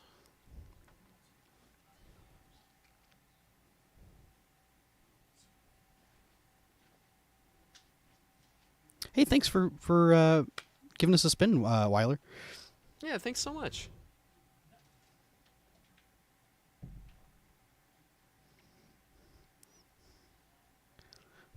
Someday we want to have big events like the Europeans have in Italy. You know, the Pauper getting. Yeah, we want to have some big events like that. That would be sweet. Here's the Glen Hawk. See what Austin's sides look like. He's Austin just has gonna pick up so the many Ancient options. Den, and we'll just pass the turn. Yeah, Austin has so many options that are.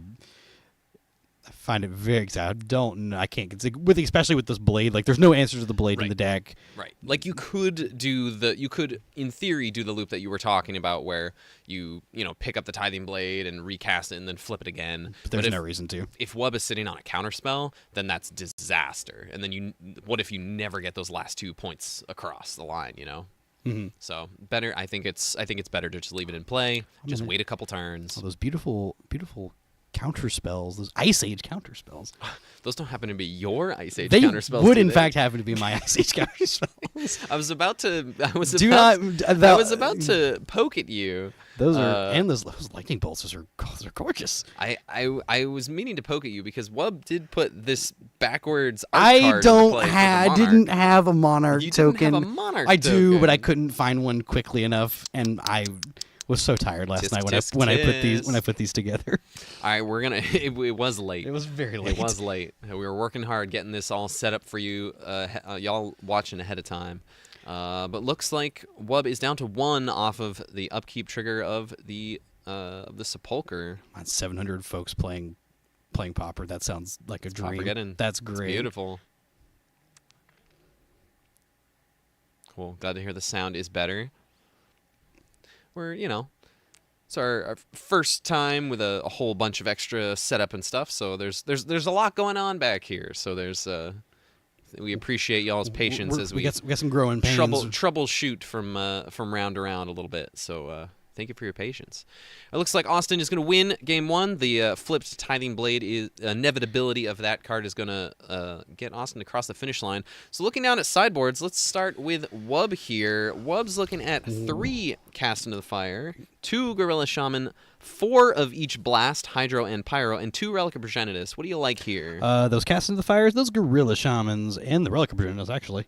Excellent. And on Austin's side, it looks like he just showed us 4 cards to the camera. They were. My guess is that these and these. My guess is they're the Thraben Charms and the Nell Spell Bombs. You're absolutely right. It sounds like those are the 4 But cards. to go over Austin's sideboard again, we have Yes. 3 Divest, 2 Drown in Sorrow, 3 Dust to Dust, 2 Nail Spell Bomb, 1 Shrivel, 2 Thraben Charm, and 2 Trespasser's Curse. Excellent. So I assume on Austin's side, you can say we've got the Thraben Charms and the Spell Bombs coming in. For sure. Don't really want much else here. Right, just things to deal with the graveyard. Thraben Charm can also deal with a big terror if you need, just 4 mana. Thraben Charm can take it also out.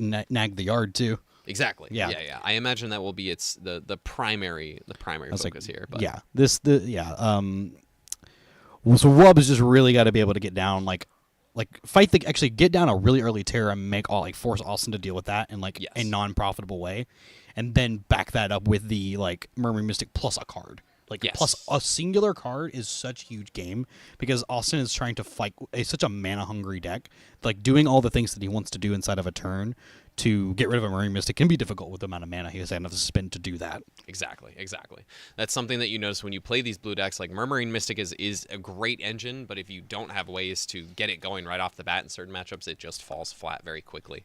So we'll see if Wub is able to come from behind. I was chatting with the players beforehand before we got set up, and it seems like they're both under the impression that this is probably a very good matchup for Austin, like we were talking. So the players are aware of the situation here, given the dynamics of the matchup. Yeah, Wub doesn't. I just saw Wub remove that Azure Fleet Admiral. That seems like the correct decision. You're never going to keep the Monarch. No, Basically, it's going to be really hard for you to stabilize the board with the Murmuring Mystic tokens and then deploy the thing. Seems really difficult. Say, Austin's just a value pile of removal. So, what are some other neat moments you've noticed while walking around out in the tournament today? some cool matchups I've seen. There was I handed out a mono white deck to someone today. They were playing against elves, so I got to watch that a little bit. It was pretty cool. Nice.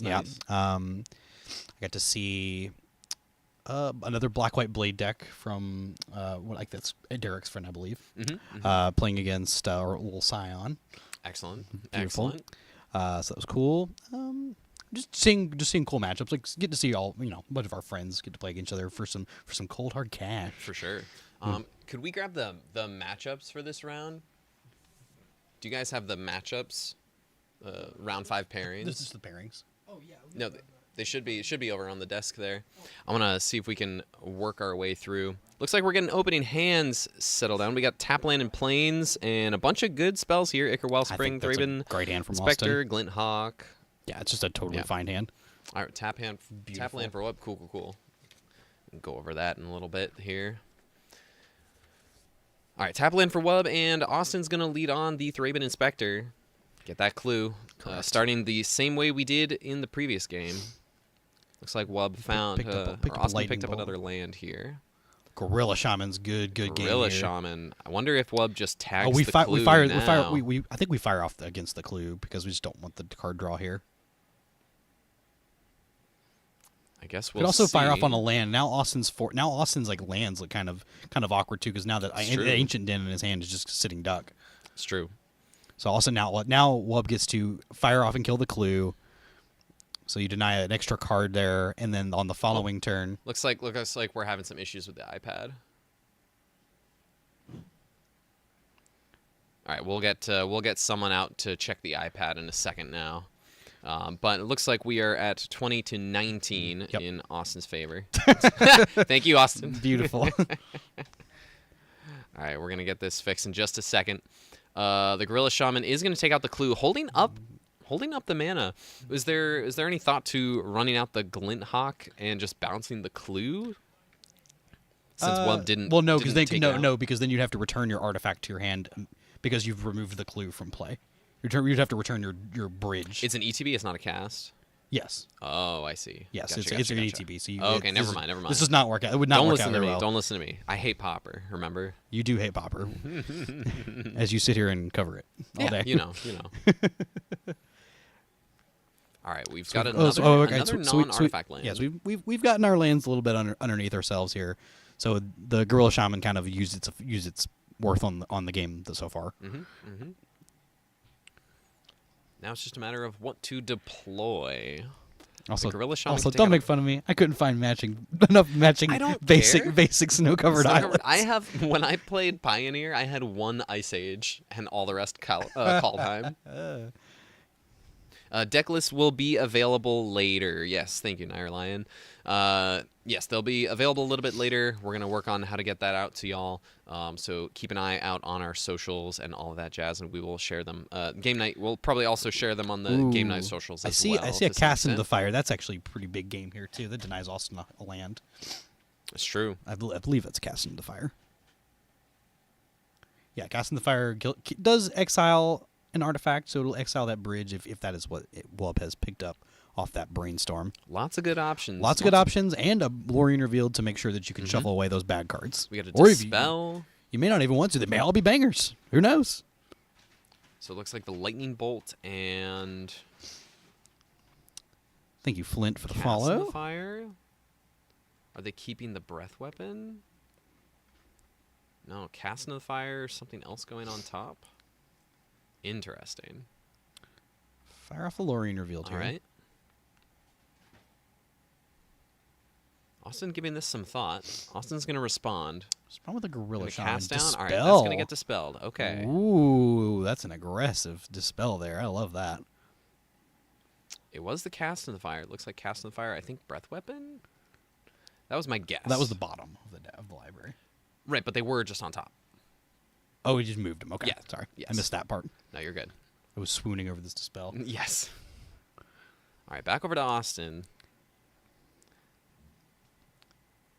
Austin's got the Tithing Blade pulled to the front. May want to just get this Gorilla out of the way before deploying any potential targets. Going to attack first, see if Wub is going to throw it in the way for any strange reason.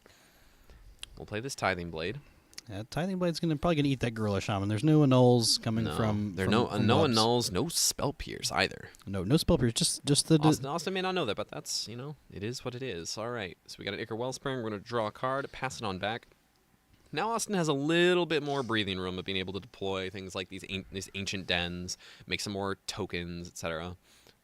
He's also got an Ephemerate in hand to do some things with later on. What's Wub working with over here? I think we had a Scred. Kind of hard to see. Keeping their cards close to their chest. Ooh, okay. All right, we've got a Murmuring Mystic now. Murmuring Mystic. This is gonna end poorly. Yes, unfortunately. There's a Skyfisher to bounce the Tithing Blade and replay the Tithing Blade. There are a lot of ways this could go poorly, it looks like. Yeah, would agree.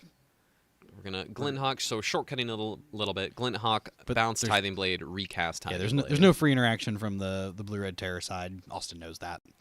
So.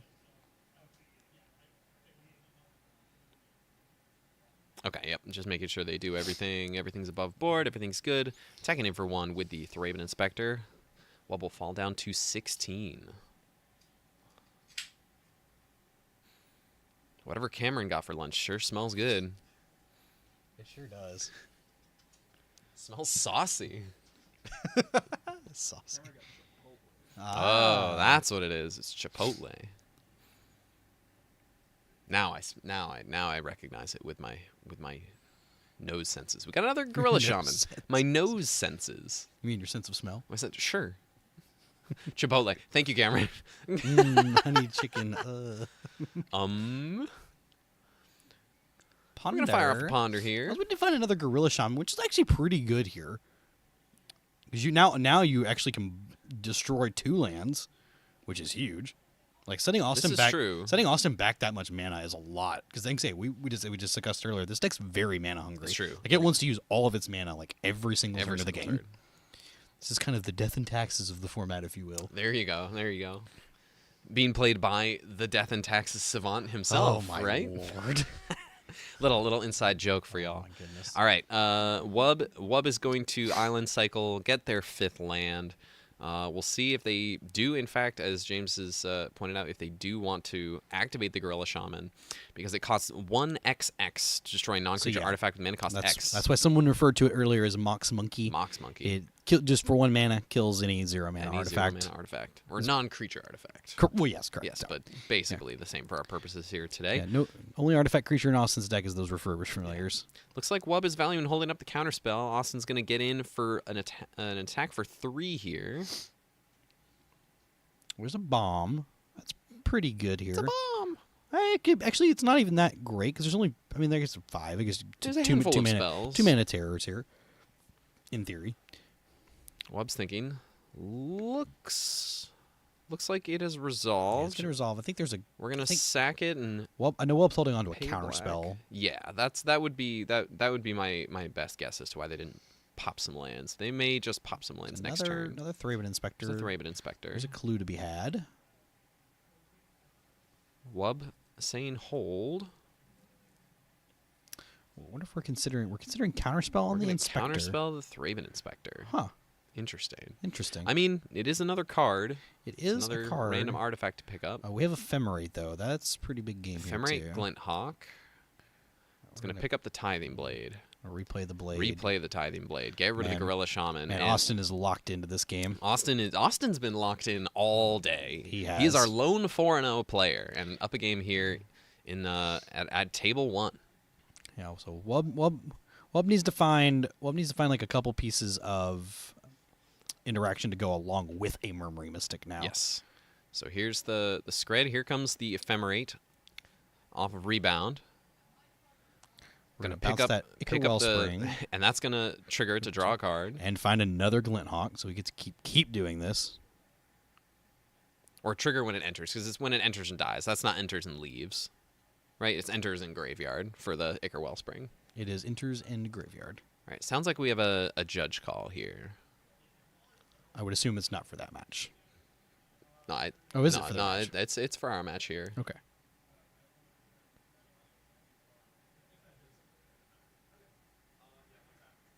Oh, okay. We've just quickly resolved through an Ephemerate without a passing a priority. Oh, there's a counter spell in the hand. So, oh, I see. We're gonna counter spell the Ichor Wellspring now. Okay, gotcha. We're gonna flip this because Wub does have a way to answer this now. At least we do have Cast into the Fire. We do have some artifact removal now. We'll at least have something. All right. Austin has 1 card left in hand. 1 card. This game's not over. No, this game is not over by any means. No, this game is definitely not over. The Sepulcher is going to be a ticking time bomb again. It is. We're gonna bolt this Glint Hawk. Man, if Austin ever finds this, there's a Slayer and Tear. All right. All right. Where the clock is on, Austin can just pick up the Tithing Blade and replay the Tithing Blade and kill the Terror and flip it back on the following turn if he so chooses to do such. It's also Suffocating Fumes. It's really good against the tokens from the Murmuring Mystic. Yep.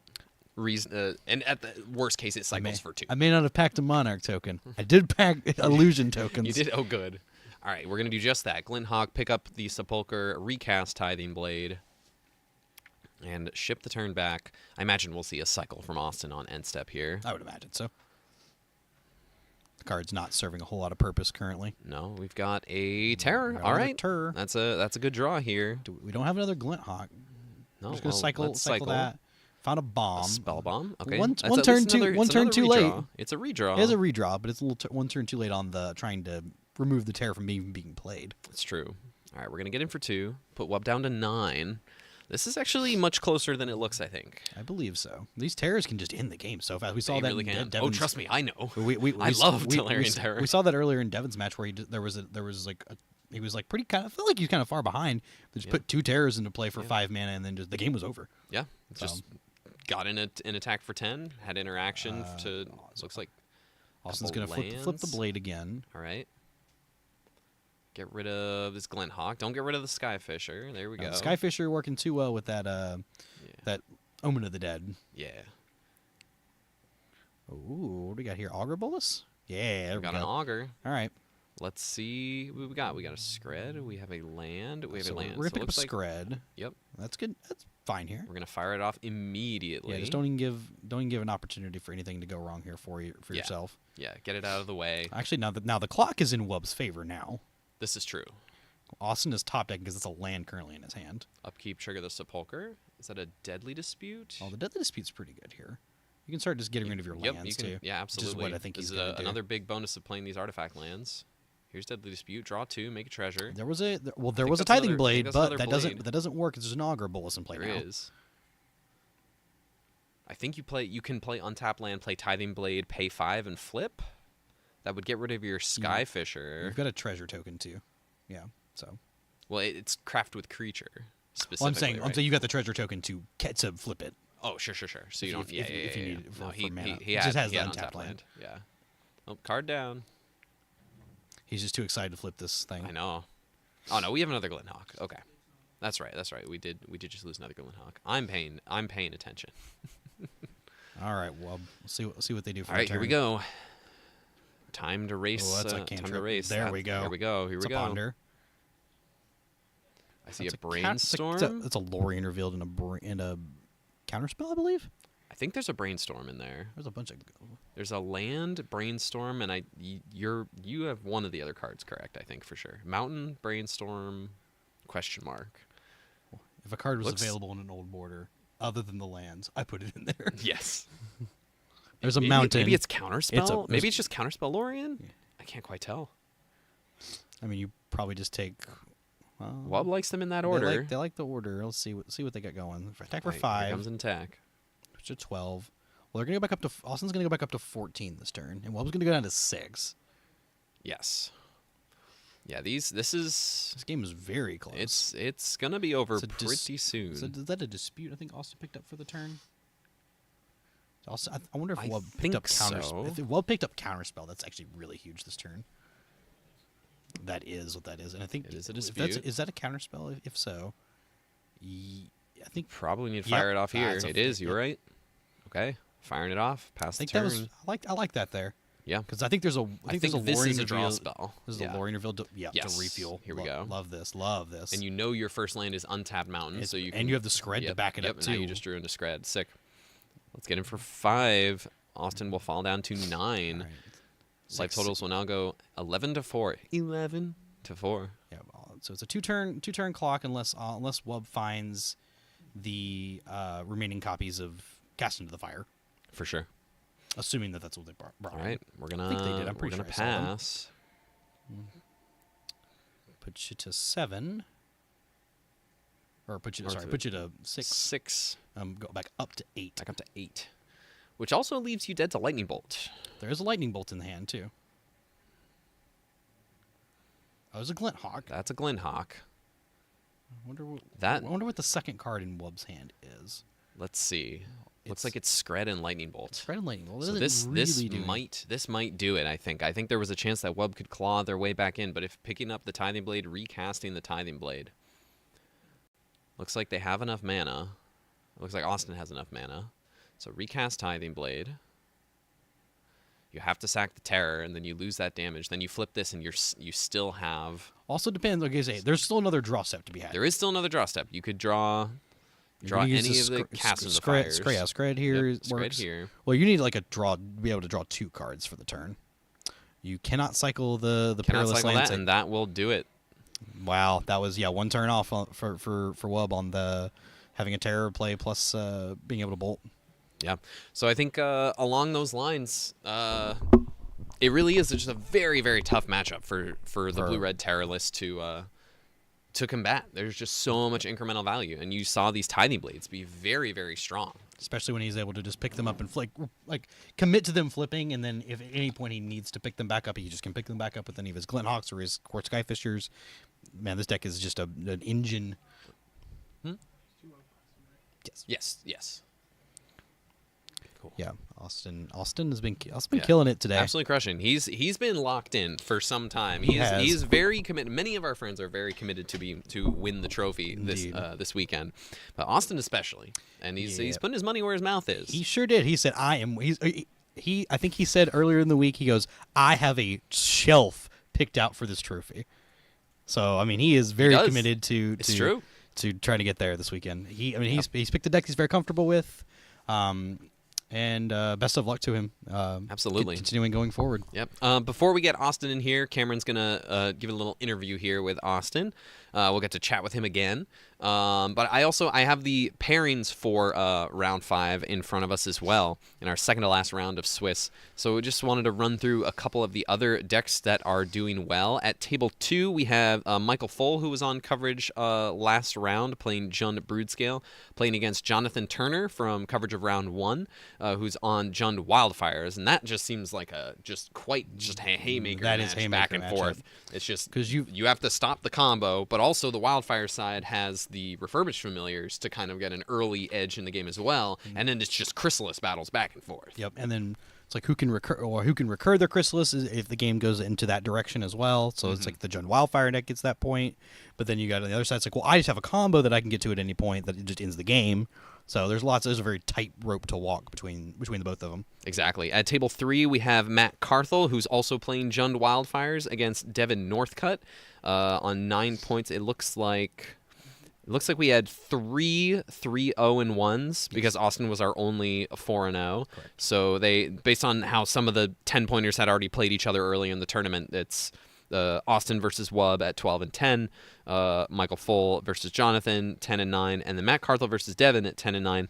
Matt Carthel playing Jund Wildfires. Devin we saw on camera earlier playing Blue Red Terror, still doing well in the tournament. Again, that's quite the grind back and forth. Really, it is. My initial inkling is to say that the Jund deck is a little favored there, just because I think which Jund deck? Well, the Wildfires deck. Yeah, Refurbished Familiar is pretty good. I would agree. Also, you have access to Snuff Out. Like that's huge. Yes. Huge game. Yes. Like you have Snuff Out for their crystals as well. Like so you can battle through their crystals if you need to, or through their terrors.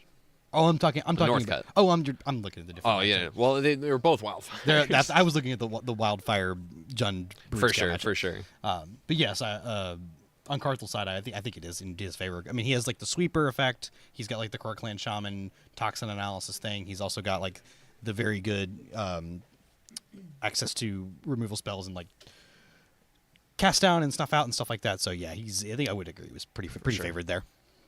Awesome. So I think we're ready to go over to the interview with Cameron and Austin.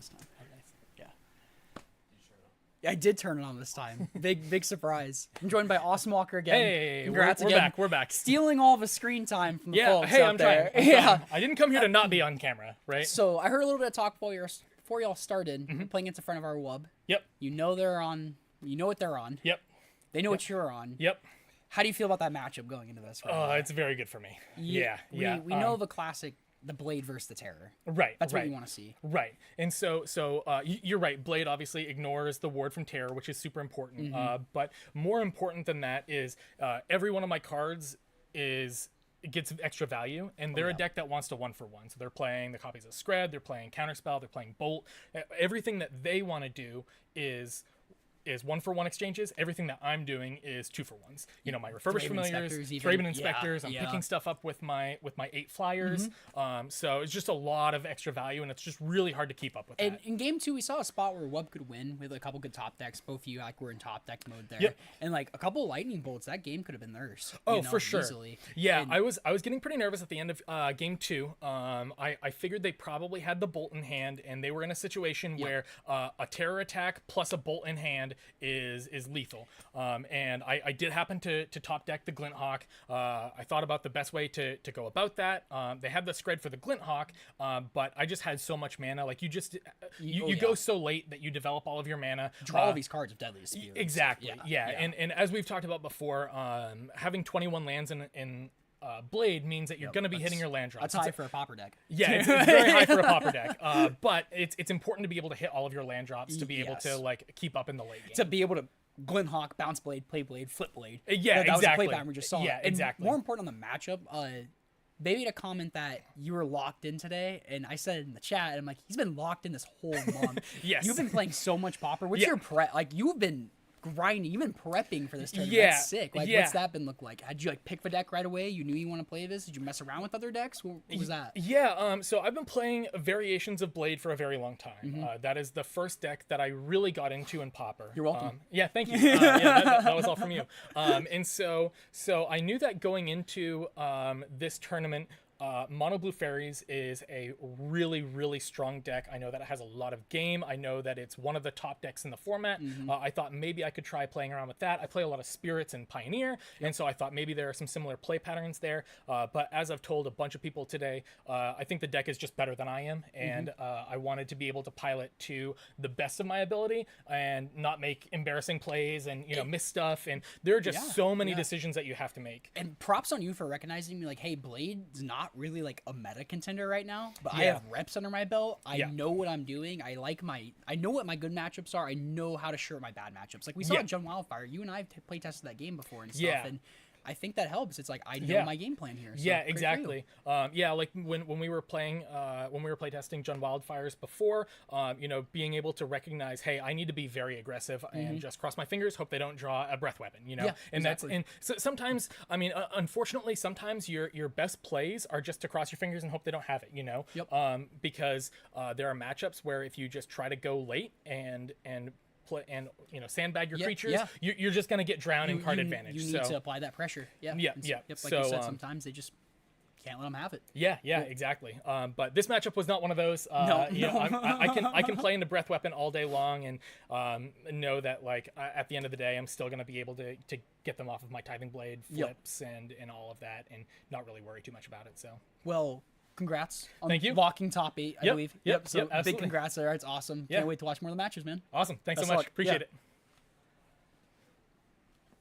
All right, we are back. Did you turn the thing?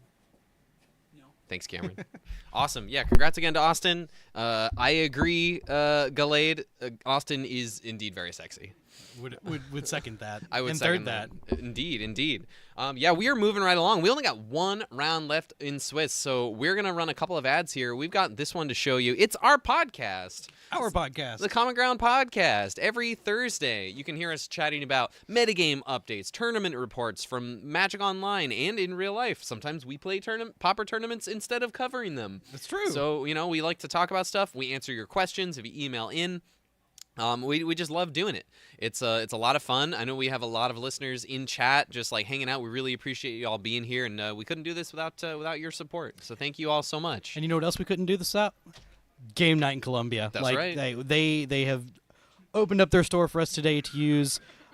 Game night in Columbia. It's your one-stop shop for Magic, Lorcana, Pokemon, Warhammer, board games, anything you can think of to make your nerding heart happy. Mm-hmm.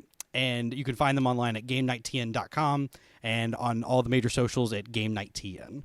Awesome sauce. Yeah, it's been a lot of fun to be here at Game Night, hanging out, doing Absolutely coverage love with it. you guys, and setting this all up. And they're a great crew. They're a great crew to work with, and I hope that this is just the start The first of of many many. more. So we're gonna get things. We're gonna get things wrapped up. How are we feeling? How are we feeling with the vibes? I'm feeling good. It's good. It's been good. It's love to see all this Pauper battle. Yeah. It's really nice watching people who have put work in over to make sure they have a good chance of winning. This is really nice. Like having to see some of our friends put in that effort. It's like shows us that they care about what we're doing too. It's like we wanted to make this a success, and we can't do that without the people out there playing. So. It's very true. And speaking of the people playing for it and playing to do well in this event, next round there will probably be an amount of intentional draws. It's interesting because we have a couple draws already among the top tables. So it'll be interesting to see who can play it out and who can draw in. So we are going to be sure to bring you all a match that has to play for it. That's much more exciting to watch. So we'll keep y'all updated on how all that goes.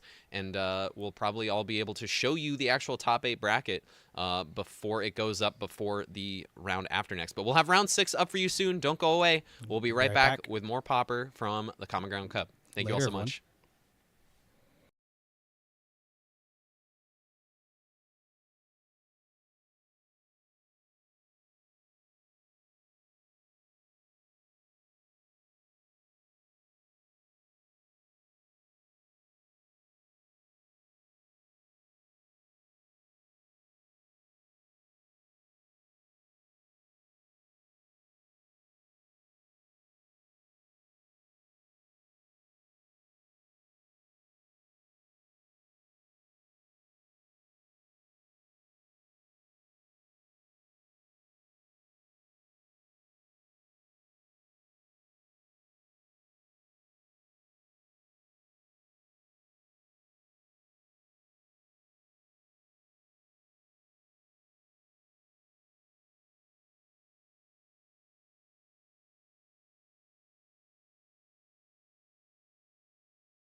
Welcome back, everybody, to another to the to another Common round. Ground Cup.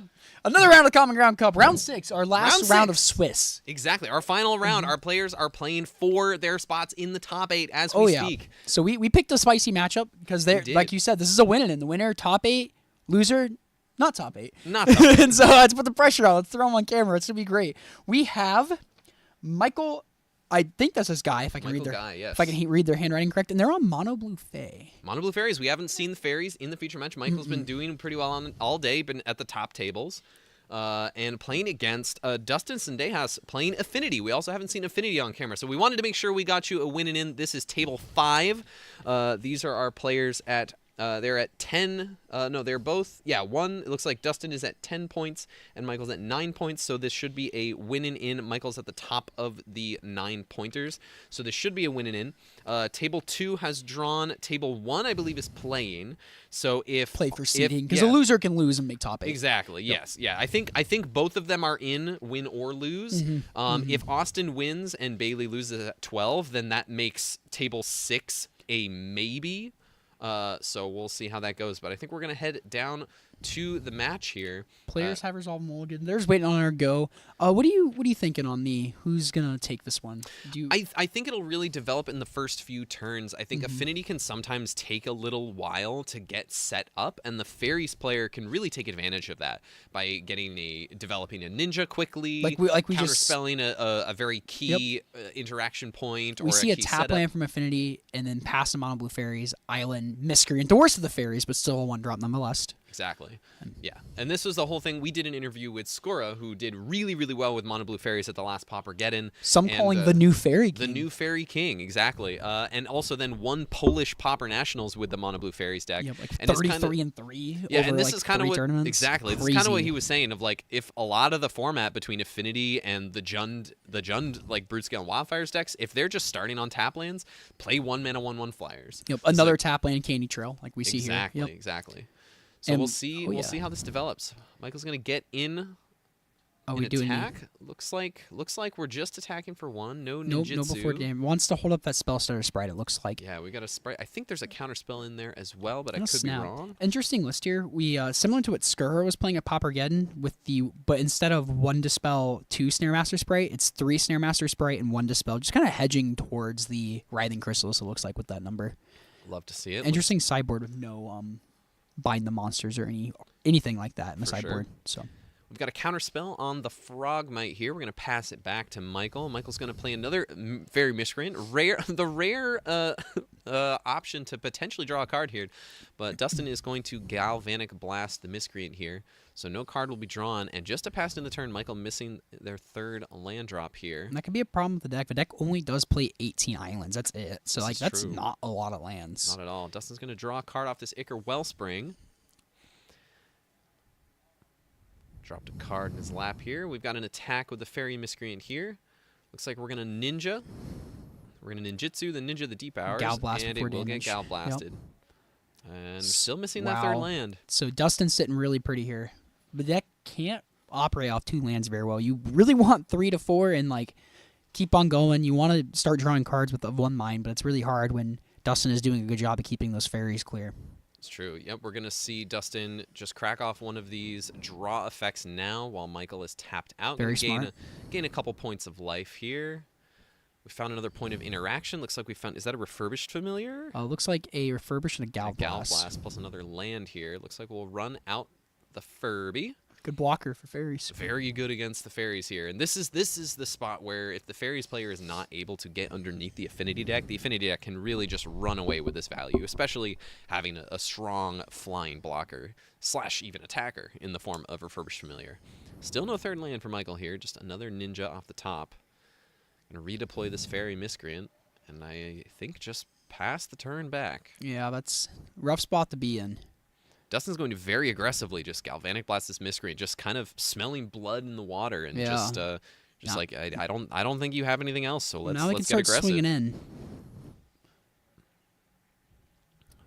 And no reason to really Refurbished familiar. hold on to this Nihil Spellbomb for too long because there's no graveyard recursion in these mono blue decks at all. It's true. Got another Furby. Gonna discard one of these Moon Circuit Hackers. So from Michael's hand, we have a Spellstutter Sprite, a Snap, and is that a third Moon Circuit Hacker or a second Moon Circuit Hacker? Yeah, there's Moon a Circuit yeah. There's Hacker. another hacker in hand here for sure. Go and Here's get a that Fairy Scry Seer. too. Find that land and put it on top. Oh, snap land. Found that third land. Get that other Yeah. card to the bottom. Might be too little too late here, though. I don't know. You got a lot of life total to work with. That Like is Affinity, true. Affinity is they're gonna cycle through some cards, but there are only a handful of cards, at least in the main deck, that you're really worried about from fairies. I think outside of like them developing a huge amount of Mirror Enforcers. Like you've seen all the Galvanic Blasts Wow. now. That's all 4 Galvanic Blasts. Be fair, that is 16 life, not to the face. Right, Which is- exactly. That could add up. Like these Yeah. refurbished familiars are going to do a good job of getting into the play, yeah. but if Dustin kind of just starts running out of cards, Michael could get a foothold back in this game. But Michael's his work is definitely cut out for him here. That's for sure. So we Yeah. finally got third land. Miracle that land in the play. Miracle trigger, play the island. I like the Bloom Barrow Islands too. Very pretty. Another point in the favor of the Affinity deck here, looking at the deck Makeshift. list, it looks like I'm going to wait until the door is closed so they don't hear us here. All right, looks Good thing like I whispered it. Yeah, it looks like Dustin is rocking 2 copies of Kenku Artificer over like the decks will usually play 0 to 1, but Dustin's list is playing 2, and that can put a 3/3 indestructible flying blocker love in the way. that card. I That card know is you just love that so card. it's just so good in like so many different scenarios. Blocks a terror forever. It does. Fairies can't break through. They can snap the land, I guess, but Very whatever. true. So Michael not really deploying too much here. Passing back to Dustin. These refurbished familiars are starting to run away with the game. Oh, see a Mirror Enforcer. Get a flash and a Spellstutter Sprite to block. Spell stutter on blocking duty. And Dustin Sure. says, "Sure, I'll take that." Yeah. Perfectly Man, perfectly fine with this trade. 7 here. artifacts. 0 mana Mirror Enforcer. How do you like 0 mana 4/4? I like 0 mana 4/4s. I like 1 mana 5/5s. Terror. I like word those a little better. Yeah. I like a little bit better. But 0 mana 4/4 is it's a different kind of high. We're just gonna deadly dispute that Vault of Whispers. We Sure, we why got not? our lands we need. Drew another land, make a treasure. Excellent. I see the hot dog sticker on the deck box from courtesy of Team Hot Dog, a CubeCon treasure token. Ooh. Dustin was actually at CubeCon this year too. That's right. That's Yep, right. we ran into him there in Madison, Wisconsin. That was a great event. I met a lot of good people there. It was great. Awesome. Deadly dispute treasure, make a treasure. Sack the treasure. Yep. Another deadly dispute. Some Thoughtcast. I mean, see, Affinity does just kind of spin its wheels and just dig through a bunch of cards. Is this Rakdos midrange? It- Is this just Rakdos? not midrange? anymore. We've got a Yeah. Thoughtcast on the board now. Oh, okay. There we go. There There are we blue go. spells. I promise. We just saw There one. are what? 1, 2. There are 4 blue spells in the main. What are those? Thoughtcast? 2 Thoughtcasts, King 2 two. Kenkus. That's it. That's it. Yeah, it's splash blue. That's all you need. And then It is. a couple of sideboard cards we'll get into in between games here. Michael's gonna run Mm-hmm. out this Moon Circuit Hacker. Dustin's finally gonna pop this Spell Bomb. Graveyard interaction not being super valuable, but the extra card is very valuable here. Dustin just way up on cards and just now is basically gonna figure out what's the best way to deploy all of these resources that you're up on your opponent and make sure you don't miss something as the game. It's when you're in these spots, you want to make sure you're thinking, okay, how do I lose? Yeah, how do I You know, lose You this? start shifting your focus from how do I win to how do I lose, and you're like, oh, Still okay. close out the game. Still close out the Exactly, game. But exactly. exactly. Like how does the rug get completely swept underneath me here? Exactly. It's hard to think of too many ways for it to go wrong for Dustin at this point. I think we've But all you played, never yeah. underestimate the fairies deck. We've all played matches of Magic where it's like, man, I can't lose this, and you're just sitting there like 10 turns later, and you're, how did this happen to me? Exactly. You know? Exactly. See an Icar draw. And Michael's no slouch. I've been watching Michael play throughout the day, and he's Both been playing, players are. Yeah, both. Yeah, they've been playing deliberately at a met- good pace, very very smartly. I played Dustin at our locals. Mhm. He was playing Affinity, and I was playing. I did the, as well. The brew. you The were brew. playing? Yeah, Yep. yeah. I played Dustin round 1 in the brew tournament. Dustin, Deadly Dispute, another Icar. We see the Kinku Artificer in play. Not in play, in hand. Sorry. Snap the Mirror Enforcer. Snap the Mirror Enforcer. I've been there, done that before. Not All right. play Mirror Enforcer. Here's the Mirror Enforcer. Play another Here's Mirror another Enforcer. Mirror Enforcer. Here's a Frogmite. Here's Passing my turn. Yep. And that's enough for Michael. That's going to do it. Dustin is going to take game 1. Sideboarding. Very commanding. Yeah, sideboarding. Let's look at these sideboards. Let's look at the options that Michael has available to him. We've got 4 Annuls, 1 Dispel, 4 Hydroblast, 2 Echoing Truth, 4 Blue Elemental Blast. What do you like here? 4 Nulls is like the easiest thing. By the way, 4 Yes. Nulls and that Dispel. Because Dustin has the luxury of bringing in all of his Red Blast. Because Michael is mono blue. You could think, well, Michael could bring in all of his Blue Blast because they counter the Red Blast. But besides that, what else does it counter? Right. Not much Galvanic else. Blast. Dispel is just a little bit more versatile. Right. Here. It could potentially tag Makeshift Munitions. Makeshift Munitions can be a problem card for the Fairies deck in the matchup for sure. And that is one of the weird things about Spellstar Sprite because it doesn't really hit like the Mirror Enforcers or the Refurbished Familiars in time, but you still need them. You can still tag Deadly Dispute, Ickers, Galvanic Blast, really just anything that somewhat impacts the board, but especially those munitions. On the Fairy side, you do not want to see that munitions resolve. No, not at all. Let's look at And a what... null can counter that too. A null can also counter. That's true. That's very true. It can counter an artifact or an enchantment. I wish a null was in standard. A null in 2025, please. Weirdo. Looking at Dustin's board on the affinity side, we've got 3 blue elemental blasts, 2 breath weapon, 2 cast down, 3 Quark Clan Shaman. They're all in the board not here. those, not those. 3 red elemental blast and 2 toxin analysis. So notably has chosen cards like the extra Kenku Artificer and cards like Frogmite in the main, playing those over the Quark Clan Shaman toxin analysis stuff in the side, playing them just in the sideboard instead of the main deck. I think it's an easy 5-in. 2 Breath Weapons, 3 Elemental Blast, Red Elemental Blast. Yeah. What would you be taking out from his side? The Nihil Spell Bombs don't really contribute too much. Like Sure. Michael's not really messing around with the graveyard. What else could be coming out from his side? If it's those 5, you can probably you might be able to trim on maybe Trim like a Frogmite, maybe 1 or 2 Frogmites, maybe a Reckoner's Bargain because you already have your Deadly Disputes and you could expect them to be in on more dispels and sacking the Reckoner's Bargain to gain life. Let's may not trim the come card up. draw. Let's not trim the card draw. We can trim something. Maybe a Thought Cast. I don't know. Maybe something. I could be wrong there. Maybe you just trim Ichor Wellspring, but I feel like you never want to trim that card. There's also 4 Blood Fountains in Dustin's version. yeah. Dustin making some very spicy choices here. Really came ready to grind with 4 Blood Fountain and going fast with the Frogmites too. Good so, cards are good yeah. cards. So could potentially trim 1 or 2 Blood Fountains here because you're not necessarily trying to grind through a bunch of chrysalises and playing to the long game or like an affinity mirror where you're just seeing who can make sure they keep their mirror enforcers in play for the longest or something like that. Yeah. So a lot of play here, some really interesting choices here from Dustin's build of affinity. So the really only way the Mirror Enforcers are going to the graveyard is if they get countered, For sure. because they can get tapped down with Snare Master Sprite or bounce with a snap, like we Yep. saw, but. Because I've been there at the snapping Mirror Enforcers. Usually something that's fine on the instep to try to buy you some tempo if you're racing. The key word, tempo. Tempo. Yeah, there you go. Is this tempo, Cameron? I think there's a lot of tempo. Ooh, was that 1 Great Furnace from Dustin? Looks like it. That'll be an easy ship there. Michael saying So like Michael is keeping. keeping. Maybe we're gonna see like a coveted start, like what a start from Fairies. My dream starts like Fairy Seer on the play, Fairy Seer into Ninja. Yeah, Fairy Seer into Ninja. Ideally, Fairy Seer into 1-mana Ninja. Hold up 1-mana interaction. Not even in this, man.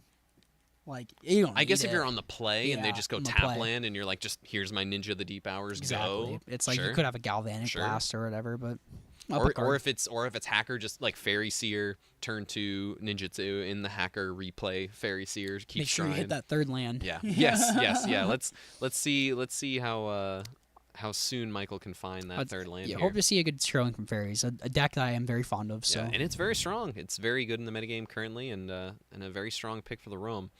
Looks like all right. We've got some lands. We got a Breath Weapon here. Breath Weapon, Blue Elemental Blast, Galv Blast, I think as well. Yep. A lot of blasts. Yep, we're gonna put one of these Seed of the Synod's to the bottom. So Looks like only 1 red source. Looks like blue-black bridge, and then red and blue lands. All right, here we go. Island from Michael. No coveted Fairy start. Interesting. And Michael might have a Rude Awakening with I'm not gonna play any artifact spells for a little bit. I just have a bunch of interactions, so this might be a right. really slow Fairy like matchup here. where they just both stare at each other, Yeah. with all their interaction in their hands. Great Furnace. Great Furnace. Dustin and wants to pass. hold open that interaction there. This will be very interesting to see how this See a land go. unfolds. Looking at Michael, I'm not quite familiar with the art on that card. Up on the front of Michael's hand, can't really It's Red tell. Blast. Oh, Michael's hand. That's Annul. Annul. Yeah, Annul. That's the Kaldheim. Yep, that's Kaldheim Annul. Mm-hmm. We're gonna blast We're gonna that. blast that. And we're gonna Spellstutter Spellstutter that. Sprite Nice- the blast. nice very, spot for very him. nice, very nice setup for Michael here. Yep. This is a counter the red blast. Beautiful. A great exchange for Michael. Yep. Now we're gonna get that ninja going. We have the hacker. We do have the hacker. I don't see Nope. the hacker. I'm lying. Oh, we got. Of one mind, just to draw 2 cards. Yeah, I get divination. All right, get in for 1. Dustin down to 19. Dustin will untap. A lot of interaction. I like the keep because you don't really have like the aggressive fairy start, where you just have a ton of interaction and blast Absolutely. counter spells on Knowles. So here's the thought cast. Let's see if His Michael draw wants two. to respond. His draw 2 is a little bit better. It's true. It's 1 mana. And can draw into 0 mana spells. Like a Frogmite. Like this Frogmite. You counter that. You gonna annul that? Looks like we're going to annul that. And is that gonna? Is that going to eat the blue blast, or are we going to He's thinking take this about fighting, opportunity yeah. to take the sprite off the battlefield? Yeah, that's interesting. That's a good point. Because you don't want it to get picked back up with the ninja. Right. Because also if you have... Okay. So we're just going to blue blast that, and then we can, I guess, gal blast the sprite now if you want to. Yeah, you don't want it to get picked back up. I think No. gal blasting sprite is good here. And There's also potentially Dustin a world. agrees. There's potentially a world where you let this annul go, and then you cash in the breath weapon, because then what good is the breath weapon in your hand if your Frogmite's in play? See, but Dustin does the good thing here. Mm-hmm. Like that's why he did that, because Michael did rip the hacker. So just getting rid of it Yes. now before he has a chance to ninjutsu it in and hold up spells to the the sprite. making the safe play. And that's paying off. Not trying to get too fancy here. That's what you gotta do with Affinity. You just true. make the safe plays until it wins you the game. Maybe I shouldn't play Affinity. I like getting fancy maybe a little too much. Are you a 5-mana terror enjoyer as well? I have done this. I did it in Atlanta in Standard. 5-minute terror. At the Spotlight Terror, series. terror. I did that once or twice. Terror? Water? This one? Yeah, I guess we can speak. Yeah. The audience can't know I thirst water. Yeah, you need some water. We got a Gal Blast getting blue blasted here. Michael's hand just full of interaction here. We're passing back to Dustin. We got a Blood Fountain. Looks like a Blood Fountain and a Draw 2 and the Breath Weapon. Blood Fountain's going to get a null. That's really strong It makes here. sense. I don't want Look you at- to Furby. Absolutely. We're going to get in Give for him for 2. 2. I imagine this is no blocks. Michael says, okay. Go to 18. There And you go. pass it back with this Breath Weapon up. How's that Let's ninja? see. Yeah, we got a Ninja. So it's only a loot. Unless he wants to ninja it in the deep hours, which is kind of hilarious. You could. I don't hate it. I don't either. Let's see. Yeah. Yep. He wants to ninja in the 2/2. See if this. See if Dustin wants to pull the trigger on this breath weapon. I kind of feel like not, because then you just lose your Frogmite too. You know. And then he This just is- plays a ninja and he's up. Right. Exactly. This is a very tough. You might just have to let this one go if you're in Dustin's side. Looks like he chooses to do just that. Michael's gonna get a card out of this. Spell Stutter Ooh, what a off the top card. is huge. Snare All right, Master. Just Snare get a 1/1. Master I like is a it. 1/1. Get that out for. That's how you know you're playing someone who knows what they're doing with fairies, when they know to just run it out as the 1/1. Flying Man. Yeah, Need it for your circuit. exactly. They both know about the circuit hacker. All Now right. Mirror Enforcer. We got a 2-mana Mirror Enforcer, which means Can't hold you up the can't weapon. hold up the breath weapon, but you can block the 2/2. That is Can't correct. block the 1/1 anyway, so that's fine. We're gonna get in for 2 with the Frogmite. And we are gonna cast that Mirror Enforcer. It looks like. Oh yeah, here comes the Mirror Enforcer. It's That's gonna get counterspelled. I like that. That Being looks aggressive great. with counterspells. Yeah. He has that Deadly Dispute in hand. Right, If you- but now he's tapped out of the breath weapon, so now that's fine. it might be a cash and Deadly Dispute, but that's kind of hard because we know Let's get in. before damage we're gonna circuit. We're gonna get the hacker in. Let's see if we're gonna go to damage. We are. Dustin's gonna go down to 13. We're gonna see 2 fresh cards. Man, Spell Land Pierce. Spell Pierce also Really- pretty good This here. Deadly Dispute will not be resolving. No, at least not on the end step here. And No. if Dustin doesn't find a land, the breath weapon's also not resolving. That is true. That is true. All right, we're just gonna untap. Just replay this With the sprite as a 1/1. Counterspell. Why can't I think of that card? Spellstutter Sprite. Spellstutter Sprite. And Spell Pierce all Yes. in hand. Michael is setting up to take take this game two pretty handily here. Another 2-mana Mirror Enforcer. Dustin's doing some math, the old tap the table math. All right, we got another Mirror Enforcer. Can't counter that Can't one. counter that one. You don't have 7 fairies in play. No. That one's gonna have to be okay. We're gonna run out the Spell Stutter Sprite. Interesting. I don't hate it with a Spell Pierce in hand. All right. Let's see what the play is. We've got another Snare Master Sprite. So we're going to use that to tap down the Mirror Enforcer, and I think just everyone's coming in now. The whole team's here. Let's see if Dustin's going to trade Trade off the his ninja Frog there. Might.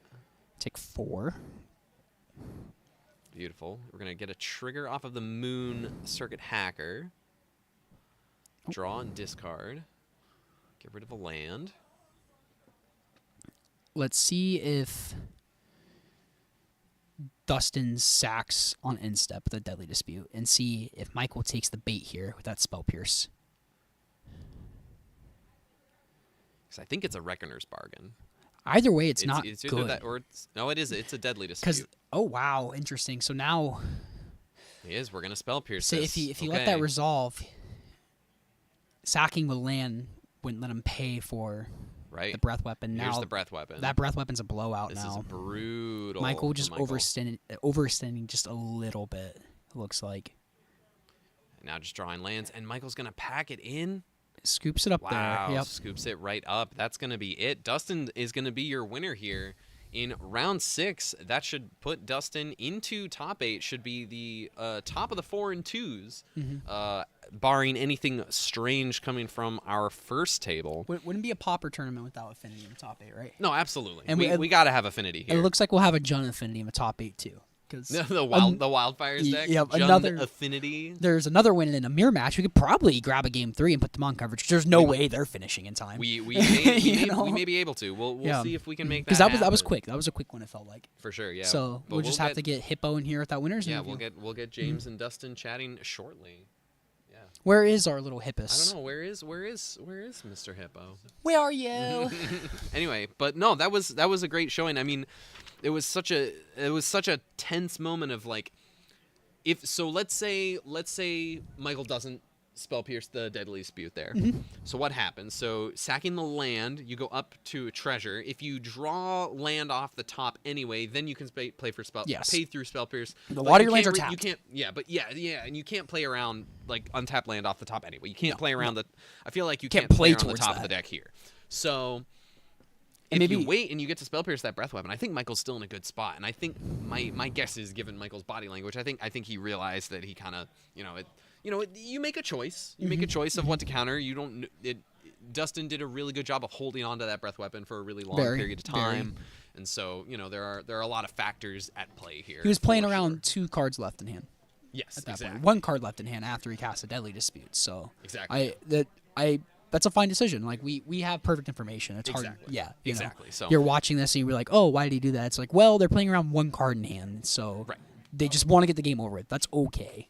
Exactly. So no, great stuff on both sides. That was a really exciting game down the stretch to see the fairies kind of like make a real game of it, and then it just right at the end it just fell a little too short. So unfortunately that was how that went for the fairies player. But again, congratulations to Dustin, and we've got Dustin and James in the winners interview section, and we'll be going to them shortly.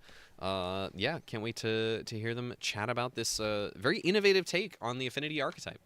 Here they go. All right. Dustin's How's it going? Doing good, thank you. It looks like you got that matchup. Yep. So explain how your list for Affinity this weekend. So this is my second Pauper tournament Okay. in like a long time. The last one was a month ago. Yeah. And I played the list that I found card for card. And even though the Krark Clan Shaman toxin analysis is like in every list, it was just bad for me all day. So I was like, let's just see what happens if I move it to the sideboard and bring in Frog Mites. Because there were so many turns last month when I played, I needed just one more artifact to like spill. Yeah. So like, I don't know, let's just try it. Just give you that see how give you it that works. true Affinity feel to it. Well, and then if it sucks today, then like, all right, never mind, that was a bad idea. Gotcha. Yeah. And I know traditionally that match was pretty kind of rough for the Affinity side. It looks like you're able to take it down though, so congratulations to you. Thank you. And good luck with the rest of your day too. Appreciate it. Thank you, of course. Alrighty, again, congratulations to to Dustin for crushing it with Affinity. Again, it's just really interesting to see the Crocland Shamans and Toxin Analysis on the board. But, like, if it's not working for you, I change agree. it up. Yeah, you still there in the board for you if you need it for like Adulta or whatever. Absolutely. I do like the 4 blood fountains like you pointed out earlier. 4 blood fountains, really good against all these grindy decks, these Jund decks, the Chrysalis decks, Affinity mirrors, so that you just have more blood fountains than the other Affinity decks. That's really huge. And Frogmites, free 2/2s, block everything out of Cold And we saw Dustin draw a ton of cards with Deadly Disputes and Thoughtcast, and just deploying the Frogmites as threats was just great. Yeah, absolutely. So, yeah. You can hear us talk about more of these types of Pauper things every Thursday on the Common Ground MTG Pauper podcast. It's a lot of fun. We're having a lot of fun with doing the podcast. It's been a little over a year now, and I'm really enjoying it. Yeah. And big shout out again to Game Night located here in Columbia, Tennessee. It is your one-stop shop for Magic, Lurkana, Pokemon, Warhammer, and just all kinds of fun hobbying stuff.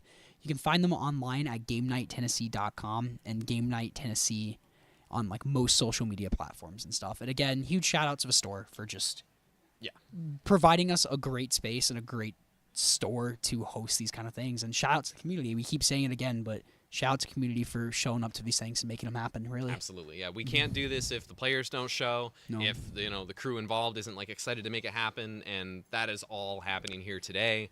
And and thank y'all for tuning in too. It's been a blast. Absolutely, hearing yeah. ya. It's been awesome to see y'all hanging out in Hey, chat. Teasdale. Hey, That's, what's up, Teasdale? That's How's our, it going? That's our other Our- Pauper our- podcast from across the pond. Yeah, it's true. Casting Commons. Casting Awesome. Commons, yep. Yeah, go They're give good Casting people. Commons a listen. They're good people. They're great people. They're really fun. We'll have to do some kind of collab with them in the future Yeah, sometime. yeah, I would love that. A duel. A duel. Battle. You call your friends, we'll call our friends.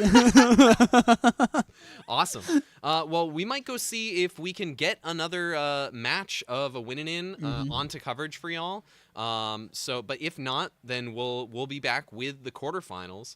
So stay tuned, hang out, have a good time, go grab a drink. We'll show you guys all the top 8 before we start. Maybe if for timing works out, might have chat get to decide which quarterfinal That'd be cool. we see. That'd be cool. So we'll let you all know as soon as we can who is in top 8, and we'll go from there. And thanks for all the love, y'all. Yeah, thank you all so much. We'll be right back.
Welcome back, everybody, to another round of the Common Ground Cup. Your favorite tournament. We play your favorite format, Pauper. We are on our first. And it's not just another round of the. We're first round of. It's the top 8. The top 8. Yeah, we have our top 8. Should we announce that? I don't know if this is in order. I know we have first place. Look at that. Beautiful. Y'all are. Shout out to our production team, Kyle and Thomas, for just really just making this happen. But first place, we got Austin Walker on Black White Blade, facing against 8th place, Carl Schroeder on Mono Blue Fey.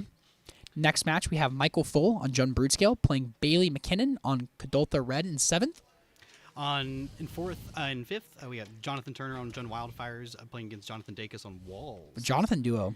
And then in our last match, we have Devin Northcutt on Blue Red Terror and Dustin Sendejas on Affinity. So what matchup do y'all want to see on coverage?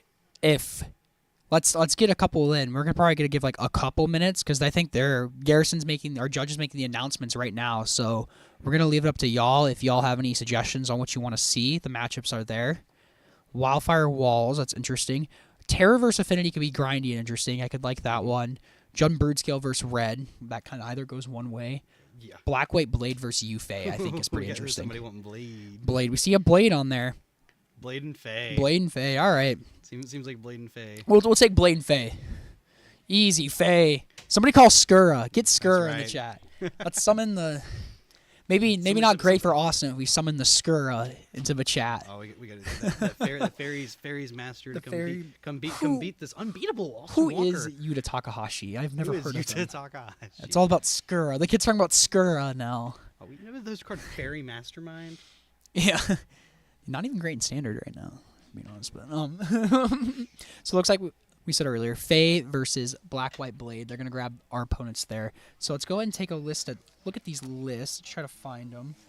There's Carl, Jonathan. Sorry, we just got a pile of papers, and they're the last 2. This one. I got Austin here. Oh, I have Carl's. So. Perfect, beautiful. What's their list looking like? Like, what's their flex slots? How many dispels? How many Snare Master sprites? We have a full set of Snare Master sprites. We have 2 Spell Pierce. We have a full set of Mutagenic Growths. Okay, wow. It's so a little aggressive for fairies. So no dispels in the 75. Oh wow, interesting. In 75.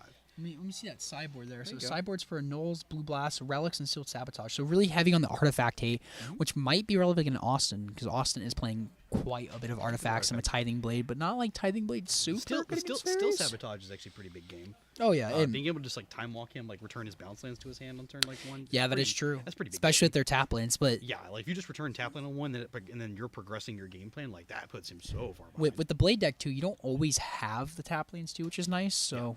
But it looks like we're going to be hopping in this match right now. Our players resolving mulligans, it looks like. Don't know if this is the first opening 7 or not. We'll figure it out when they start putting cards in the bottom of their library. That is true, or lack of. Austin's list of 2 stabs. The 2 stabs are going to be very good here. That was a card for this. Really, I think that was one of the reasons he put the card in there. Put the card in deck was for this matchup. Yep. And we have the main deck Suffocating Fumes like we see quite a bit, but also 2 Drowning Sorrow that can come into play, and then 1 Shrivel. Are you familiar with Shrivel?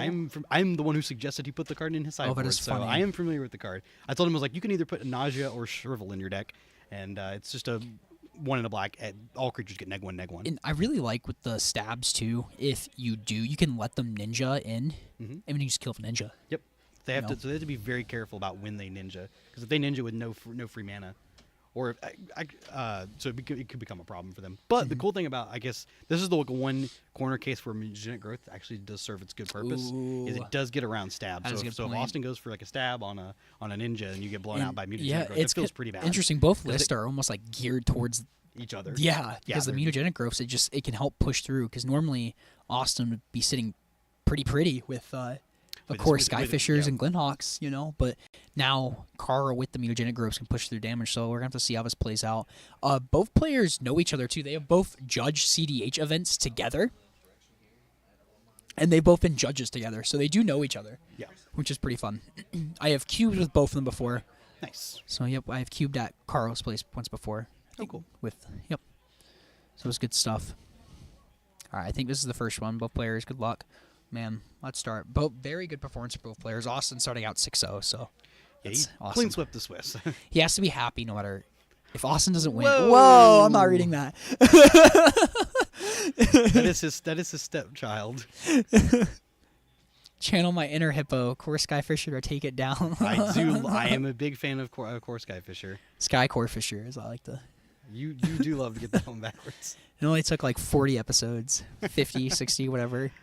Austin looks like Austin's hands like a blade plus a Thraben Inspector and some lands. I don't know that I love that. That man loves to draw lands. I don't know if He- Austin loves. I He think kept, he kept the hand. Interesting. and he's on the Well, play. he's on the too. play, so he does Mhm. get to take advantage of it. So I guess yeah, he can. because his blade works in well against a fairy A on turn one one. fairy. I agree with you there, hippo. You can't mean I mean, you can. Not in That your is best that interest. is a waste of 2 life. If you asked me. Man. Oh yeah.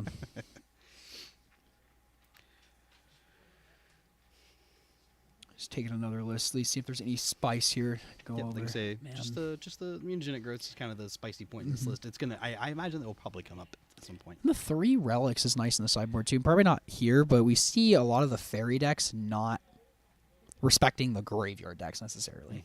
I mean, kind of makes sense because you play all these counters, and it's like you're a counter deck with a clock. You're what you call a delver deck in a weird way. I actually imagine that these spell piercers are probably pretty good from the fairy side too. Just like again, we've discussed earlier that like Austin's deck is extremely mana hungry. Death of Fey, Teal's death. Yeah, Austin's deck is extremely mana hungry, so he's gonna want to like use all of his mana every single turn of the game. And if he just gets like disrupted with a spell pierce, it's like, oh wow, that's a huge blowout. Yeah, because you're trying to do these very impactful things with each bit of your mana. Man. All right, looks. Oh, we got a couple lands. The worst fairy of them all, but he's Yeah. looking. That is definitely the worst fairy. Just Carl's probably bottom looking land. at that turn 2 ninja. I like the little camera show. Thank you, Carl. Yeah. He has a turn 2 ninja. I don't think it's gonna beat the Devin showing us triple lightning bolt. That was pretty. That was pretty great. good. Thank you. Cool. Looks like Austin's gonna start off with that turn 1 Thraben Inspector. Trigger, make a clue. Man, he is our Tennessee resident death and taxes player. Oh my good God, as we know it, so he's channeling that. I don't know what he's digging for. No timer, so he is probably just grabbing his tokens out. The RK Post South Park. He's got a raging clue right now. Austin does have a raging clue right now. Some banter between them. Probably not friendly. I imagine it's friendly. What is that? Is that a fairy seer? That is that he just scried to. That has to be a fairy Has- seer. That's a jumpstart art. It looks like. I think that is. Yeah. I will be honest, I've never seen that until this very moment. I'll be honest, I agree. And then exactly as we said, the Tithing Blade's going to come down and take out that fairy house Did turn you 1. get a chance to catch Austin's draw step? Was it a land? It was I think it was another land. Yeah, risky from Austin because I've been hearing him talk. I'm like, man, I love to draw lands, and he is a land heavy deck for a Pauper. 21 lands is not light for a Pauper deck. He does want to make use of his lands every turn. So he wants to make sure he hits those lands because he uses them all every single turn of the game. So looks like Carl's going to play a Is that fairy, another fairy land? miscreant. Fairy miscreant. Is that another land from Austin? Yeah, I believe so. 'Cause I think he just drew the tap line for turn. Man, I wonder He's showing if us his hand. Yeah, it's just all lands. I kind of did this to yourself a little Well, bit. yeah, he kept the 5-lander. So I like untap land here because you can You know- draw out to your I stab. was like, do you know what would be a huge draw here, actually? What's If that? he drew, or is he playing the main deck? Oh, now we see a He spell is playing stutter the main sprite. deck, Cleric. If he drew Cleric here, that would actually be a pretty sick draw. Oh yes, Claire can blow up the Moon Circuit Hacker. We see He drew suffocating, a suffocating fumes. That's So that pretty is good. a good one. If he can make that one happen, that one's pretty good. That is like one of the sideboard main deck cards. Yeah. The main deck sideboard card. There we go. Just And make a trade Austin's there. gonna take the Ooh. trade. We're gonna see The Brine Brine Borrow. Borrow. Yep. Tricky. Oh, okay. We do see a Deadly Dispute in Austin's hand. Okay. Interesting. Mm-hmm. Okay. You don't want it to get spell start. Oh, spell start sprite doesn't do it here. He's gonna get rid of the blade because the blade's kind of used its purpose this game. Mhm. I think it's gonna be really hard to get the blade to have like an actively good effect for the rest of the game, because they're gonna have so many creatures in play every single turn. It turns on your Glint Hawks, which is nice. I wonder if Austin just playing around a counter spell or something though, which it's fine. So he picks up an Omen of the Dead, which is actually pretty good here too. Mm-hmm. He's probably debating if he wants to flash that in on stuff. Which we can see that there's a spell starter sprite waiting in the wings for Carl. Only on one though, so we can only counter one. Well, you so can counter this I Omen the bet Dead. I Carl, think I would do that. Maybe Carl is afraid of Glenhawks though. Could be. Well, as we said, you let the or actually he does let it resolve. Mm-hmm. Okay. I bet Carl wants to be like, I want to hit this Glenhawk. Well, currently you can't spell starter a Glenhawk. Yep, 1-1. Right? You can spell starter sprite a Glenhawk. Oh, Glenhawk. I'm sorry. I'm thinking backwards. You can spell starter a Glenhawk, not the other one, not the other flyer. It's been a long day. Old Seer is so ugly. Sorry. Ooh. I agree to disagree too, Teasdale. Especially, I'm a fan of the old border foils from MH2. I will basically divert to whatever the original art of a card is. Yeah. No matter if it's good looking or not. Mm-hmm. I do like the retro foils have been doing. They're not all created equally. Some of them look a little washed. Sure. So we're gonna see a deadly dispute from Austin, sacrificing that treasure, netting equal on treasure. Mm-hmm. He stabbed that spell starter sprite in his turn while he's tapped out. Austin looking okay. He's starting to pull his way back in his game. He got rid of that spell starter sprite. You don't want it to hang out because you don't want it to go back in the hand. Correct. But Refurbished Familiar is really good in this matchup. It is one of the stronger cards in the matchup. Putting them down a card and you put a flyer into play makes their life really hard. It's a good blocker. And now Austin's sitting on the stab. And you will happily trade it off for a creature. You got to. This is a great start from Austin because he's seeing all three of his main deck sideboard cards that I'm calling them now. The 2 copies of Stab and the 1 copy of the Suffocating Fumes. Yep. So, you see that little switcheroo? That was good. That was good. What does Carl got? The tricky Spell Pierce is a ninja and a spell starter sprite and a snap. Snap. I'd see a snap. And all are a little awkward here. Because you're not really dying to snap either of them. Maybe Carl was hoping for a bad block from Austin and be able to snap something in. Or maybe put the ninja in, but we're going to see a snap in the Brine Burrow. Interesting. So this is actually going to... You can prompt and kill the Thraben Inspector. I wonder how Austin feels about this. Austin says, I'll stab it. And Spell Pierce in response. Okay, yep, get that out while you can. These games are going to go long. Not a terrible exchange from Austin at all, though, because his Refurbished Miller is still a blocker. The Moon Circuit Hacker and the Thraben should trade. No, they won't trade because of the Brine Burrow. Oh, yep, good point. Very well played from Carl. Yeah, this is a very tough matchup. You said matchup that as it was happening. But yeah, good call, Hippo. Well, I said it beforehand, too. I was like, as it was happening. You're good. I said it when the snap was on the stack. I Okay. said it when the snap was on the stack. Agree to disagree. Oh, that's a really important core Skyfisher here. Pick up that Omen of the Dead. That's big game here. That is huge game. Now you actively almost want to get rid of this. Wow, this attack. Oh, he goes in for a nice aggressive attack there. Mm-hmm. Like that. So he's looking at Omen of the Dead. Plus, he's also still got that Suffocating Fumes as well, which he's already used the Spell Pierce. So this is gonna do some havoc here. Yeah, Austin's fine with just blocking him in Moon Circuit. He doesn't really care about the ninja getting in, so he's just the Brine Board guy. Brine Burrow. Yep. So he's gonna snap that. Maybe Austin's realizing he overextended just a little bit with that attack and just needed to, because this is what Mono Blue needs. It just wants to pick up again and make it awkward to block with this Brine Burrow with your X1s. He's gonna. This is before. So he's declaring before blocks are declared. Yep.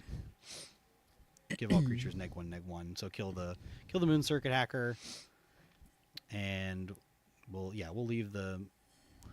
We'll have a ninja in play, so we get a nice draw card here with two damage behind it. Yep. And sitting on this spell starter sprite that only can counter a 1 CMC though. Can't counter anything right now because it doesn't have 2 mana. Fair. Gotta have that second mana. Still has the Brine Burrow. A kind of a mana hungry deck for being so lean on lands. Both of them are, honestly. I mean, both of them are using their lands a lot every single turn. And when you're seeing Austin might pull away with this because he kept a very land heavy hand and luckily had some good top decks. He's top deck. The dispute was like the biggest part of that to start off the We're game. Gonna see that Brine Burrow go to the graveyard off that Furby from Austin. So there's still a counterspell? Counterspell and spell starter sprite. It looks like. Okay. So if he hits land here, that's not the worst thing. You do like lands in this deck. Okay, so we have Fairy Miscreant. Let's see, playing the mono blue, but maybe you want to be playing 19 lands because this was an issue I was running. We saw it on coverage last round our mono blue opponent just got stuck on lands. It happens. I know that's happened, or it happened to you too. And Like exactly, when we played in our event down in Atlanta. and you can kind of see it on Carl's face a little bit, just like looking at these 3 islands in play. Be like, how do I get I want a fourth one like play. Both these decks are acting on very lean cards, and 'cause it's- Austin's able to just take advantage of it because you just put more lands in his It's deck. awkward because it's you want lands, but now it's like now that you only have 1 card in hand, it's like you don't really want lands anymore. Right, 1 card. But what if you start drawing up on gas again? Pick up a land. Carl's not in the worst spot ever. Too. I want to put that out there. There's just counterspell in hand with what was the draw for turn? Mutagenic growth. Okay, that actually could lead to some interesting stuff happening here. Just a ninja. Well, the good news is that there is a the. Austin's got a double block here. Oh, he sniffed it out. That's beautiful. Actually, this is going to be good if he can resolve this Omen of the Dead. Yep. What if he goes for it here? He got to. I mean, he has 1 card in hand. You just got to jam when he can jam. Yep. See, not a terrible spot at all for Carl. He drew Ephemerate. That's very pretty bad horrendous here. If Carl draws a ninja, he's in pretty good shape Kind of here. seeing Tithing Blade Nope. wouldn't be the worst card Nothing- here. Nothing here. Was that another Ephemerate? It was a second Ephemerate. Ouch. Like looking back when Austin picked up Just attack or for 2. didn't sack the Thraben and sacked that Tithing Blade. I Oh, wonder that's the a deadly thought process dispute. there. That's pretty good. That always gets you back in. I think you just were trying to resolve this on your main phase. Additional cost. He puts down the graveyard right away. Carl says Spellstar Sprite. Absolutely not. And this looks like this is where Fairies wants to be. Both playing off a deck. Don't know what's in Carl's hand though. Thank 2 you, Carl. islands. Did he hear me? This could be a turn that Austin gets back in the game, but he just drew a land. Alpha Icar. Yeah, if he could have found something immediately off of that, it would have been pretty good. But he 6. just didn't. And I think maybe just playing that Is that Suffocating the Fumes. Fairy Seer again. I think the pulling that Suffocating Fumes a bit too early. Yeah, I think so. Because you really only just got 1 creature out of it, which is probably not worth what you're trying to do. No. Like this would be huge on this board right here. It'd be absolutely backbreaking if you just resolved like the Suffocating Fumes. And Austin's If a he's, little. now there, I mean, he still does. He's not completely out of the game because if he just draws like Cantrip Rock into like Deadly Dispute into like do 2 things, He's dead. Oh, now he's dead. Never Yep. mind. Yeah. There's a little skull and crossbones. That's great. Austin a little upset. Like, man, I filled it out. Well, you did keep a 5-lander. He We did, gotta- we he gotta did keep a that. 5-lander. You're in a great spot that you're in this game to begin Yeah. with, you know? So, Yeah, he got pretty lucky to get as far as he did on because his opponent stumbled so much. because it was 5 lands, 5 lands, Raven Charm, or or Tithing Thraben. Blade, Thraben, Yeah. Inspector. So drawing the Core Skyfisher and Friends and stuff there was really good. Still, So going to sideboard, what do you think this looks like from Austin's side? Austin is probably looking to bring in these 2 Drown in Sorrows and 1 Shrivel, I would think. Okay. Trespasser Curse is fine because you are bouncing stuff in and I out, but don't it's like just that. a bad late game draw. Yeah, I don't want that. And he might be big on the divest. He doesn't have artifacts to hit, and we know Carl will probably be bringing in more spells. So divest just gets worse and worse. Yeah. So from Carl's side, what do you think? On Carl's side, he might want like these copies of like Relic, because Relic is pretty good against the like pick stuff up with the Omen of the Dead package. Maybe he may not even want them. Like he just may go, I want. Like he's just bringing in 3 cards. I'm going to assume that those are the Steel Sabotages. If I had to make a guess, because they can just like tempo your opponent out of the game like pretty badly. I agree. Even past that, it's not like you really want the annuls. Yeah, you don't that want to bad. null. Like you can hit a blade and stuff, but it's like Austin is not that heavy of an artifact deck here. The black-white blade is not. Mm-hmm. Maybe what are we trimming on the fairy side? You think? I imagine these mutagenic growths probably hit the board. Yeah, we Maybe. saw them do work. Here. They did do work. I just think they were kind of like the fairy miscreen. You could cut the card out basically I anytime. never cut fairies from a screen. Really? No, you just need flying men. Okay. That's what the deck does. You want to play a 1/1. You want to play a flyer on turn 1. You want to play a ninja on turn 2, especially on the play. But you are on the draw here, so. But even more so, it's just like you want your plethora of 1-drops. Okay. I've not played this deck, so I'll defer to you on that one. I haven't had a ton of reps with it. I would also refer to Mr. Skura, whatever. What to do here. The flood be real. Skura would yeah, also it's not easy have these how it is. mutagenic growths in the deck too. So there's also that. Yeah. Skura's been pretty vocal about. I think the cards really. Ooh, we have 3 relics from Carl going into the deck. Okay. Interesting. He wants to stop that Omen Core Skyfisher loop. I mean, that is pretty potent if Austin can set it up. If that gets going, it's hard. Yeah. This is. I just heard Austin go. This is how it would end. Against your good matchup. Well, you got to keep good hands, Austin. Yeah, you kept a pretty sketchy hand in that game one. Normally, I don't like digging on the players, but if you're gonna John, only because we can hear him. Yeah. Still up to 2 games a match to be played, so don't lose hope yet. Yeah, the streak is not dead. It might not be like a 21-0 streak, but it's a streak nonetheless. Yeah, 6-0, 6-0. Good streak to start. You don't know what a 21-0 reference is. Nope. It's a wrestling reference. Oh, never was a wrestler. Well, I wasn't either. Alrighty. Players cut each other decks. Best of lucks. Austin wants to be really cool. Yeah, he does. And just pick it all up in one group. And that was a can't no keep that was a lander. no lander, yeah. Hard to cast your spells without No lands. Let's see what Carl has. You can hear them giggling. See an island. I see an island. Spell stutter sprite? I see an island and some spells. It's probably it's a second land. Okay. Oh, yep. One of the Kamigawa lands. 3 lands. It looks 3 like. lands. That's I will. probably- No, I can't tell. Looks like think it was land, counterspell, land, spell stutter sprite is what I saw. Oh, there's a bunch of lands. Oh, There's 4 lands actually in that hand. Oh wow. That's also a really heavy land hand from. Oh yep, like from you said, Carl. 4, 1, 2, 3, 4. Brian Burrow counterspell spell Oh, stutter this sprite. is a good hand from Austin actually. I do see a Drown in Sorrow, so he's able to try to clean up some of this early fairy action. He also has a turn 2. See a relic. He has a turn 2 refurbish familiar too, which is pretty. Not pretty the big. fairy you want to see on turn 1. No. On a relic progenitus. Ooh. No, I know Skur was also not a big fan of the graveyard interaction pieces either. Well, he said he didn't play the Tormod's Crypts because they're in a unified trios event, and somebody had the Crypts or the Tormod Crypts. Well, yeah, I and think relics. didn't he say going into even the main event he didn't even want them And then? that's what he said. He's like, really just against terror, and he's like, I don't really care about him there. Yep. All right, discard. So let's Ooh, see. an ephemerate. So we're gonna get attack for 2. No open white source. That's okay. He doesn't. So he's got the ephemerate. He's got a Drown in Sorrow. So it's this is working out. Not too bad. Carlson plays Flying Man. Man, I should just put Flying Man in the deck. Yeah. Like actual Flying Man. We're gonna see a cast out Oh. and see if Carl wants to trade Is spell this- spray. Ooh, this is a big game. He's about to get 2 for 1 here.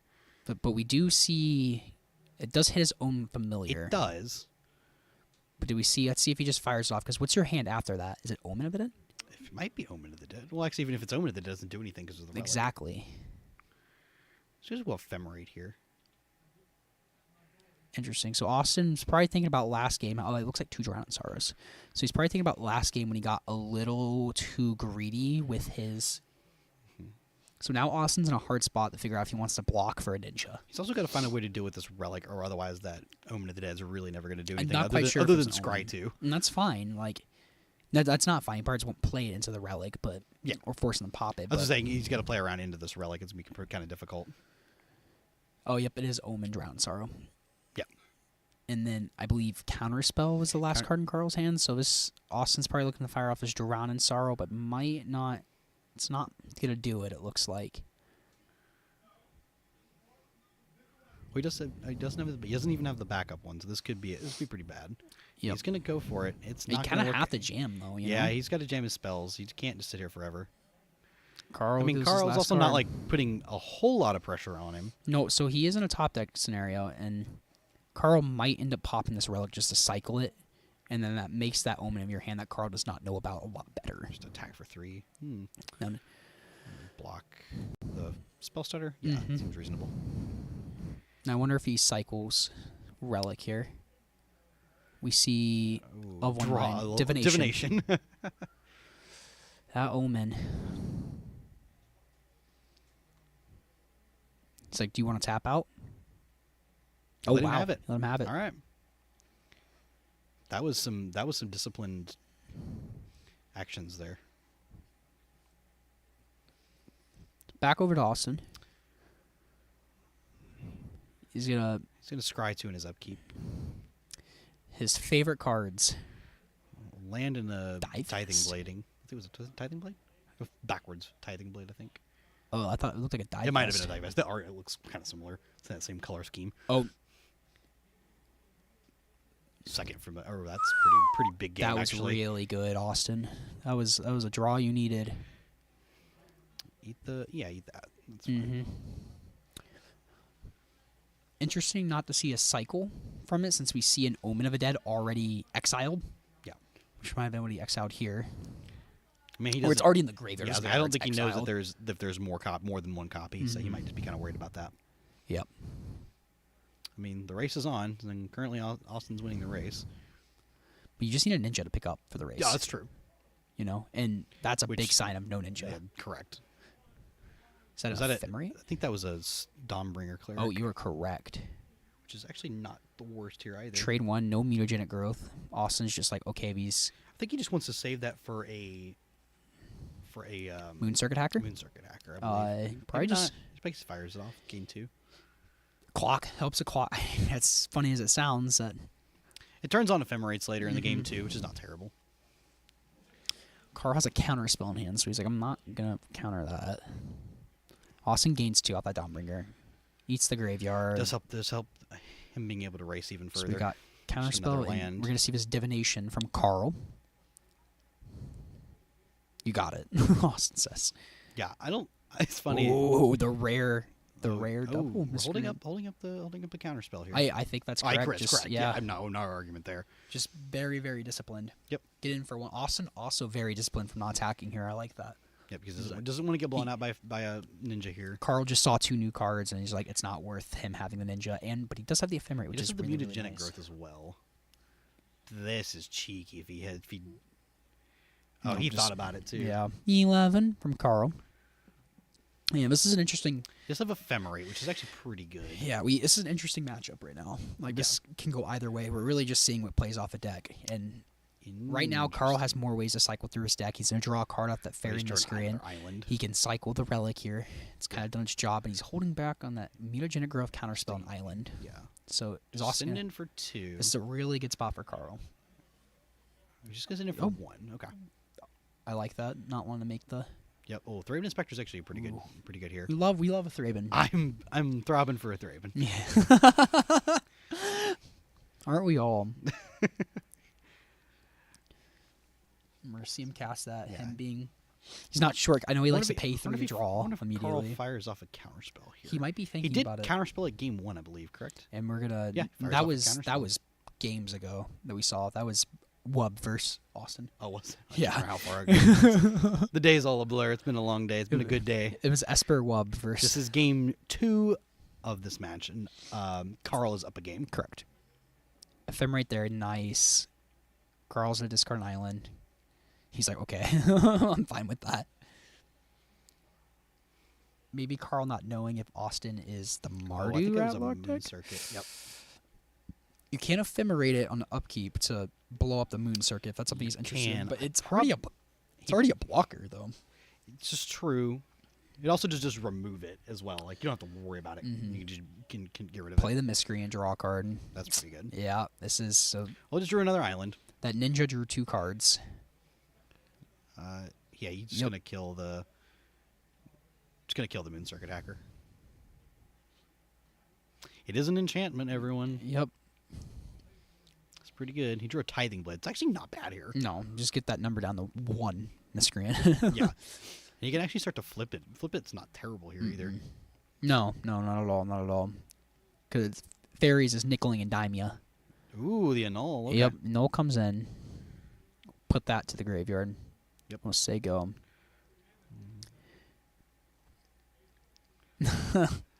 Throbbing for a Thraven. Who isn't? Oh, that's J-Ho.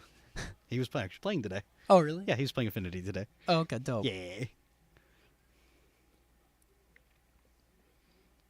Oh man, that ninja good draw. Looks like this Man. game is all but over for Austin. I mean, Austin can still get back in here too. Mm-hmm. Like, do we have any counter magic from Carl? If he, he's thinking about it. He's, what am I going to do here? Austin better be just gonna pass back. knocking on that top for drown and no. No Drown in Is- Sorrow. It was was just that- land, I think. I think it was just the Vault for turn. Oh, okay. I saw the vault was already in hand. Oh, So the I Vault don't was know. already in, so something Not else. quite sure what the second card was. Another island. Carl's loving these islands. He's Spell Pierce in hand. Saw that one. He's gonna crack that relic finally. Just like whatever. This is. I've exiled cards. I'll draw the card finally. Very disciplined on that relic. Draw. Ooh, another ninja that can draw 2 cards this turn if he so pleases.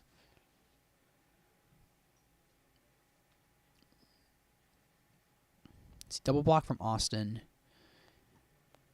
Is he gonna save firing off this mutagenic growth? It looks like. On the miscreant maybe the ninjutsu, the unblocked one. You could, yeah. I mean, that's pretty devastating. Because then you're up the card you're losing. You know. Yeah. It is a game about cards. We're gonna ninja there. There's that. And we're gonna see just take 2. He says. Beautiful. Just playing very, very conservatively here. Dead there, and does Carl draw his card? Carl does not draw his card from his... Or maybe he's responding to a draw trigger here. Not quite sure. No, I think we've pointed to him now. We have... Only one should be drawing. He blocked one with Dawnbringer? Being a 1-3? Yep. Yep.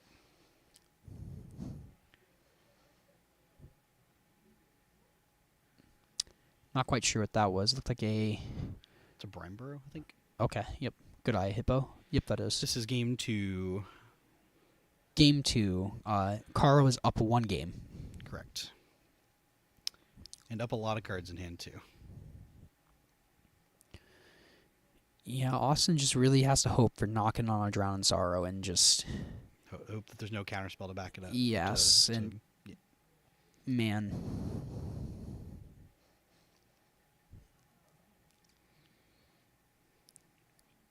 Or Skyfisher. That is a card. Probably run out this cast down first. See it and make room for this Core Skyfisher. Maybe pick up Dawnbringer. How do you feel about that? Gaining 2, buffing that life total. Yeah, it's fine. And cast down on a ninja. No way to stop that. We could Spell Pierce it, but we Sure. have the mana to pay. Skyfisher. Can't Spell Pierce that one. Nope. Replay the Dawnbringer Yep. Cleric. Excel card. Austin says, yep. Got another relic in there. Austin's happy to exile cards. He's like, I got my omen. He's like my one omen is gone. At this point, it is done. Actually, it is relevant against the blade, too, if you ever wanted to flip a blade. Oh, that is true. That is true. Good point, Hippo. I like the flick to block the ninja there. He's going to play a miscreant. Knew about. Still holding on to that mutagenic growth. Probably will help push through that Core Skyfisher here. Get that out. Dawnbringer Cleric also kills a Moon Circuit hacker. It is an enchantment, so it's not the worst thing. Hey, we see Novice Inspector's little brother, Thraben Inspector's little brother, Novice Inspector here. Immediately cracking it to draw that one card. Eat a card. He's probably gonna say goodbye to that cast down.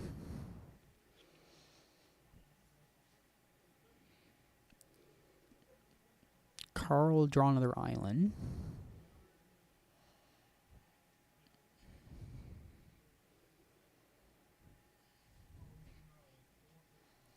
Doing a double block here. He's trying to play around the... Mutagenic Growth doesn't take both of them out. Does not kill both. That's 5 toughness, and it's only going to put it up to 4 power. So... Oh, that'll keep the ninja alive, though. It does keep the ninja alive. He also slows the mutagenic growth as well. Just doesn't need to deploy it, though. Austin is just probably like, man, this is... I play around the mutagenic growth. I think the further down the hole he goes, and the worse the mutagenic growth becomes against, like for him. Yeah. Like Austin, like he just the more that Carl doesn't have to cast it, the better he actually gets here. Agreed. That was a blade. Probably just says, okay, bye, Brian Burrow, Yeah, easy.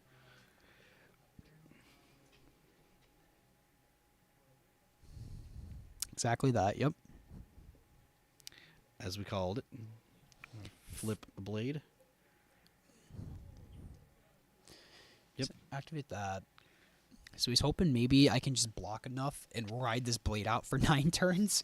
I mean, it So does I help guess- him stabilize a little bit. But he does have answers to the blade, and the steel sabotages to bounce them. Does he? Have we seen them? We have not. We saw a null. So we saw a null. He might just be on a null. Yep. It might be, like you said. Pass back to Carl. See, he's gonna be able to. This keep- turn is probably going to be a good turn for that mutagenic growth. Yeah, I would none of them are imagine. dying. That's what's great about this turn right here. Oh, look at Nope, that. draw a These card. miscreants putting in work this game. We don't see this often. Nope, The sure card being don't. Good. Yeah, don't often see that being good. Normally, it's just like, why is this card in the deck? Mutagenic growth, Yup. kill that. Yep. Yep. That's pretty bad. Hey, that's a shock. It's a free shock. It sure is. Look at that. Austin in the lead now. Okay, cast down. We see Spell Pierce, This is like Force Island, Skyfisher? Or and was it Spell Cast Stutter Down? Sprite. Just a cast down. Yeah, that's gonna get Spell Spell Stutter, Stutter yep. Sprite. I And think this that game's might all be. but over. I think that might have been the end of the game. Yep, puts Austin to 1 here. So Austin we goes didn't to draw 2. mutagenic growth either. Yep. Block Austin says. Yep. And we're Brian gonna. Burrow. That's or game. Moonstruck Attack, that's it. Yep. All right. 2, 4, 6. Oh, my bad. Miscounted. Also was at 7, goes to 1. Yep. I thought it was at 6. Goes for to some 2 reason. in his upkeep. Drowning Sorrow's not the worst here if you drew it. Yeah, you're correct. I mean, he has a Spell Stir Sprite, which is unfortunate. For got a Tithing Blade. Whatever. That is going to do it. Good games, y'all. All right, good games, Austin. Carl takes down the streak of the infamous Austin Walker, who went 6-0 in our Swiss He with did. Black White Blade. Good showing. He had a very Can't be mad at 6-0 in the no, Swiss. he had a It's very really strong. hard. He had a very strong run in And the Swiss. Good hands kept from Carl. Carl played that game very disciplined. We saw it. Sure did. Really saw the power of Brian Burrow. Yeah, that that card has game. continued to impress me as more and more I actually see it get played. Just you think you're gonna trade, and then you're like, nope. you're gonna be card parity, and it's just like, oh, I got blown out. It's Yeah, like, I you got actually. 2 It's like for now you're 1. down. Like, yeah, you're down. yeah. Like, you're down a whole card. They're up a creature. Like it's just all so bad. And we saw something tricky. We saw like the ninjutsu, the Brian Burrow, pick it back, like ninjutsu, the Brian Burrow, then play the Brian Burrow, give your thing, and now you're really down. I drew a card. Yeah. That was insane. That was a big blowout we saw on Carl's in there. Agreed. How are we doing, Thomas? Oh, okay. So we got Devin beat. I can't read that. Devin beat Dustin. Devin beat Dustin Sendejas 2-1. So Devin on Blue Red Terror beating Dustin on Affinity there. Okay. So Devin goes on to our semis. I like along the with little Car- cards along we're with- getting. along with Carl. Cool. Beautiful. I wonder if we're able to get another match in here or get a winner's interview maybe from Thomas if he's down for that. We shall see. So that moves on 2 players currently to our semifinals. Mm-hmm. We've got Blue Red Terror and Blue Fae. So the blue cards, they came to play. Yeah. Oh The yeah. blue big cards time. came to Big play time. today. I don't know if Kyle is able to put on that bracket for us real quick too, so we can take a look on what matches are going on. Why is he playing all different islands? That is awful to watch because there are different strokes for different folks, That's like right. different things. Some That is why some people like to actually get tilt equity out of their opponents by playing all And different. I'm a different matcher. lands. My mono blue fairy deck personally, I have. I was like, it's not all matching. Okay, I'm getting there. It's almost all Lorwyn foil islands. 248B is the You code, better I know. You believe. would know better than I do. Because I asked a lot of vendors if they have that. But, some people like different. We have a lot of people that we have our friend playing Is It Scred with all different cards. Like none of the lightning bolts, none of the brainstorm, nothing matches. Some people just like that. They get to see different cards. It's kind of cool. So currently, based on the brackets, we know we have Austin Befallen against Carl here. So Carl, what do you think on the other side, on that side of the bracket? Do you think Carl wants to play against in the semis? One more time. What are the options? Where am I looking at? There we go. We're We looking got on the- full on on the- Jun Brood scale. On the side. What do you think Carl wants to play against on this side? Yes, Jun Wildfires versus Walls. Probably Walls. I gotta imagine, right? I would imagine so. Yeah, because Jun Wildfires, that But can go either I way. think the walls is like really bad into Jund Wildfire, like the Quark Clan thing. Just wow, absolutely just demolishes them into. I mean, but they can have a fast start, and we're gonna move it over to winner's interview with Carl beating Austin with Mono Blue Fae. Throwing the Thomas and Carl. Awesome. I'm here with Carl Schroeder, our winner of the quarterfinal match we just watched on coverage. You bested Austin Walker, who's at the top seed, 6-0 record, and you managed to take him down. How are you feeling?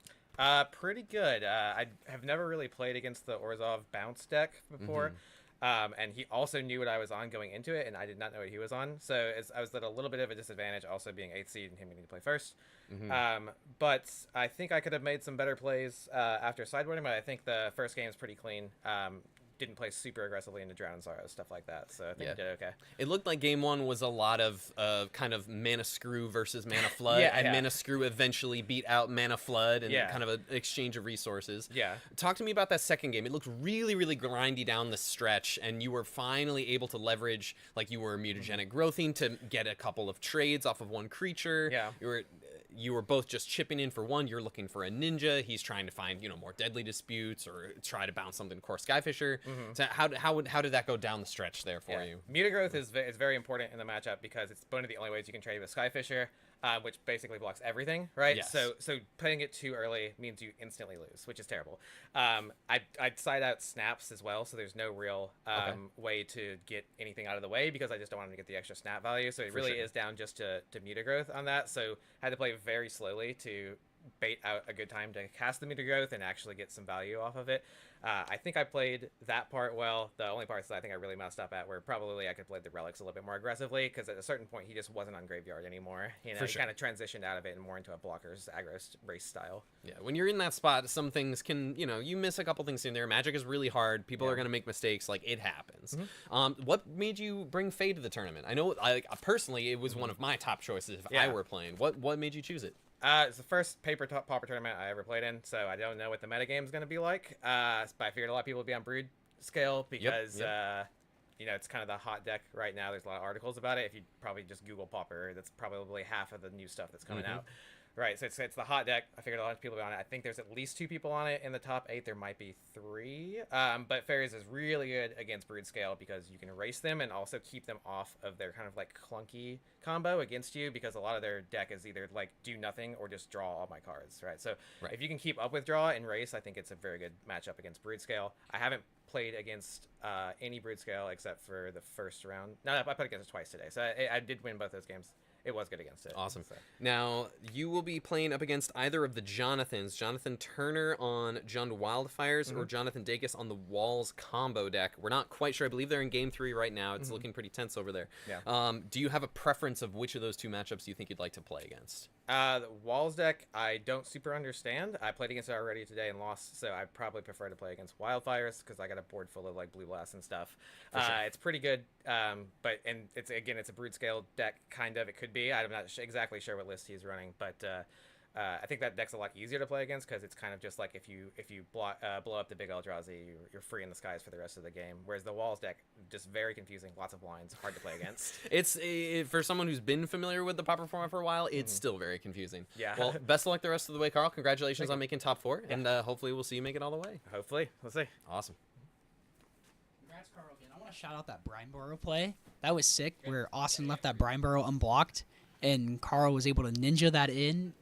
And then flash it in the Brine Burrow to target Austin's blocking creature and just up such cards there. Yeah. And lots of very good play actually coming from Carl in that matchup. And again, shout out to us at the Common Ground MTG podcast.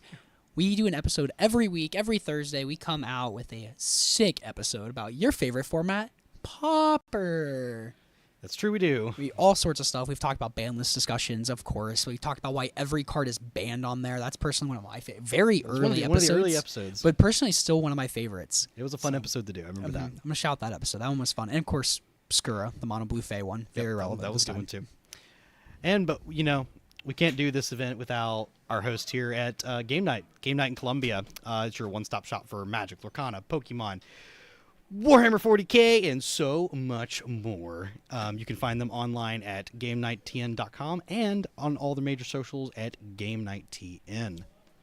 And again, just the biggest shout out to community here, just allowing this to happen, showing up for these events. I've said this so many times, but Game Night hosts so much cool events. We do these team trios, we do this Pauper 1K, and the community is here for it. They really are. And Any community-driven format, they're very Mhm. willing to take a hold of. And- Even CDH as well. and it helps when you have a store that's willing to listen to the community and do what the community wants.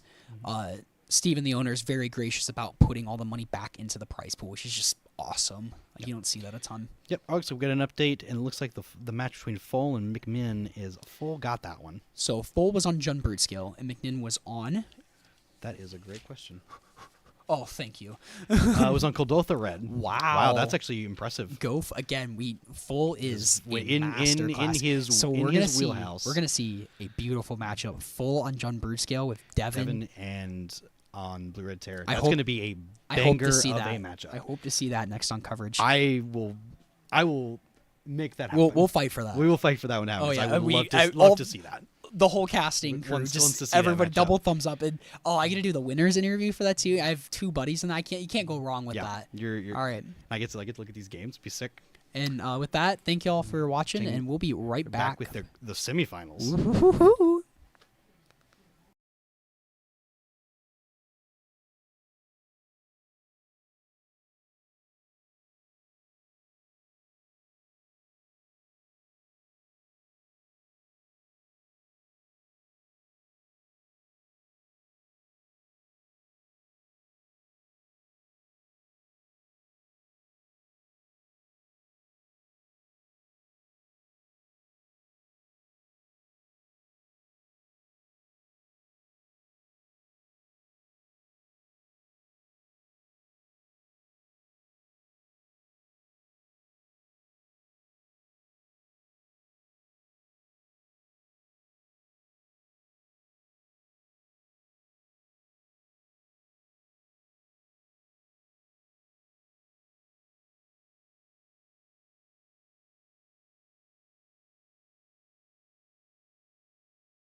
All right, everybody, welcome back. I'm here with James Hippo Hieronymus. I'm Thomas Gunn. We're bringing you the semifinals very shortly of the Common Ground Cup. Before we do that, we want to give a special shout out to our head judge for the event, Garrison Fote. They're super awesome. He's a great guy. We're going to shoot over to Cameron, and Cameron's going to have a quick little chat and give you guys maybe a little bit insight of the judging side of the event that we've had going on.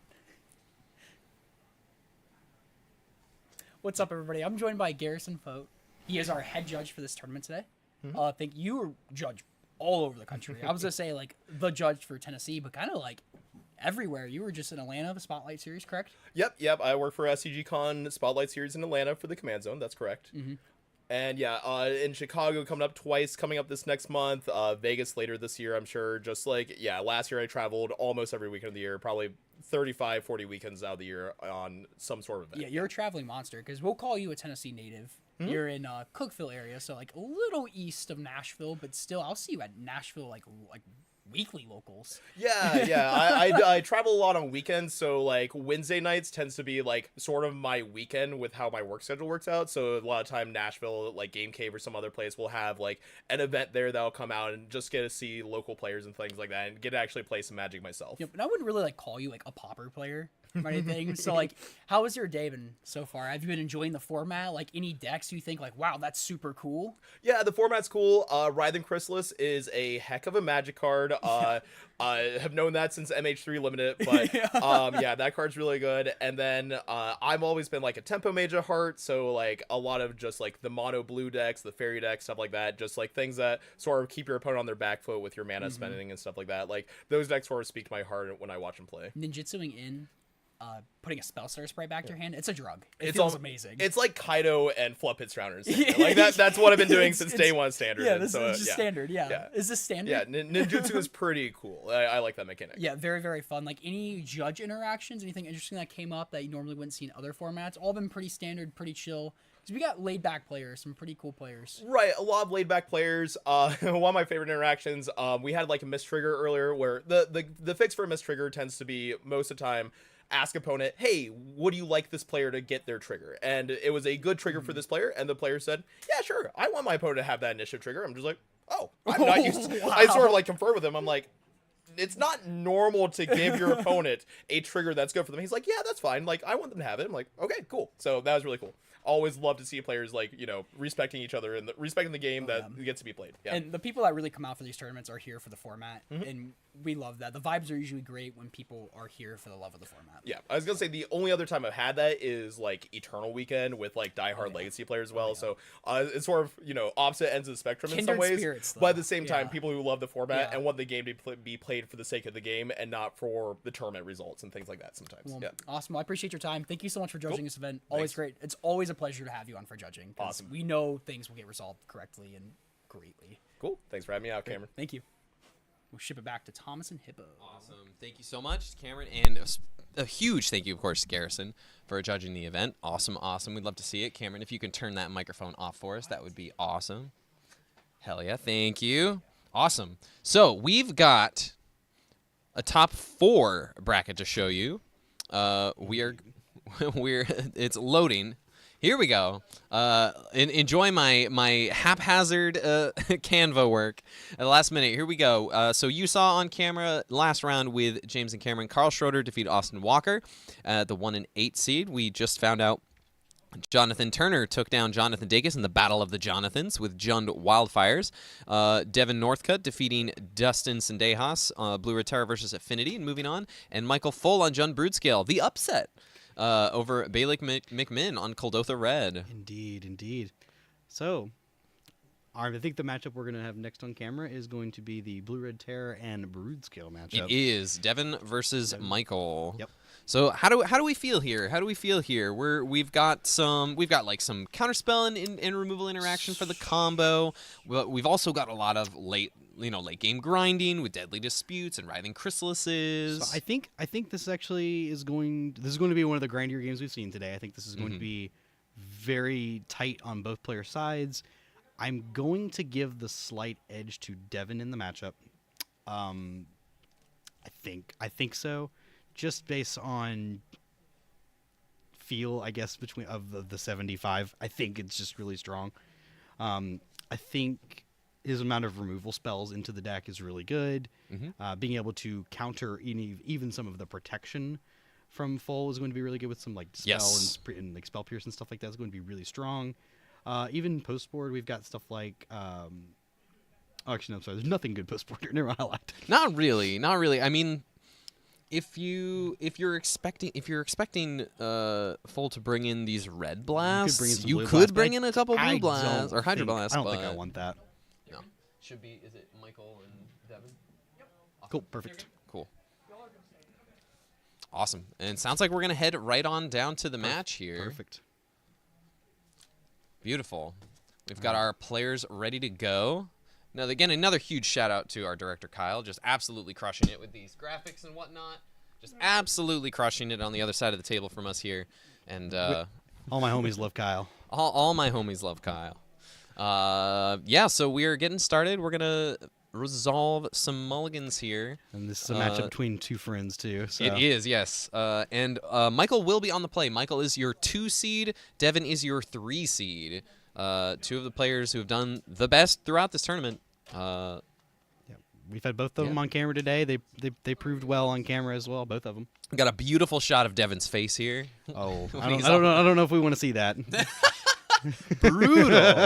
Brutal. I hope he goes back and watches this. What do we think, Chad? Anyone in chat have any predictions? Are we talking out of our butts here? What are we doing here? All right. Another thing here is that Devin is playing 2 of these Murmuring Mystics in the main, which is different from waiting until the doors close, which is a little different from some of these other lists we've seen. I think Wub was also playing 2 Murmuring Mystics.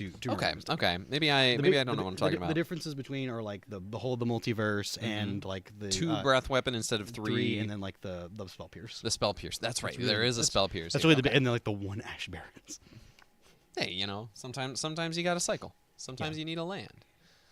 All right, so we'll see. We got some notes from Kalikai's that usually easy for Glee in their experience, but we'll see. Oh my goodness, is that a Drew Carlson in the chat? That is a Drew Carlson in the chat. Why aren't you here, Drew Carlson? Yeah, what lame. Could you come play? You could have come win this trophy. The one person I will put on blast. I think I've behaved myself very well today. I'll put Drew on blast. Sure, we've all 3 done it, so it's fine. Beautiful. But it looks like Devin's gonna keep his hand. Looks like Full has mulliganed to 6 here. 6, yes. We got a Colony Garden and a plant token. We are underway for our semifinal match here. Tap lands apiece. Michael's got an extra rectangle for his trouble though. Fetch land and swing for 0. Love that. It. I've been known to attack for 0. Of course, my attack for 0 often turns into attack for 10. It does. I've seen you ornithopter people to death. I have, yes. All right, we got a preordain here from Devin looking at a land, and I think that's a lose focus. We also used to ornithopter people in this format, too. It's true. We had all the glitters. Yes. That was very rarely an attack for 0, though. Correct. Well, you attack for 0, get that ninja in there. Yeah. You played Mid-Circuit Hacker? Yeah, that's right. The early versions. The blue-white, more aggressive versions. I was introduced to that deck, last summer. Or could be last summer? It's 23. Do we count 23 as last summer still? Probably not. I don't know. Time is an illusion. January is such an awkward time. That has been my response for everything over the last couple weeks. Is time is an illusion. Exactly. It looks like our players they're having a great time. They're having a great time here. Yeah. This is one of those matches I was telling the players earlier. I was talking with Michael just a minute ago, and this is one of those matches I do wish we kind of had a microphone at the table. As we see a duress from Michael. Ooh, Devin's gonna fire off a brainstorm to hide his hand. We have not seen this yet today. That is a beautiful line. That's a legacy line right there. If I've ever seen one. This is indeed. And Devin known to shuffle up some legacy every once in a while. Oh yeah, he loves to play some legacy. All right, so we're gonna protect a couple of cards here. And then show, we've got a land, terror. We got three lands. Lose focus and a scred are really the options. Okay. Oh, spell. I think it's a spell. Is that spell? Oh, it's an Ash Barrens. Yeah, just Ash Barrens. So 4 lands, terror, scred, lose focus. So he's probably gonna take. I imagine he takes scred here. It's just the most mana efficient card here. You just take the removal spell. Yeah. You can assume that Devin put his two favorite non-creature spells on top of the Devin library. does, in fact, brainstorm in Legacy. He loves some 4-color nonsense piles. Sure. If he's not playing lands. If he's not playing lands, that's his backup, is to play some, Is that great? some nonsense. I'm playing Revealed because he's a good guy. Yeah, there's no reason not to. No reason not to at this point. Yeah. All right, we're going to draw a card. We're going to keep it secret. Keep it secret from all of us.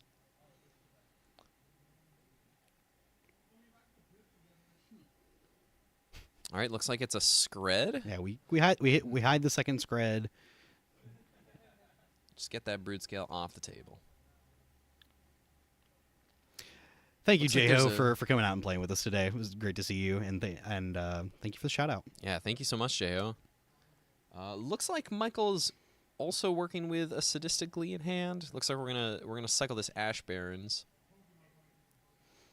Dispute away Eviscerator's Insight while Devin is tapped plant. low. On the plant. This is one of these reasons to play these Colony Gardens in these decks. You sometimes just need some extra fodder to sacrifice away for your draw 2 spells. So Devin kept that one Scred on the top of his deck, which is nice and smart, and so he can be able to shuffle away the other card that was on top as well. Beautiful. I think I saw that it might have been a Breath Weapon. Not the greatest sure. card here. Right, but could also do something. scoop up. You might want to keep it in your deck. Scoop up a bunch of tokens. Love this. This is aggressive. Slamming a Murmuring Mystic here. Nice and aggressive. Let's love that. see if Michael has the answer for it. Looks like we've got a couple of Sadistic he's Glees. I'm just going to slam a he's just 4-drop slamming of his Chrysalis. own. All right, 4-drop Haymakers abound. But Devin gets to untap with this Murmuring Mystic. Yeah, he gets to untap with it. He really just wants to kind of just chain off some spells here. Want to be able to get around the Chrysalis. We'll see if Devin's able to starts do with that. like a cantrip or something. That would be ideal from him, I think. He's gonna fire for Brainstorm. Yep, All right, there's looks like he there's the cantrip to start, and we get a token off of the Murmuring Mystic here. Looks like all found lands there with no way to shuffle, so I think he has Brainstorm locked himself. That is a little unfortunate. That is unfortunate, but I will admit that the lose focus is actually quite good here. It does make things make spells on the stack having to cost quite a bit. This is true. Yeah, he did Brainstorm lock himself. That's not great. We don't love that. He does get to It play a looks like- terror yeah, we here get as to well. Get to run the terror out. If Michael doesn't have a backup Chrysalis, this is pretty good into the Chrysalis. I agree. I was just thinking if there's I wonder if he. Okay. Ooh, that actually is able to deal with the terror as well in conjunction with the Writhing Chrysalis. Oh, for sure. Yeah. You can give the creature neg one. Yeah. You can also just double block. Yeah, that too. Yeah. Double block. Pick off a token with the gas death trigger. That's probably better. Yeah. So we'll see. So kind of both players kind of stonewalling the board here, and this we may get to this spot where both players just kind of can grind Full's the game hand is away. like one, if not two, Sadistic Glees. I think It's definitely 2 Sadistic Glees Okay. at the very least. I think there's one other don't know card. what I the don't- third card I also is. don't. Looks like Devin is doing a little bit of he's doing some combat math, maybe doing a little bit of posturing. That's well within his range. He's gonna come in and attack. We're gonna get a We're gonna block. make we're gonna Eviscerator's Insight this away. Okay, I like this, and just kill. I guess kill the token. Sure, and then you get to use this lose focus now. Convert that. Sure, that makes another token. Sure. I guess he just makes a treasure token off of the Shambling Ghast. That's totally reasonable. Yep. Just keep up with your mana. Yep, because actually, I think that was kind of that part of like when Full was testing which version of this deck he wanted to play. He did say didn't want to play the Wildfires, but didn't want the like all in and like side of the green black version. So like having that like mid range version of like with the Ghast acting as kind of your Wildfire card because it can just ramp you. Sure. Is pretty good here as well, I think. And also being 1 mana and being able to kill another X1 when it dies is huge against other decks like the Kuldotha red decks and the Mono Blue Fairy decks. Gives you an access to at least have something to do on that first turn rather than just play a tap land. And he is going hard on these Eviscerator's Insights. Yeah, we've seen all of them. No, there's one more. There's a full 4 in this list. Yep. So There's we've seen 8. There's 8 of the 3. draws. 8 of the draw twos. Or no, at least 2. No, 3 because we flashed back one of them. Okay, we've seen 3 so far. I believe we have finally unlocked from Brainstorm. I believe we've drawn drawn the rest of the lands off the top of the library now. But we've worked our way. We've worked our way through the spawns though. Yeah, so the Tolarian Terror is able to get in. Get a nice chunk for 5 there. Malevolent Rumble. The Malevolent Rumble. Malevolent Rumble. This is true. Looks like Devin's thinking about this one. All right, it's going to resolve. We're going to look at 4 cards. Brood Scale, Colony Garden, Evolution Witness, and Tameo Safekeeping. What do we like here? I kind of like the. I can see either going either way on the Brood Scale or the Witness. Sure. Depends on how you think the game's going to play. I mean, he's got the double statistically, so you might as well go ahead and take the Brood Scale here. But does he have an outlet for it? That's the question. Right. I don't know if that's the case. Ooh, there might be a makeshift munitions in there. Because if not, Devin can just put chump blockers into play for. There's a makeshift munitions, and Devin is just sitting on islands. Okay, well, Devin didn't have an answer for that. That's not good for him. So Michael can end the turn as soon as next turn, depending on what Devin has here. I can't.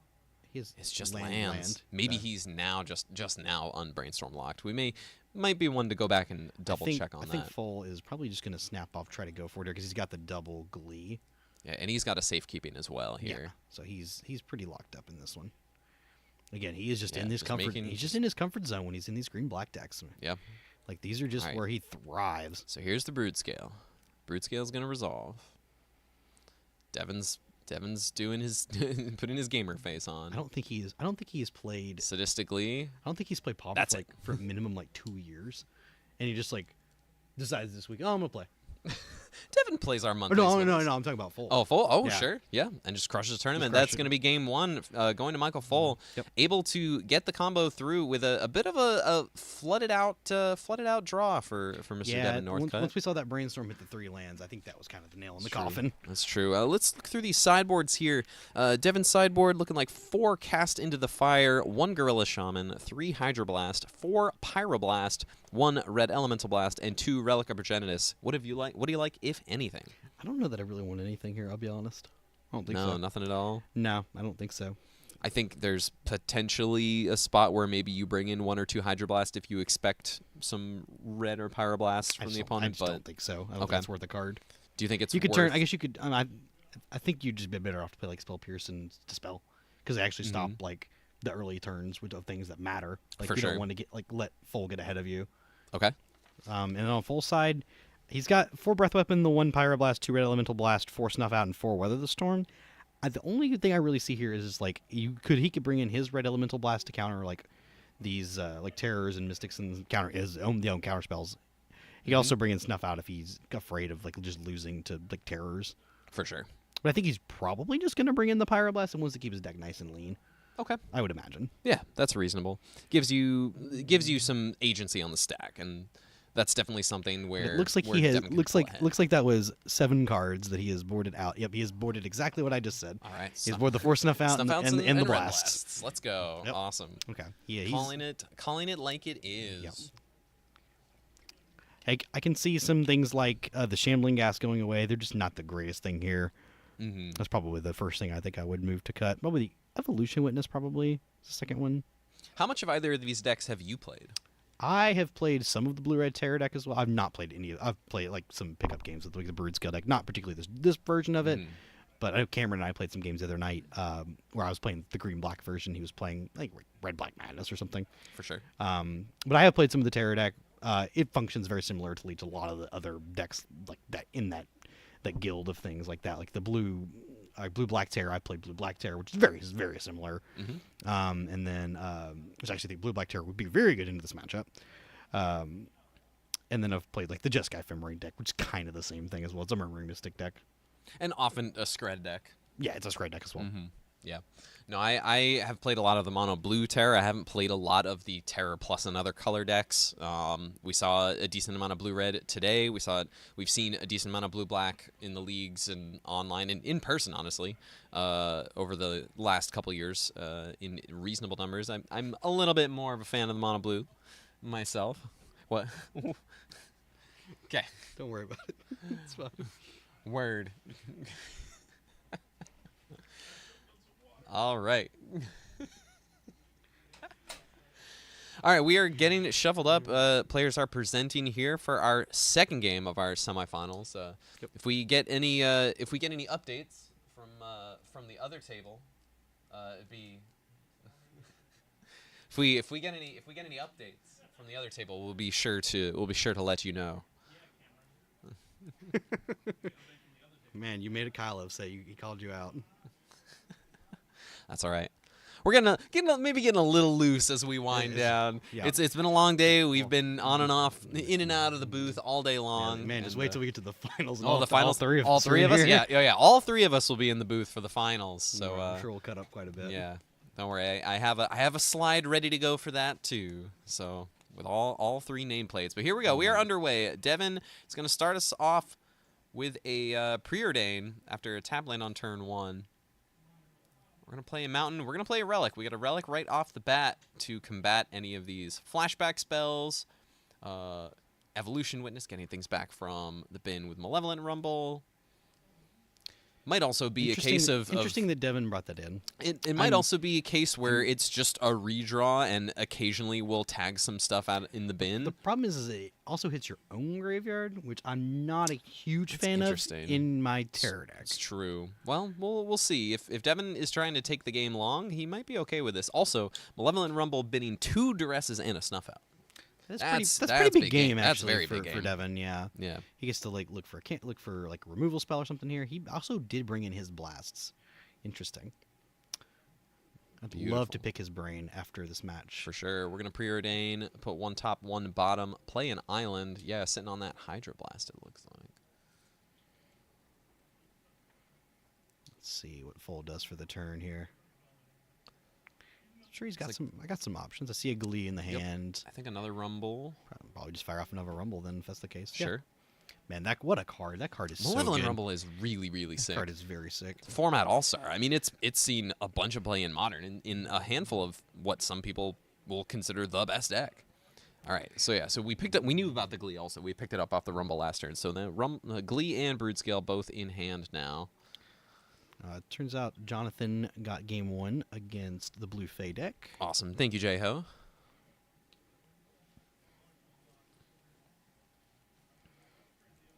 All right, Devin's going to untap here. Got a grip full of spells. I think we got 1 land, 5 spells here. Got a lot to do. I see a counterspell in the grip. He just passed. He does not have another land. No other land. Okay. That's not good news. If he's not able to double up or triple up on interaction on a turn, that's probably what might do him in. Especially if you're not filling up your yard. Had the option to run out Augur Bolas and chose not to. He did. I think he just wants to hold up because this is a turn where Full has enough mana to do something kind of threatening. It's true. So he just may not want to leave down his guard if he doesn't have to. Yeah. Which and maybe doesn't would giving Full another turn to cast another Malevolent Rumble is just kind of brutal. Just continuing to convert. He just doesn't want. He's gonna have to counterspell the cards on the actual win conditions themselves. Right, and now there's a second Brood-Scale. Yeah. Yeah. At this point, he's just gonna crack the relic. There's so much in the graveyard. He's just gonna crack the relic here. Oh, so he doesn't have to play on counterspell now because Devin did not leave open counterspell mana. This is true. So we're in a Deadly Dispute now. Yeah. Plenty of spawns to play around a Spell Pierce or something like that. Draw 2. This may have been a I don't know if Devin's trying to hold up 2 red removal spells here. I know he's got a Lightning Bolt. Right. I don't know if he's got the Scred.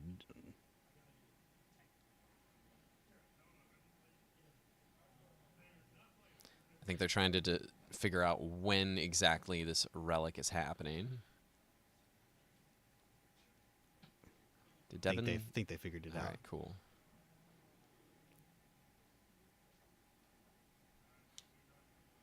Man, Devin just not finding another land again. Devin just passes back. It's not looking great for him. Because Full's just kind of able to do whatever he wants on the given turn. I think the worst he has to fight through this on a turn is counterspell plus a Lightning Bolt. Here's the Chrysalis. He cannot Red Blast that. That does not work. Somebody would like to go stop them. That does not work. Judge. Yeah, so Turns out when you have devoid cards, they as Devin has put his head down on the table, the devoid cards are not colored, so you cannot hydroblast or you can hydroblast it. It doesn't do anything. All right, Garrison's on the scene. Beautiful. We love that. You can counterspell it instead. How about that? Yeah, that works. You can, and once it's on the table, you can target it with that pyro or the hydroblast. It will do nothing. Yes, but it will do nothing, as opposed to the elemental blasts, Which have to have a thing. Yes, because the pyro and hydro are targeted if it's this. Yes. Very, very strange things that can happen. It's like fatal push can target if it's revolt, then you get to do the thing.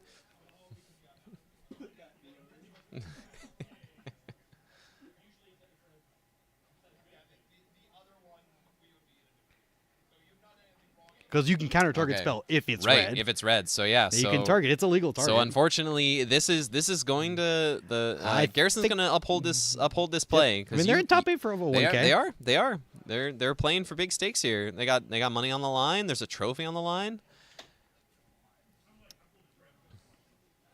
So the Hydroblast, it's going to continue.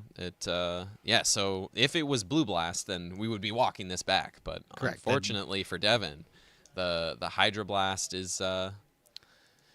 is not gonna happen, and the Chrysalis is gonna be here. It's been a long day. It's been a very long day. Like, Devin is no rookie. It's very easy to, if you don't play a ton of Pauper, it's very easy to miss that the Chrysalis is devoid and is not, in fact, a red spell. Correct.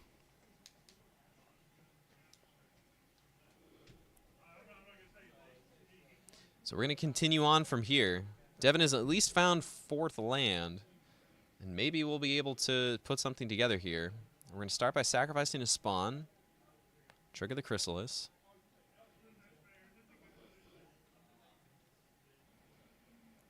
There's the Brood Scale. Here's the Brood Scale. Do attack for 2. Well, 3. Oh, sorry, it's a counter. It's hard to see. It is. Yeah.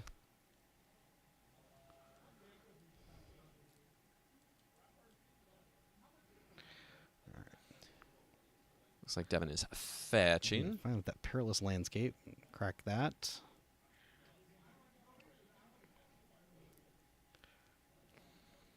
So what has to happen for Devin to come back into this game here? I will be honest with you. I don't know that there is a way. Oh, no. I don't Not one know. of these again. I don't know that. I mean, I think he's so far behind on the board. Like, he can't catch up with even a Scred doesn't kill this Chrysalis now. Like, he literally doesn't have a removal spell for this thing that kills it. So I don't know that there is a way, because he also cracked his relic, so he can't even put a terror in play. So yeah, it's looking pretty rough for Devin. Devin's gonna have to fight really, really, really hard here. This is true. It would have to be some series of, he has like triple interaction on a turn, where Michael goes for like a combo, and then he like follows it up with like a hopefully like a Murmuring Mystic plus the tokens. Like, that would have to be what I would think it would be. That's pretty such a long shot. way off. Especially having to spend so much mana just to get yourself so you have enough mana to even do all that. You're just spending so much time still developing while your opponent has all these resources already in play. Correct. Yeah. No, this is looking good for Michael. We'll adapt the Brood Scale. Fire off a. You can't. Oh, you can do that. Yeah, you can do the dispute. We can deadly dispute. That's fine. Okay. What they don't know is that as an Eldrazi, and you technically get a counter on that Chrysalis if Michael does not catch that. So whenever you sacrifice an Eldrazi. Yes. So that Chrysalis should technically be one higher. That unfortunately is not something that we can jump in though. Yeah, Devin loves some flashy cardboard. He in all formats. It does not matter what the format is. Devin loves some flashy cardboard. This is true. And he plays all the formats, so he has lots of flashy cardboard. Yes, he does. Hell yeah! Thanks for the follow, Steven. Looks like Foal's gonna get in here for 4. Devin's gonna go down to 13. The Colony Garden from Foal. Let's make a plant. I think Derek Smith had the best plant tokens. The Ivysaurs. I actually had an Ivysaur token from Arcade Post that I handed to Holden today. Ooh. And Derek's like, I didn't know you ever had that. I was like, yeah, Like I've had an it for a while. actual plant token, Yeah. but just as an It's an Ivysaur, art- it's an arcade post. Yep. That's sick. Yeah. Hell yeah. Yep. Awesome. And Derek's like, I never knew you had that. Yep, I've had it for a while. Yeah. It's been here, man. It's been a while. I don't put plant tokens into play very much anymore. All right, we're gonna resolve this preordain. Play Tapland here for Devin. Actually, I gotta get it to your buddy Elliot. When I do put plant tokens into play, I put Elliot into play. Yes. Of course, referencing Elliot Raff, another well-known judge, and someone who got to play his first Pro Tour. That was also my first Pro Tour. It's true. Yeah, it was pretty sick. He beat me in round 12 of that RC to Q. To Q, and his friends popped off and almost busted my eardrums, but it was awesome. Yeah, the old Tandy got very excited. Yes, he was very excited. All right, let's see. We got exchange a Scred for a Brood Scale here. Michael has a lot of options in hand still. And this crystal is just growing bigger and bigger and bigger. And we're getting close to the spot. Looks like Michael may have missed missed a trigger on the chrysalis. There's a Pyroblast for the counterspell there for the Brood Scale. Yep. And there's the Glee, but do we have a way? Do we have a? Oh, that makes the chrysalis infinitely big. It does make the chrysalis infinitely big, and that will be it. Michael Foll will be moving on to the finals, and had the Tameo safekeeping as backup. Man, moving on to the finals. What a sick man, or sick absolutely deck, crushing it. Yeah, Foll's been on a heater today. Absolutely heater. Absolutely crushing it. Congratulations to Michael. Condolences to Devin. A very sick run, making the top 4 of this prestigious event. prestigious Pauper event for the Middle Tennessee area. Indeed. But yeah, no, a great run with Blue Red Terror. Still a great deck to choose. Yep. I feel like it's one of these decks that you kind of choose, like, that ends up getting chosen a lot for these like in-person events. I feel like the online metagame can kind of get a little I don't know, like they kind of eat themselves and kind of I don't know, it warps around itself very quickly. Because a lot of the people are consistently playing them over and over and over again. They all know what other people play. Exactly. So yeah.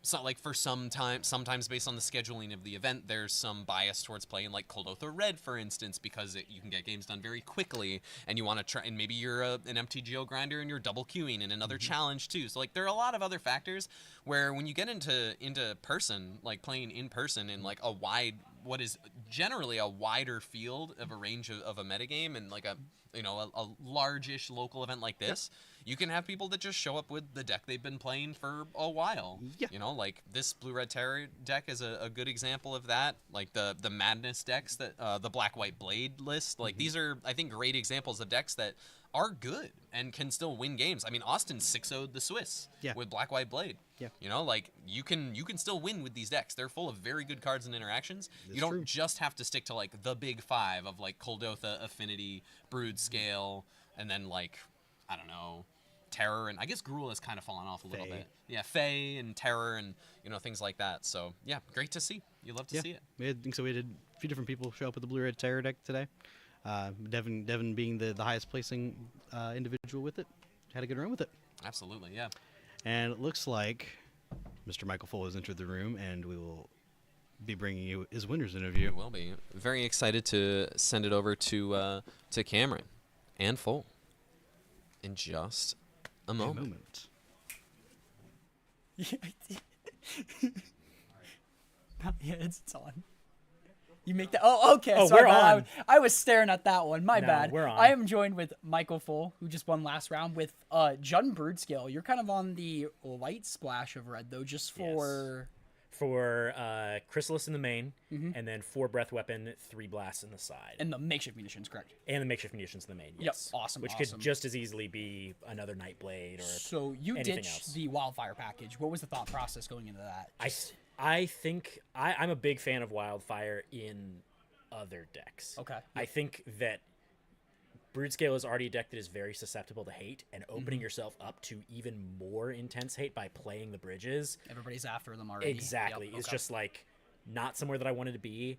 And like I said before, I kind of wanted to be closer to Golgari Broodscale, just like turbo comboing. That's where you're at home. Exactly. It's yeah. Golgari combo decks. And the Golgari version is just like as efficient as you can be with regards to going for the combo, which is, in my opinion, one of the most powerful things you can be doing in the format. And I like that with your, instead of the wildfires, you're just on 8 deadly dispute effects. Oh, yeah. 4 deadly disputes and 4 eviscerators in sight. And we've been seeing that on your coverage matches. Oh, yeah. You have been digging and digging and digging for the combo, and it's been paying off really well. Yeah. I mean, every time I flash back into eviscerators in sight, I look at my opponent and I realize, like, oh, I have 4 more cards than you in hand somehow. And I, at that point, have to make that mental shift of, oh, I'm not playing to try and get my resources not 1-for-1. Now I'm actively trying to get them to just 1-for-1 me, because they will lose that battle. And it looks like across the bracket from you in the finals, you'll either be playing against Mono Blue Fairies or Jund Wildfires. Yes. Which one of those are you hoping to see out of the 2? I think Mono Blue Fairies. I already played against the the Wildfires pilot, and we ended up in a tie. Was that Mr. Matt Carthel? No. Oh, okay. Well, that was one of my ties. Actually, both of my ties for the day have been against. Hey, you can't draw this time. Wildfire. I can't draw this time, but I would very much like to get dinner. So I hope it's Mono Blue Fairies. The house never closes. That's true. That's true.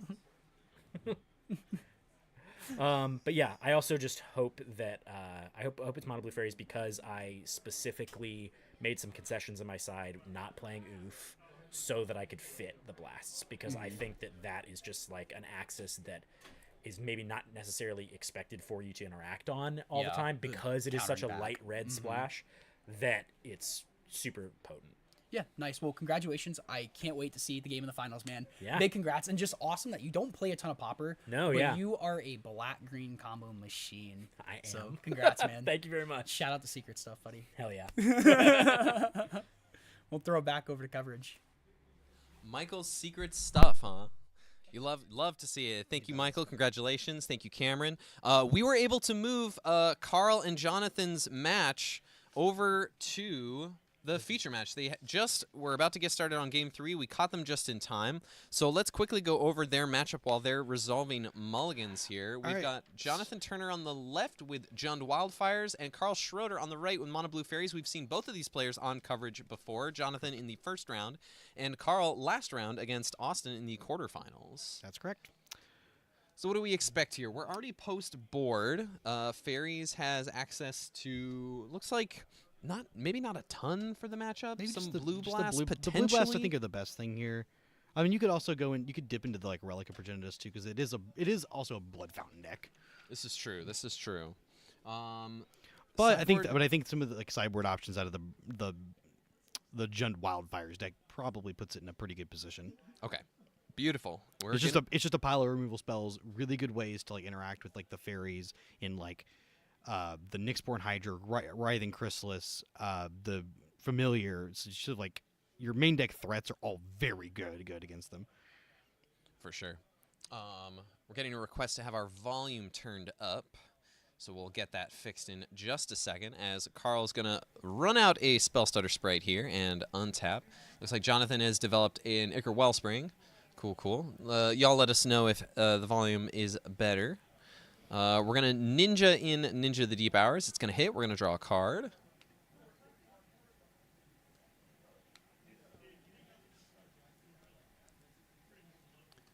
Jonathan is going to fetch with the Landscape.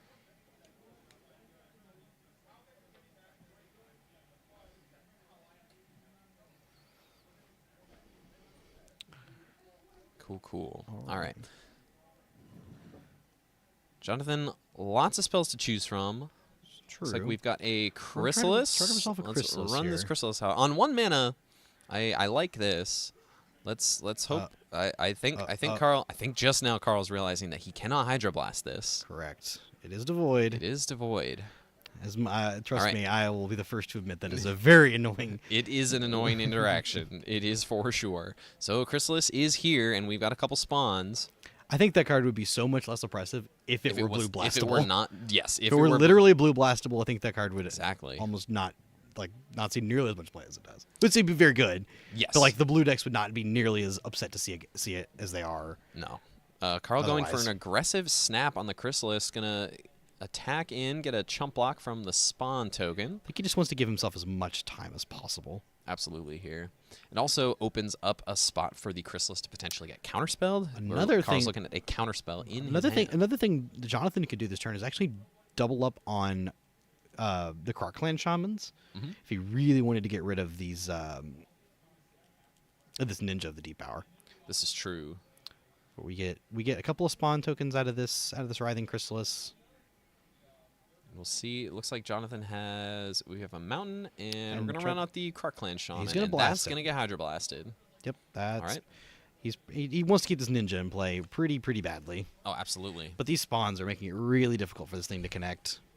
Yeah, so we'll see. Jonathan we can play this song and dance for a little while here. Correct. Carl's gonna run out this relic. Just tap it for now. Pop it for a card later on. We'll see if it's relevant. If Jonathan's playing any blood fountains, we got 2. Jonathan just picked up a breath weapon, which is a huge game here. Excellent. It will get rid of those spawns, but more importantly, we'll clear that ninja. This is game 3. This is game 3. It's game 3. I think that answers your question. That answers your question, me. All right, we got a deadly dispute on the Ichor Wellspring. Trigger the Ichor Wellspring. Let's see if Carl wants to respond to this. All right, draw's going to resolve. Looks like deadly dispute is going to resolve. We've got a treasure. Just Cameron just tilting away here. And Jonathan's got another Chrysalis in his hand if he wants to use that in the near future. Card is such a problem for fairies. It's really bad for them. It really is. I mean, that's why we see the introduction of things like the spell snare, or the snare master sprite, and things like bind the monster in the board. Yep. However, Carl's not running anything like that. Carl is on the mutagenic growths version, and all counterspells and relics in the board for the most part. He's just got to be able to counterspell. Basically, that's the card he has to counterspell. Like, he cannot be almost very, very difficult for him to win the game if one of those sticks on the table. It looks like this one is going to stick, and Carl's going to run out a spell stutter sprite. You don't have 3 other fairies at the moment, unfortunately, so that Writhing Chrysalis has stuck. I think this is just an end of. Was it not even an end of turn? I think this is end of turn. I thought it was 2. We're untapped. Is he going to fire off a breath Carl, weapon here? He might fire off a breath fire weapon. off the breath weapon here. He is going to. Well, there's a dispel, I think, in. There's no dispels, no, actually. there's 2 ninjas There's of no, one I forgot mind and a there's hacker. I forgot there's no dispels in. Oh, yes. Yeah, there's also no dispels here. Just a couple of spell pierce alongside the counter spells. Correct. So we're going to sack the relic, see what we can find. Also, I believe 1 spawn was sacrificed. Yep. Yes. That's up to Jonathan to remember that, though. Yes.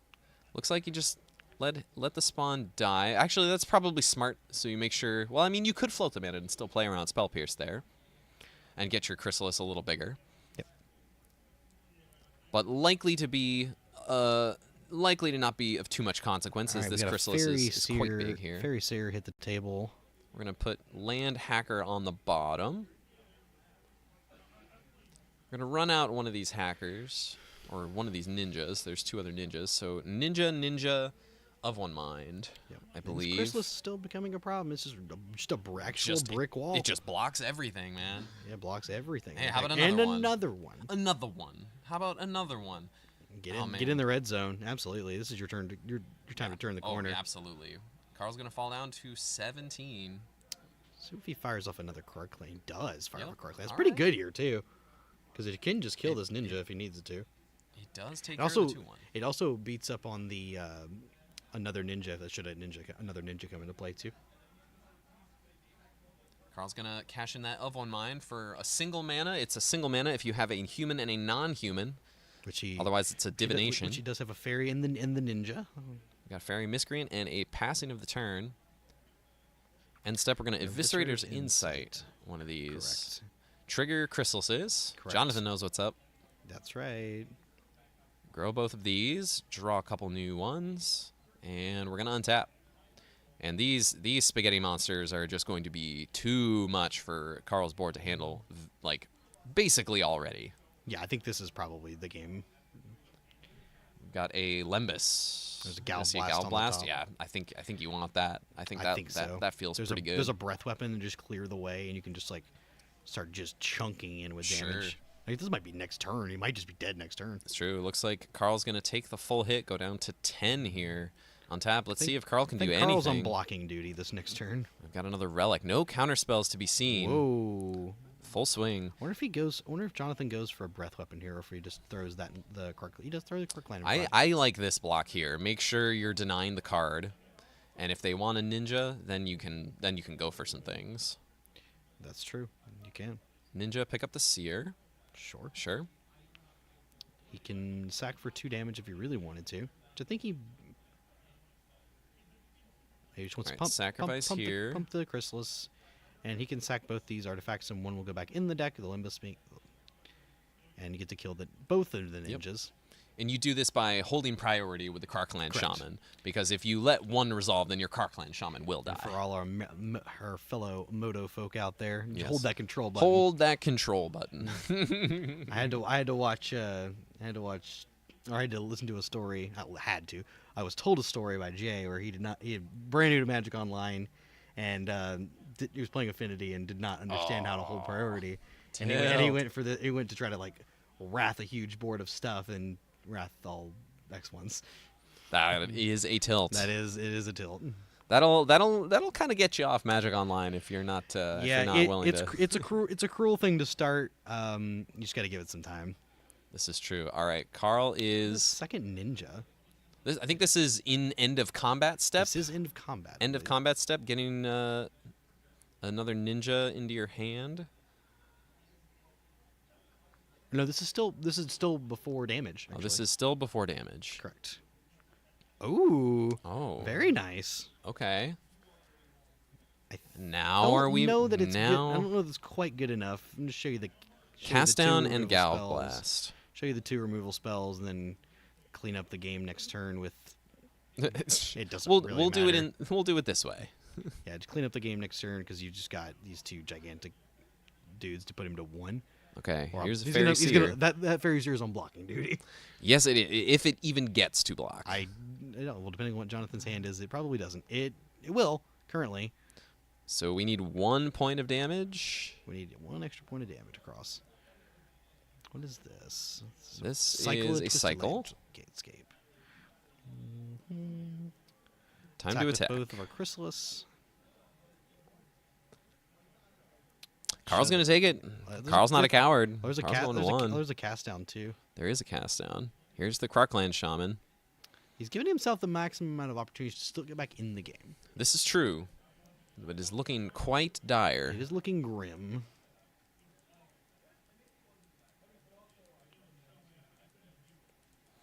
Oh, that's what happened. Yeah, Carl still- let the still- first still- Krarkland still trigger before damage. Still let before the first Krarkland trigger resolve and then ninja'd. Yeah. Yeah.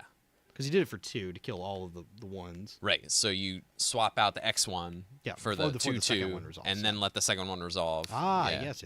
Yeah. We often just kind of Cameron, yeah. we often kind of shortcut through this stuff. This is true. When And there's Carl some shows the tricks when- hand, can't put enough stuff in play, and Jonathan Turner will be your other finalist. All right, guess what? Our other finalist here. It's a Jund on Jund. It is a finals. Jund on Jund world. Chrysalis enjoyers unite. Chrysalis really proven it's how good it is in this room today. It's true. It's true. Every match it's been available. It is dominated. It is a very, very strong card. It's proven its place here in the format, and we're excited to show y'all this the Junder Dome, if you will. That was good. This is the Junder Dome. Wait, that's Carl's deck list. Awesome. Well, we'll pop Jonathan in here for a quick minute, I suppose, and then we'll get the finals ready for you after. And the finals will feature all 3 of us. So that's right. Cameron's gonna go fetch Jonathan, and we'll chat with him for a minute, and we'll go from there. The finals will still be best of 3, Jammaries. No fancy extra best of 5. We're at the selfishly, we're at the point of the tournament where, all right, let's do the tournament, celebrate, and then go get some dinner. I think by the time we're out of here, dinner is Dinner's gonna be Oh, really needed. yes, for sure. Yeah, Very because needed. we have some amount of cleanup. I got to pack all these lights away and all this nonsense. It should be pretty quick. Many hands make light work, but it's all a labor of love because we love doing it. Maybe we can show a little love to our friends over at Game Night real quick. That's right. Yeah. Over at Game Night Tennessee, this is where we've been all day long. Come down here, down in Columbia, Tennessee. Your one-stop shop for Magic, Lorcana, Pokemon, Warhammer, and more. Anything nerd, anything game, anything fun, you can find it here at Game Night. They're big on the community here, and you can find them online at GameNightTN.com and GameNightTN on all major social platforms. We love hanging out here. The owner, Steven, and the rest of his crew, shout out to Kyle and everyone here. They're absolute blast. Yep, love coming here when I get the opportunity. Absolutely. And we'll give another shout out to our podcast, the Common Ground MTG Pauper Podcast. Myself, James, and Cameron have been rotating through coverage and working behind the scenes all day long. And we're excited we'll talk about this event on the podcast this week for sure.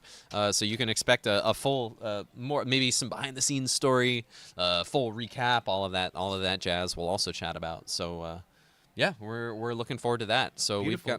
it looks like we've got Jonathan in the studio with us now, and we'll hop on over with him and Cameron.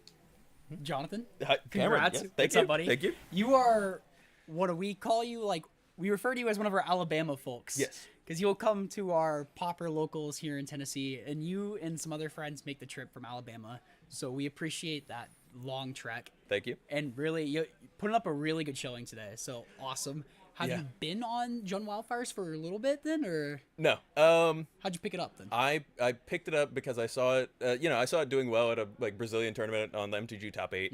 I'm sort of always looking around, and it seemed like a deck that could grind really hard, was pretty well positioned against what I expected to be a lot of mono blue players, and was slightly favored in the Grixis grind, and had the removal to deal with.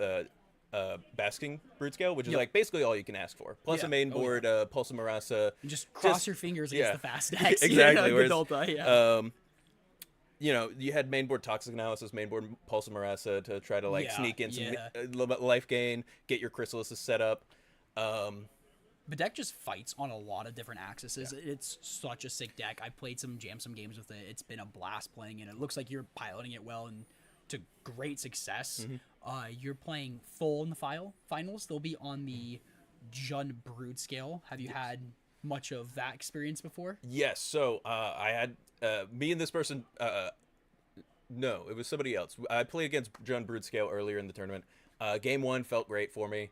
Game 2 was a little sticky. I made some misplays in Game 2 that I didn't necessarily need to make because I thought that we were going to turns very soon. Okay. And so I sacked my whole board to Krark-Clan Shaman to wipe everything. And I said, I can survive for 2 turns. You're on playing 3. for the draw. Yeah, I'm playing for the draw because I was a game up. Yep.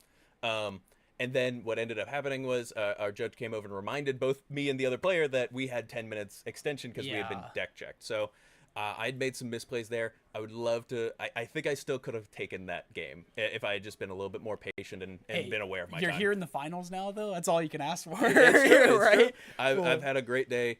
I was against Jund in any manner for many years. I played Modern Jund.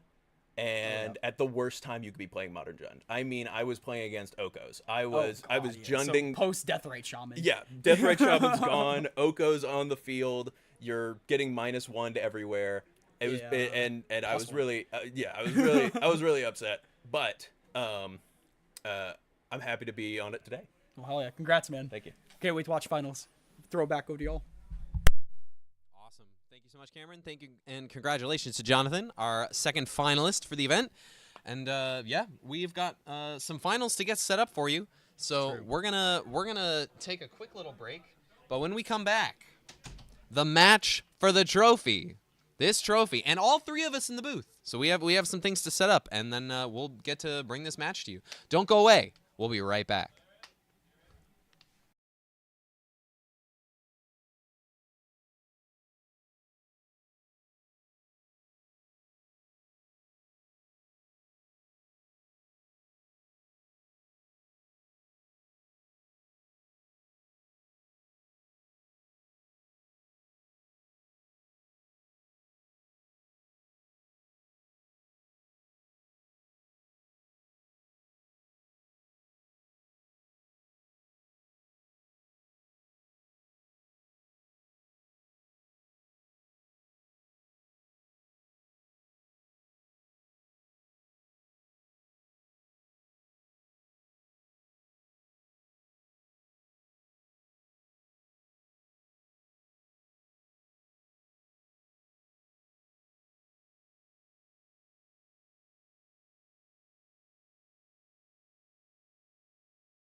Welcome back, everybody, to the final round of the Common Ground Cup. We got all three co-hosts here in the booth. Myself, Cameron Schindler, joined as always by the beautiful long-haired Thomas Gunn It's and me. James Hippo Hieronymus. We're here to commentate the finals of this beautiful 1K that we have brought by Game Night, Tennessee. Yeah. Right.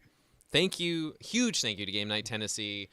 They've gone like all out for us this weekend. Absolutely. Just having a bunch of stuff ready to go, working with us, hosting the event, doing a bunch of stuff. Make sure you come down to Columbia, check them out, GameNightTN.com. If you bring a list, they'll find that stuff for you. They always get me my Pauper cards. Yeah. It's sick. They have almost everything. They Like gave we're me we're in the back.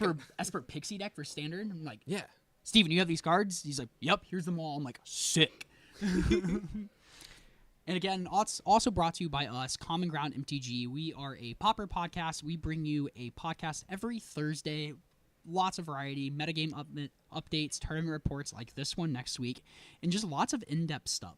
Like, I keep shouting out, like, Vakali Kai's recap, the Skura episodes are two of my favorites, of course, but we've also dove deep into, like, what control looks like in the meta, what to play for your first decks, a bunch of fun stuff. How to build communities. Exactly. That's Exactly. coming up. That's coming up. That's coming up. This is how we did this. We built a community. Exactly.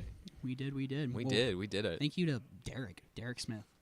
Oh yeah. We saw Shout the out for coverage. Derek Smith Just for really sure. built the Nashville Pauper Yeah, scene. Nashville. So. He had a Right. large part in that. That's true. All right, looks like we are getting ready to go down to our final match here. This is it. You can see the trophy at the top of your screen there. Y'all and two homies. Yeah, two homies. Jonathan Turner, a fixture of the Alabama scene for Pauper. They always bring a good crew up every time we have monthlies at our local shop.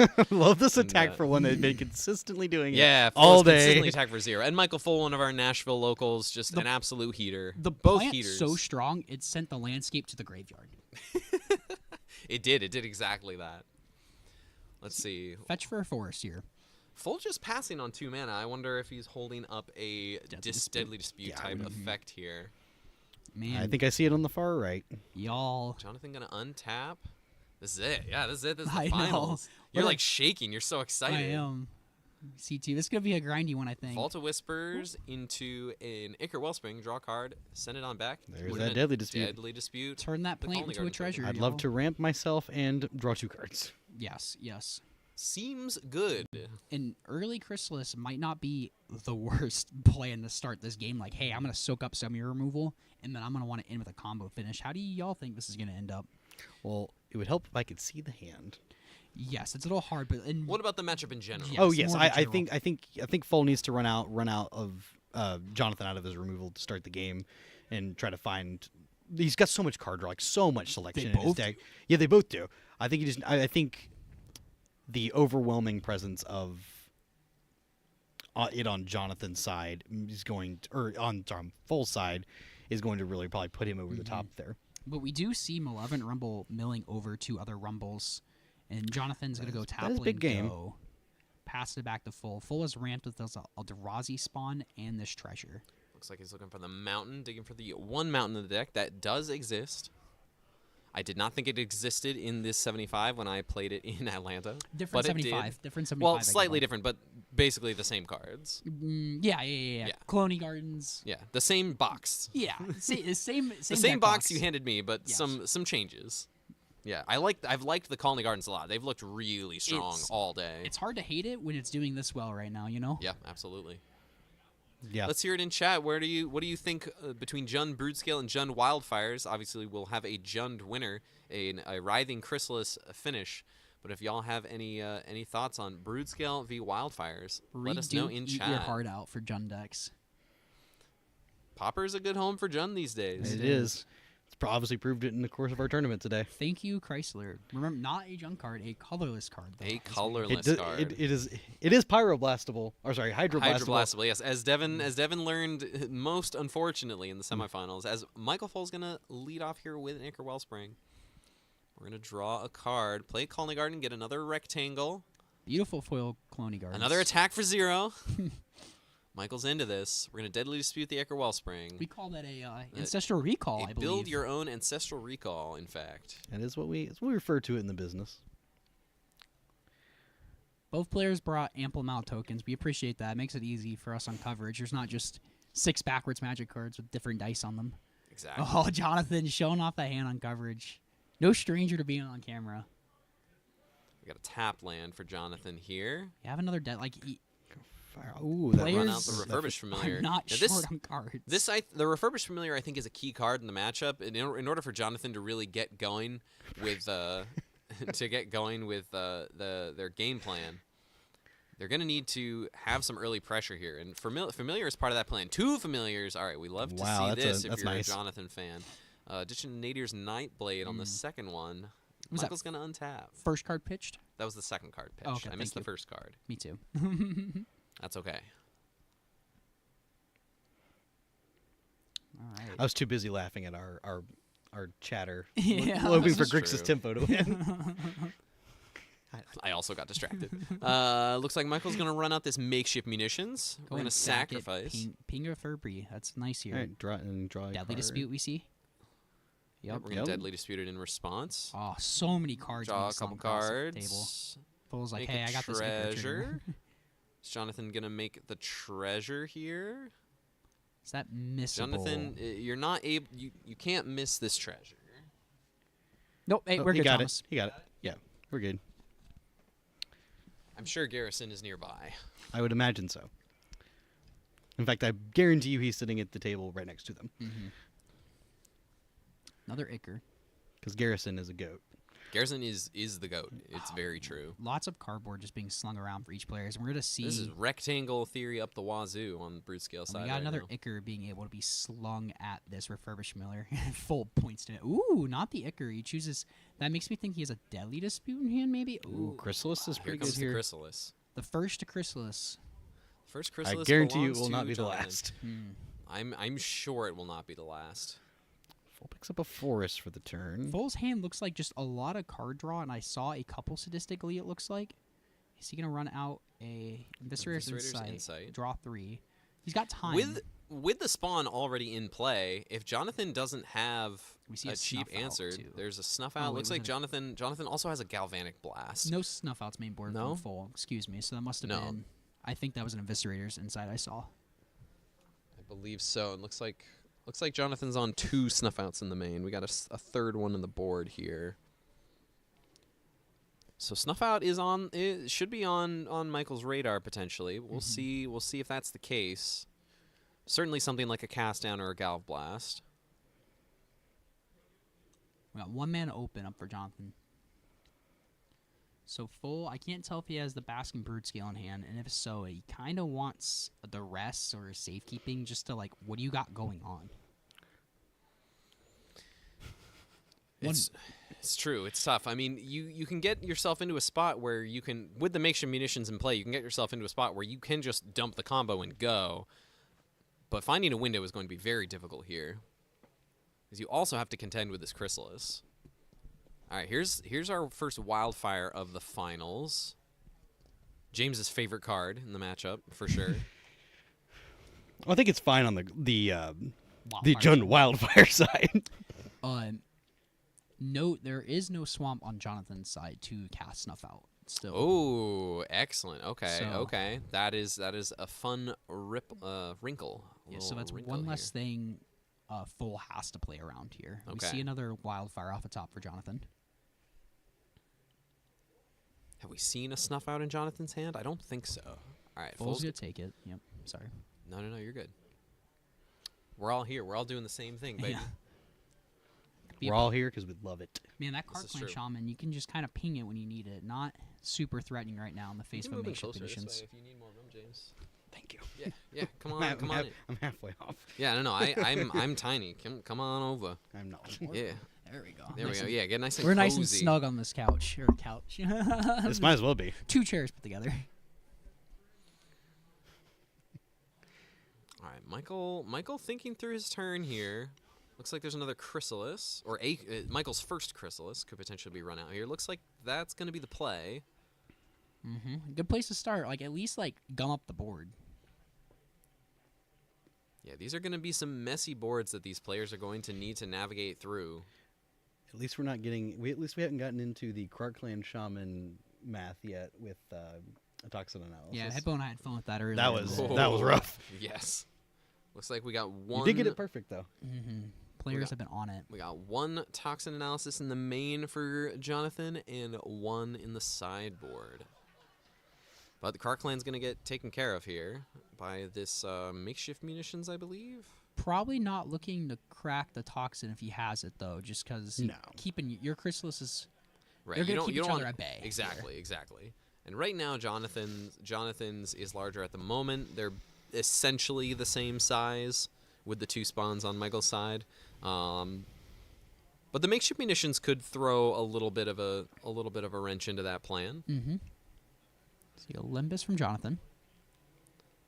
Looks like Jonathan does not like that card. We'll draw a fresh one. Looks like that was a land. Twisted Landscape. I think he already played that Slaghorn Bridge for turn. Looks like we got a Blood Fountain, Cast Down. A lot of options here. Limbus, Galblast. Limbus, yeah. Lots of options here. Nothing particularly clean to get rid of this Chrysalis. Unless...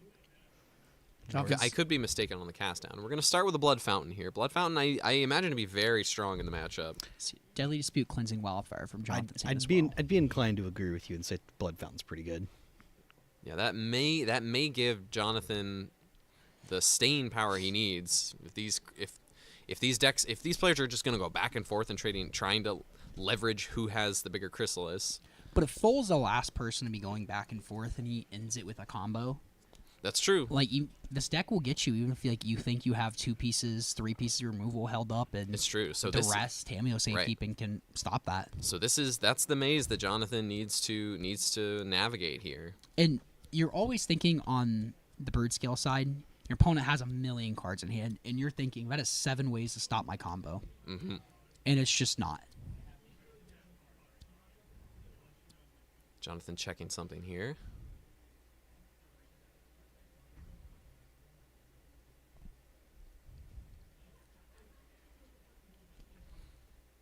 Full looking at his options. I think there's a Glee and a Tameo safekeeping. And if looks like another draw 2 effect. I haven't seen a Brood Scale from Foal's hand.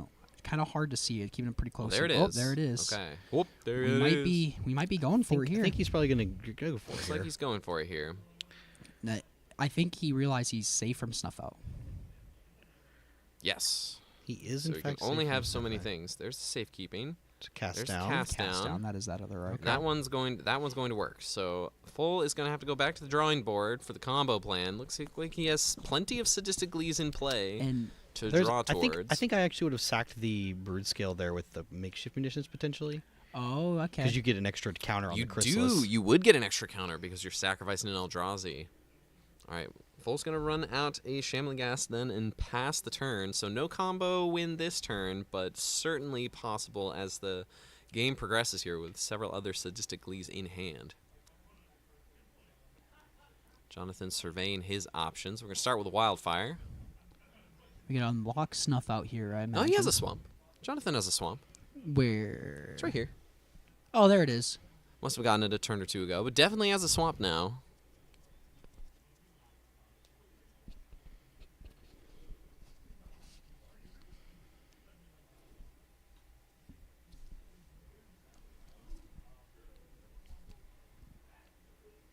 You all right over there? Yeah, Michael. I got the holding mic here, and it's true. He's holding. Yeah, you got some painter's tape on it. And just make my hands sticky. Oh, gotcha. Well, that's just from my. No, that's just some schmutz from my my cable. Schmutz. Yeah, that's a word. That is. Full over there flicking 3 sadistic glees around in his hand. Wow, it's all 3. And all right, so Michael has all the glees and no more Brood Scales left, plus no more protection. I believe he has an Eviscerator's Insight in the yard, though. Yes, at least 1, maybe even Probably 2. Does.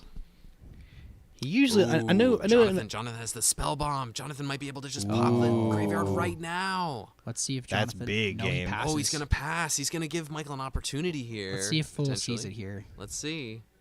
Oh my God, Brood Scale off the top. Brood Scale. Wow. Doesn't have the backup though to protect. So you got to be thinking a spot right now. Do I go for this or do I just you go for it? I don't fire off this draw spell? I don't think Jonathan has it. I don't think Jonathan has anything. But Foal is just looking at 4 cards. Exactly. Yeah, 4 That's cards. true. Yeah, and That's like true. he's Limbist, and there's a Nihil Spell Bomb, so like it's hard at the combo player spot. He is gonna fire off that Invincible Fire the insight now before Jonathan pops the yard. Jonathan's probably thinking like, man, wish I would have saw that there. So sacrifice that, grab a treasure. This is one of the advantages of remembering what's in your graveyard and just having it all in a pile. Like when I play, my graveyard's all fanned out, so I don't have to look through my graveyard and give away information. I do the same but thing. there is some play to making sure you just have it all in a pile, and if you can just make sure you remember, you know. Do you remember? Oh wow! Let's lead with a duress because you can still win from this spot if the coast is clear here. I think that's looks like 2 lands, Nyxborn Hydra, Lembas. Yep, I believe that's it then. So Foal's like, oh, sick, let's go. I think Foal can just go for it here. Yep. Because there's definitely already a spawn. There's a spawn already in play. He's also got the mana. Here's the to Brood do Scale. to do it too. Here's the He'd be Sadistically. one short. Oh, he was one short. Yeah, you're right. But looks like Jonathan can sack this blood. See what He has man. a chance at a redraw here. Furby, it looks like. Looks like a refurbished familiar. Can draw off of a bomb. Spell Bomb, drawing to cast. We have a treasure, so we're drawing to cast down. We're drawing to snuff out. And that was so a we don't land. find it. And that's going to do it. Michael Foal's going to find his window, ripping the Brood Scale off the top with a hand full of nothing but Sadisticles, ripping the Brood Scale into the duress. I mean, he's played enough black-green combo. He knows how to summon these cards. Maybe This is true. He's very good at casting Worldly Tutor with now casting Worldly Tutor. But this deck is just full of like 12 draw spells like that. Just dig, like Deadly Dispute, Eviscerator's Insight, and those are just 4 ofs that dig, and then Malevolent Rumble also digs. Yeah. And then it just like everything pairs nicely with like the 4 Ichor Wellsprings. It's true. I will say that the point out of maybe not popping the spell bomb may have been the downfall for Jonathan. Michael would not have been able to. I mean, we would have drawn the Brood Scale that turn. I mean, easy but for Jonathan, us to say. Well, yeah. see, here's the thing. Michael draws the Brood Scale. If he goes for it, Jonathan still doesn't draw into the answer. Yeah. So it's still Michael's game if the spell bomb is popped and the graveyard gets exiled and Michael goes for it, he still gets the win. But maybe Michael doesn't go for it, you know? Yeah. Like it's a very interesting wrinkle. So we'll look at sideboards here. Let's see what Jonathan has to combat this matchup. We're looking at 2 Avenging Hunter, 2 Breath Weapon, 1 Cast Down, 3 Duress, 1 Nile Spellbomb, 1 Snuff Out, 1 Toxin Analysis, 1 Troublemaker Oof, and 3 Weather the Storm. What do we like here, fam? And I saw Jonathan bringing in Avenging Hunter. I think he just wants to speed up the clock of his deck, which I think is a good plan. I like the duress too. Like, get those draw spells out of your hand. Yes. One, and then like let's get the protection out of your hand too. Absolutely, You I know? like those too. So- I potentially, I mean, I think the Snuff Out can come in. Cast down too. You just want Cast all the down, removal, Snuff right? out, potential maybe Toxin I think- Analysis. yeah, have yeah. another thing to go with your Kark Clan Shaman. I like it. What are you taking out? That's the problem because none of these cards are terrible. The Nyxborn Hydras aren't really doing too much, though. You could if the game does if you go back and forth late. It does turn your opposing dueling writhing crystals into yours as being better. It's true. I think game plan 1 is not dying to the combo. I agree. Yep. And figure out how to close the game afterwards. Full sideboard, very interesting here. I think you have to walk that tight line of being able to do both at the same time because the Yes. Brood Scale deck is not going to give you a lot of time to stop them from comboing and then you being able to win. Like maybe you keep in Blood Fountain to win the long game, but maybe you trim the Pulse Marasa. The Brood you know? Scale deck does give you a little bit of time. It just wants to strip your hand first. 'Cause it's not like we're seeing full go for like these turn 3, turn 4, turn 5 combos. Really, it's kind of later in the game. Like you want to play a Writhing Chrysalis first. You want that to soak up removal and all the hatred, and then like duress and see if the coast is clear. Is like what I've been seeing full do with this deck, and it's been he pilots Seems to these be so working. well. Yes, he's been a monster. Full sideboard, very interesting. We have 4 Breath Weapons, 1 Pyroblast, 2 Red Elemental Blast, 4 Snuff Out, 4 Weather the Storm. I like bringing in Very targeted. no cards.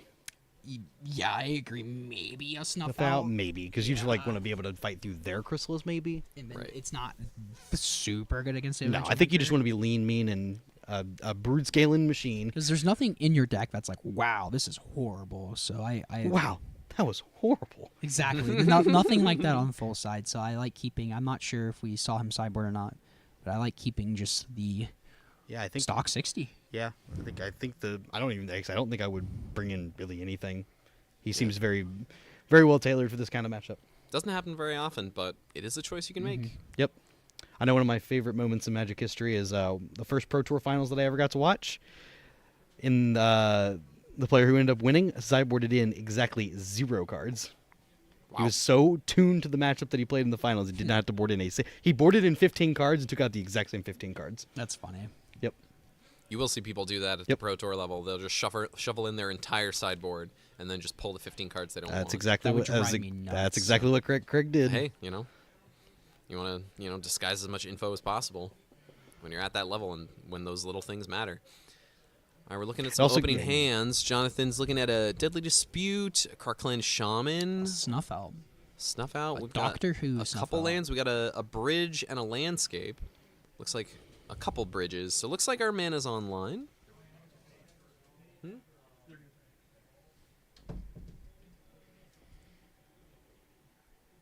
Yep. Looks like both players keeping 7. All right. Love to see it. Love to see it. Means, All right, means we're in for a good game. Swamp Go from Full, and we Troublemaker Oof from Jonathan. So bringing in the Oofs. He might be not realizing that Full's not on this wildfire list, but then if Full's running out these munitions early too. Sure, it is an answer. It's an answer to my makeshift munitions.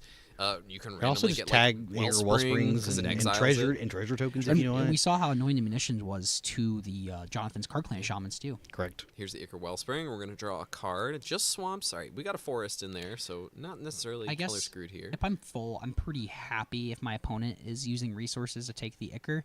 But at the same time, if you're Jonathan, you're thinking, what if I snipe this Ichor and they don't have like a Deadly Dispute? Like they don't have a target for Deadly Dispute. Right. If you strand the Deadly Dispute, you mean Looks like we're gonna Deadly Dispute the Lembas. Get that so we'll shuffle this in, draw a couple cards, make a little treasure. Full just passing, 3 lands in play. What do we think this signals, if anything? Probably just a Deadly Dispute on the Ichor Wellspring. It's always Deadly Dispute on Ichor Wellspring. Is there any thought to Deadly Disputing on your own turn here? I don't think so, just because you don't want to go to discard. That's fair. That is a lot of cards. You've drawn a card every turn. You've played a land, so you're at card neutral. You played Ichor Wellspring, replace itself, so full should be at 7 cards in hand. Beautiful. Can you tell I don't play Deadly Dispute Ichor Wellspring very much in the format? I know Recall. Not everybody wants to play in such a Recall. Some people want to play in hard mode. Yeah.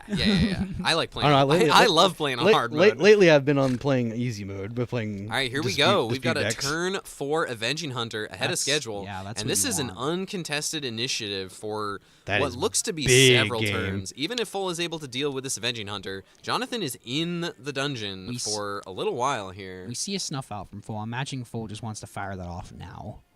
We're going to go get our swamp with the first room of the dungeon. Maybe you let him put the 2 counters on it first, or there's also an argument to, I don't want you to have the option of going to the other side of the dungeon. Yes, or Deadly Disputing on your upkeep. Where's the insight here? Get the information. Insight. Yep. We're going to draw 3 cards here. And if Full has the combo, he has an infinite, but nothing to do with it then. Yeah, because he doesn't have a spawn or nothing. No, I don't think I would go for it here if that were the case. You just don't want to run that into removal. Yeah, there's no reason. There's no reason. We're just going to snuff out now. I like that. Interesting spot before untapping. I don't think you want to give him something to Deadly Dispute. Right. Is Full's thought process there. No, I think that's fine. I think you could potentially draw your card first just to make sure. Yeah, fair. Yeah, I Also, there's another. I think there's another snuff out in his hand. So yeah, tis what it is. There's an Eviscerator's Insight. It was the Eviscerator's Insight. That one doesn't make a token. That one can be flashed back for a black and 4. You would know if you played Pauper, Tristan. Could have been you in the finals, Tristan. But instead you had to top 4 the standard challenge, and you're 5-2 in the modern super. So you know. That's awesome. Yeah. Tristan also just crushing it. What a loser. What a loser. couldn't come win this Pauper Cup. Had to stay home in safety to play these modern challenges. We love Tristan. We do. We would not say any of this. We should be careful before they turn the stream off. So Full just passing. Jonathan untapping, deciding where to go down the dungeon. I like that. Get the clock on. I'm gonna put you to 11 on my next upkeep. Yeah, because you only get the lose 5 side if you go down the counters route, right? 3 correct. 3 Yeah. Three Card Clan Shamans, a Collector Oof, and just a Snuff Out from Jonathan. Not a ton of action. But really only needs to keep Michael at bay, and you could potentially just ride the initiative to victory here. Mm-hmm. Looks like we're gonna run out of Karar Clan Shaman. Hey, that's a We 11 gotta- turn clock after yeah. that initiative. Crack that, grab a mountain, I assume. Maybe if Tapland does not currently have a swamp in play, but can fetch one with the landscape Correct. if Jonathan wants to cast this Snuff Out. So he did get one off the Avenging Hunter as So well. He did, yes. He has one locked up, but chose to play the Tapland this turn. So he is safe from the Writhing Chrysler here. Full probably just wants to see more Trinket artifacts and just let him draw more cards. He only has... Time is limited now with the initiative in play. It's true. Yeah, we can't sit here and dirtle all day now. As much as he would like to. As he would love to. That's the Magic he likes to play, that's for sure.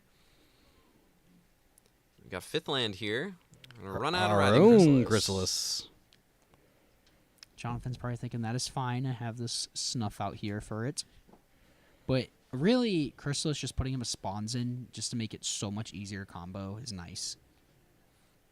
Yeah, the difference between already having to spawn in play and not having to spawn in play when you want to assemble the combo is huge. You may think it's just 2 mana, but it really makes a big difference because then you have to get through that activation. And Jonathan might be incentivized to crack this Card Clan Shaman. Like, after swinging, attacking, if he wants to get rid of a spawn, we have seen aggressive cracks on the Card Clan Shaman just to wipe Eldrazi spawns in this tournament today. It's true. That is very true. Especially when you have 2 more. On Just on Jonathan's standby. upkeep, the initiative is going to deal 5 to Michael Foal, or his target player loses 5 life. Yes, loses 5 life. So Michael going down to 11. 11. We got a Blood Fountain. Maybe rebuy that Avenging Hunter, turbo through the dungeon a little bit faster. Put that 5/4 body into play. You don't do anything on my end step, I'll pick it up. Especially because now he has like representing stuff out too, so he can afford to do this easily. Jonathan being a little bit And more patient. well, with that Michael Snuff Out. also representing Tameo safekeeping on that turn, holding up the forest there. That is true. That is true. So maybe you don't want to run. So there are a lot of layers at play here. Correct. It's like an onion. This matchup is an onion. It's Turns out one of the players' nickname might be Onion Oh my gosh. that's actually true. You know why they All call right. Full Onion? because he likes onions. He likes onions. All right, Michael gonna lead off with a duress here. Let's see what Jonathan has to say about it. Michael Onion Looks Eater like he's Full. gonna let it happen here. The options are Galvanic Blast and Snuff Out. I think it's just that Snuff Out because you can outgrow that Galvanic Blast. easily. You can, but Your- it does. your it, face it, can't. It puts you no. It puts you in a little bit of a pinch here. I think that's what Alright, Full was looks- considering. He's yep. like, I can beat a removal spell. This is fine. Yeah. You're probably going to be pricing using on my Chrysalers. But Card Clan can kill a Brood Scale right now. And Michael now, thinking about it and choosing Wow. to snuff out the Karkland Oh, he Shaman. has the combo in hand. You have to pay 4 life there, Michael. All right, going down to 7. I think Jonathan might be priced into sacking it Sacking this and some and killing the spawns some out. artifacts, huh? So you don't want your opponent to have the combo and just it's there for free. It's true. Oh man, we could have also had Mr. Wedding in here to come play some Pauper too. Oh, Mr. Wedding. A known game night crusher. Here we go. Jonathan is true. choosing to snuff out the Writhing Crystals now. With this on the stack, we'll lose 4 life or pay 4 life. Full's going to use the safekeeping here. I like it. You're starting to pull ahead on board. Keep it like that. Jonathan still has enough mana to pick back up that Viging Hunter, too. This is true. I wonder if that's Jonathan's thought process here. Well, we're looking at lethal with this combo if Michael is able to pull it off this turn. Because that makes the Brood Scale an infinite. It does. And that, I think, is what... I think I think Jonathan may find himself between a rock and a hard place then. I believe it's just sack and artifact, right? How many? Looks like- Oh wow, was he looking at stone raining that chrysalis? How many? Is that 4 or 5? Oh my goodness gracious! Can he come back from this? 5, sacking 5 artifacts to get rid of the spawns and the crystals. Wow. I mean, sometimes you got to do what you got to do to make sure you can still stay in the game. I do like this. It is a heads up play from Jonathan being It like, is. I bet your hand is Right. nothing. Like what if you just have it and if you Foe, you know, can't combo here, buddy. You don't Right. got green mana. I think he's starting to realize that now. And you ran, but looks like Jonathan doesn't have a way to answer it anyway. Correct. Jonathan will be drawing 2 cards per turn from the initiative. So well, 2 cards for this turn at yes. least. We see. Looks like we've got some options on lands here. I like actually the brood scale makes Ooh, the cast down there. Cast down Huge here, game. huge draw off the top the here. brood scale makes a lot of sense. Now on next turn. turn, Jonathan gets to go through the top 10 cards of his library and put, I assume, a Writhing Chrysalis into play. Well, the brood scale might have looked here like we a go. weird play, but it made sense because Actually, if he puts a second he, Avenging Hunter into play, that's really he saw even bigger. Jonathan's hand. He knew Yes. there wasn't a removal spell for Correct. it. So he's playing around the top 2 cards of his library, which is fine. It's what you do there, because then it could attack this turn. Yes. If Jonathan didn't rip the removal. All right, Exactly. this Chrysalis is dangerous. This Yes. Chrysalis is large and in charge. So risky. I'm starting to like that play from that card clan shaman. Yeah, it you was know? really heads up because if you recognize if you leave these spawns in play, your opponent can just go for it. If you don't get the Chrysalis out of the way now, I'm gonna then lose you anyway. just lose to an infinite Chrysalis, and so really big heads up play. Looks like we saw a deadly dispute too. No trinkety artifacts for. Hey, there's a trinkety dude that'll get We sacrificed. got Troublemaker. Oof, no sacrifice, just a 2-mana 2/2. Get something in play. Yep, Hexproof until his next turn. correct. Yes. Hey, there's a chump blocker. Now, Full does have a couple of snuff outs for this Chrysalis as well. Do we have any Inviscerator's Insights either? Would be a great thing to look out for full side. In the graveyard here, so we can block that plant and. All right, we are back to the beginning of the dungeon because for some reason that's how the initiative dungeon works. Hey, let's start over. What a disgusting mechanic. What a strange thing for 1v1 Magic. Thanks, Commander. That's okay. We make do. A bunch of it got banned pretty quickly, but we just deal with these and it's fine, right? It's totally Speznor. fine. I think you pronounce it. Speznor is how you pronounce it. Full is Yes. my goat BX boy. He is. Oh, some- green black. I get it. Green black. Aha, I see. Also, you like that oat milk, right? Oh yeah. He is a He's vegetarian. vegan, I believe. Oh, vegan? Yeah, He is I think so. vegan. Let's go. Everyone in stream learning some full facts.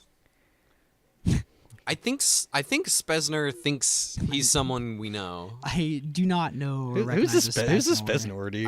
I don't know a space. You gotta Spacey. you gotta be careful online with these people. Spezzy. Spezzy? All right, Jonathan It's is easy. making We quite the love you. comeback here. We got a dispute resolved here. Pulling ahead. Full is just passing back with open mana. Okay. Jonathan's got 8. All right, We- we're we- two counters on the Krarkland Shaman. We appreciate you joining us, Let's Spencer. go. No dying. Card Clan can sacrifice 2 artifacts and not die to itself now. Correct. Pretty big game. That is ginormous game. Yes. It We're is. gonna run out of Limbus here. We like the card. Yeah, Nope, because wait, we're thinking. Nope, we don't like the Full card. has got to find a way to gain some He's got to life. win next turn. There's no gaining life. There's ending the game. Well, he has Tamio safekeeping. It does buy him a turn. It's target perm. Oh, yes, you can Yeah. gain 2 life. You can but gain 2 also life. You're gonna take some life here. Yeah. So you're dead on the next turn. Trying to So give him Eviscerator's trying to give him some hope. Take for 2, go to 3. Go to Yep. 3. No Gal Blast from Jonathan, thankfully. Full's got a turn to make something happen. And it's got to be big. He's got to win the game Yeah, immediately. what a hell of a game. What a from game. Jonathan. Yeah, this has been a Got a crazy Colony game. Garden.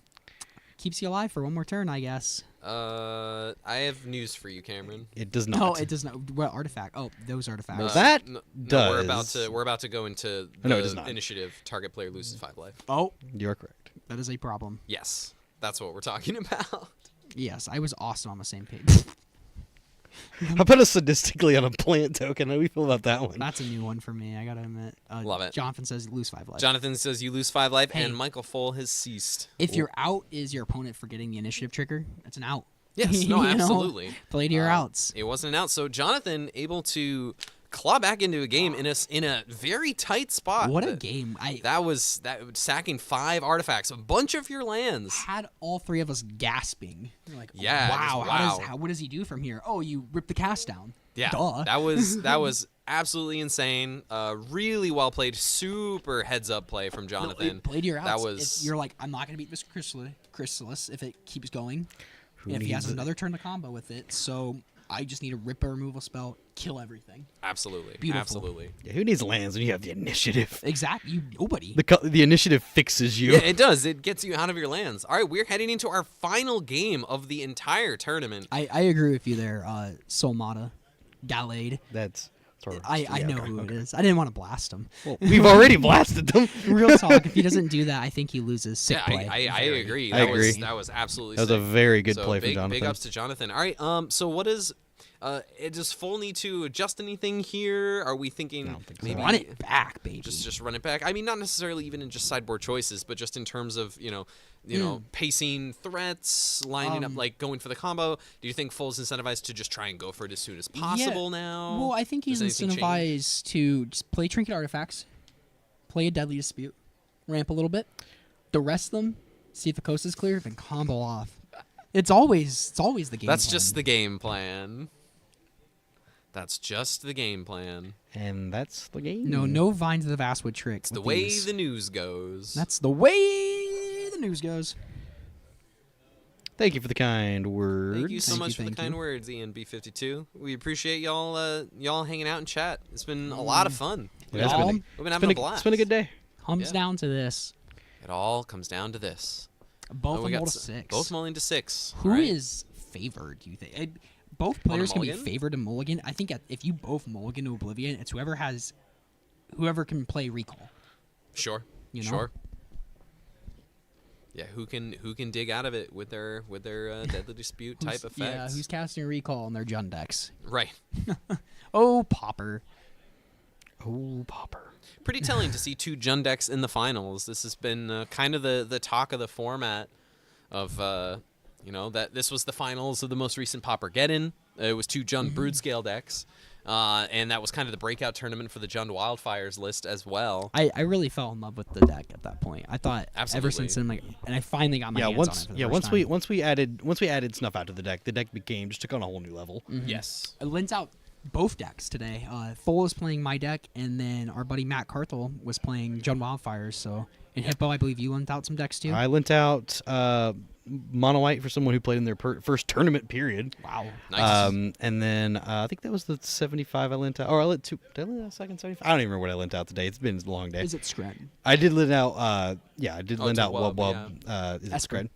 I did lend out. I did Esper Cunningham. Esper Cunningham. What sleeves is Jonathan using? That is a great question. We can ask him at some point. In fact, we'll find out right now. Thomas will interrupt the players. Jonathan, we were former. You got a game lost. That would be tragic. Someone in chat was curious. Look at that, Thomas, interrupting matches. Their Dragon Shield 25th anniversary red and gold. Oh, beautiful. Is that like the? Oh, cool. I didn't know those were out yet. Like the gold inners, I think. Yeah, I think like so. I the think they're inside's gold on the inside and red on the I'm outside. gonna pick some of those up if I I can. think I also will probably be picking some of them up. All right, we got a yeah. duress on turn 1 here. We're going to take that that snuff out. Leaves Jonathan with a Spellbomb, a Dispute, and a Chrysalis. Going to play this tap land on 1 and pass. Wow. This may clear the way for Michael to be able to assemble Turn the one combo duress. pretty quickly. Is he just Is he gonna go gonna for run it? out the Brood Scale? Oh, had us. He really had us there. Oh God. All right, we got one hit. All right, we're we gonna get- we take get a the land. swamp. Easy choice. We hate thinking. Get rid of these Well, the snuff double outs. snuff out. Interesting that he brought those in. I guess he is scared of the Chrysalis there. Yeah, we're the Avenging Hunter. And It we've- bought him Oh, a yeah. lot of time. It game We have a did. two. spawn. And forced Michael or forced Jonathan in a really hard spot when he had to make that play of sacking the whole board. Like if you had an Avenging Hunter contest the Chrysalis, I think you don't have to do that there. We got a tap land and a Nihil Spellbomb. Back to Michael here. Michael is free to do whatever he wants now. Here's the brood Here's the scale. brood scale. And we're gonna see Do it. we have it? There it is. Here's the glee. We don't have a way to. All right, we have an infinite wiggle, wiggle, wiggle, Wiggle, wiggle, wiggle. So he's wiggle, like, wiggle, wiggle. hope you have a kill spell. All right. Oh, So man. it's Here we go. it's cast down or bust. This is the fastest Cast I've down seen stuff this deck out. combo. This is. all day, because normally you don't do this, but Michael said, "This is my hand. I'm gonna duress. I'm gonna look at it. Oh wow, one removal spell. Great. Yeah. Play Take the around removal 3 spell. top I decks. think Let's go. I think that might have been it because the only card that works here is cast down because he doesn't have the swamp for snuff out. Correct. So Deadly Dispute. We're gonna look at 3 I cards. mean, he's though. gonna. Take the dispute here. Look at a couple cards. Is it We have a Troublemaker? treasure. Oof? Troublemaker Oof. Okay. Troublemaker Oof is at least a blocker. It stops future infinite mana. It's true. And like the combo. Okay, we're Here's Furby. Furby. Okay. We have a blocker. We have a blocker. Mm-hmm. If Michael has a removal spell here, that's the game. Michael wants to see like Eviscerator's Insight. The only here, removal too. spell he has is snuff out, and that does not kill. A It does refurbished not familiar. kill familiar. He did the more infinite. He is going to flash back this Eviscerator's Insight, sacrificing the spawn, making another spawn, trigger the writhing, Yes. the Baskin Brood skill. Now he So has would he- infinite colorless Okay. mana. So Rumble.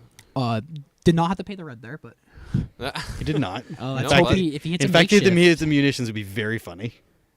taking. Gonna take the swamp. Okay. Gonna make another spawn. Now we have 2 spawns. So if he plays this sadistically here, he has infinite spawns. And Jonathan needs Cart Climb, but I guess that's not super good against. All right, we're gonna Jonathan. flash back. Bring back Or- the spawn. Block. It's Yeah, not block. yeah. Gotta block the infinite. And a lot more blockers with this Writhing Chrysler. It's true. Jonathan on the back foot. What can he get here? I mean, I think you just have to run out this Chrysler. Well, a removal spell for sure. We have it. Well, you have 3 blockers otherwise. That is true. Like if it's not removal spell, it's just Chrysler. Like Seems feel like the power of the 300. I know. It seems like that's the case here. We're looking at land. Oof. I think another land. Oh, Avenging Hunter. Yeah, it's not that Ooh, one. that's tough because you kind of want to play tap land here so you can play the Avenging It Hunter. takes you but... off curve, but the Chrysalis lets you cast it next turn too. Okay, it does. Yes, that's right. You do make you do make the spawns. The hidden text of The hidden text of Bruce Scales Explosive education. is it ramps you twice. yes. Pauper faster than Twin meta with Brood All Scale. right, I mean, here the we game's go. not over, Spasnor. Here we go. You can see Jonathan claw back through this, not just like game 2. He pulled that one. It's true. Yeah, that was a wild game. Got another Duress. I think you want to start digging before Duress. Let's make infinite mana here. I think it's just given that. All right, we've got Okay. Sadistically on a spawn, Make it so infinite, now infinite. both of them are infinitely large. Now you need 2 removal spells. I like that play a lot. Gonna go Now to you have combat. to block both. No more ramping into. I want into Avenging Avenging Hunter. Hunter. All right, so we're gonna block and sack and grow our Writhing Chrysalis here. Now, if you're full, I think you just want to fire off a Duress if you're not have anything else. Oh, Looks like we're gonna run out the Chrysalis, make 2 more spawns, and infinite as well. Now you have an infinitely So now large Jonathan Chrysalis needs Cart Clan Shaman into toxin analysis. Otherwise, this I don't game know is if he over. has the either. I mean, he doesn't have either in hand. I don't know if there's a series of draws that can get him there. Wow. Is that going to be it? Jonathan's throwing his cards on the table. Well, Duress. Oh, it yeah. wasn't, Oh, it wasn't Duress. a concession. Oh, sorry. My Duress, wow. Duress okay, take. that Oh, made okay. it sound bad. My bad. Okay, so here we go. Ripping. Flip it, flip rip it. off the top. Hard the cards. What is it? it? That'll be Oh, it. see the Michael hand Full shake. takes Let's it. go, with Yeah. Brood Scale will be our champion today. Huge congrats to Michael Wow. Full. Very, Let's go. very The well. co- Wait, go back.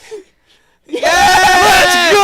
Yes! Let's go. Taking a swig out of the trophy. Love that. Amazing. All right. Yeah, we can come back to the booth here. Oh my goodness. What a finals! boy. Should we get Wow. full? Oh yeah, no, we're gonna get full. I think we're gonna pop James. I'm gonna get for, out. Y'all can talk to for him. Michael full here in a don't minute. wanna No, talk stay to him? stay here for a second. yeah. I'm attached to you. Stay here for a quick You're second. touched by the hip, Wow, baby. what a finals! That was Just crazy. just a super exciting moment in game 2 where Jonathan got back in the game and followed through to win. And then this game 3, just both on a mulligan, duress, and see not a ton of action, and just Michael's just like, I'm going to go for it. And then you have to deal with this over and over and over again. I'm gonna hit him with so many puns when he comes in. Let's go. You're not ready for this. Very here for this. James, why don't you go fetch fetch our winner. Have him make sure he brings the trophy in too. I'd Yeah. see another swig from the trophy. Yeah. Careful with how much noise you're making while you do around with that and all that. Man, awesome. like handful of black-green combo deck until I'm not the Crusher tournament. Yeah, absolutely. It is. No, he absolutely element, crushed baby. it. Yeah. Oh. Awesome. Thank you so much, Little Ghost. We're really glad that you enjoyed it. Thank you, We've thank had you. an absolute blast. Very, very fun. Hopefully, invited back to do more sometime. Of course. You're welcome, Spezner. Thank you. Awesome. Yeah, we're gonna get Michael in here. We're gonna chat, and then we'll kind of wrap up the day. Awesome. This is in the meantime. One last shout out to our podcast here, the Common Ground MTG Pauper podcast. We love making this podcast. We love putting out some content for y'all. We're putting out more content on YouTube soon, but you can listen to our podcast every Thursday on all of your podcast streaming apps. And Foles invited to record with us Tuesday. Oh yes, Oh, yes, 100%. yeah. We're Yes. definitely going to invite Michael to come and record with us. There this he week. is, full. And Our champion. How are you, buddy? Great. Are you on top of the world? I'm on cloud 9, man. Come sit down, buddy. Come sit down. Come on, Well, sit down. How are you doing? Our See winner, that. Michael Foll, with the trophy. Let's go. Let's Full, go. I am not. I am not a little disappointed in you, buddy. Thank you. Good. I blew game 2 pretty hard, and You did not lose your pet bird scale. I did not. No. I don't know if I'd go so far as to say you blew game 2. No, What do that you was- what that do you was mean by game insane 2? Playing So- with Jonathan. Yeah, what do you mean by they- you blew it? I should have just let him go off on trying to kill the brood scale, and then not played my brood scale that turn. Sure, And just waited on it. wait, and then I play the brood scale. He happened to draw the cast down. I have the Tamios. Sure. And like I don't have to go for it that turn. No but then I'd need to have one use- with a glee on it. But it did. I mean, For sure. Game 3 was At that point, blast. though, if you think about that turn, the following turn you would only have 2 green mana, so you don't have enough for Basking Brood Scale, activate Yes. Basking Brood Scale, And have- hold up Tamio Safekeeping. Yeah, and So I was think constantly you, choked on that. I think you played that very well, given what your mana restraints there, and what a heads up play from Jonathan in that game. Oh, Yeah. absolutely. Sacking 5 artifacts. When that happened, yeah. were you thinking, "There's no way I lose this game"? I was thinking it's going to be very embarrassing when I lose.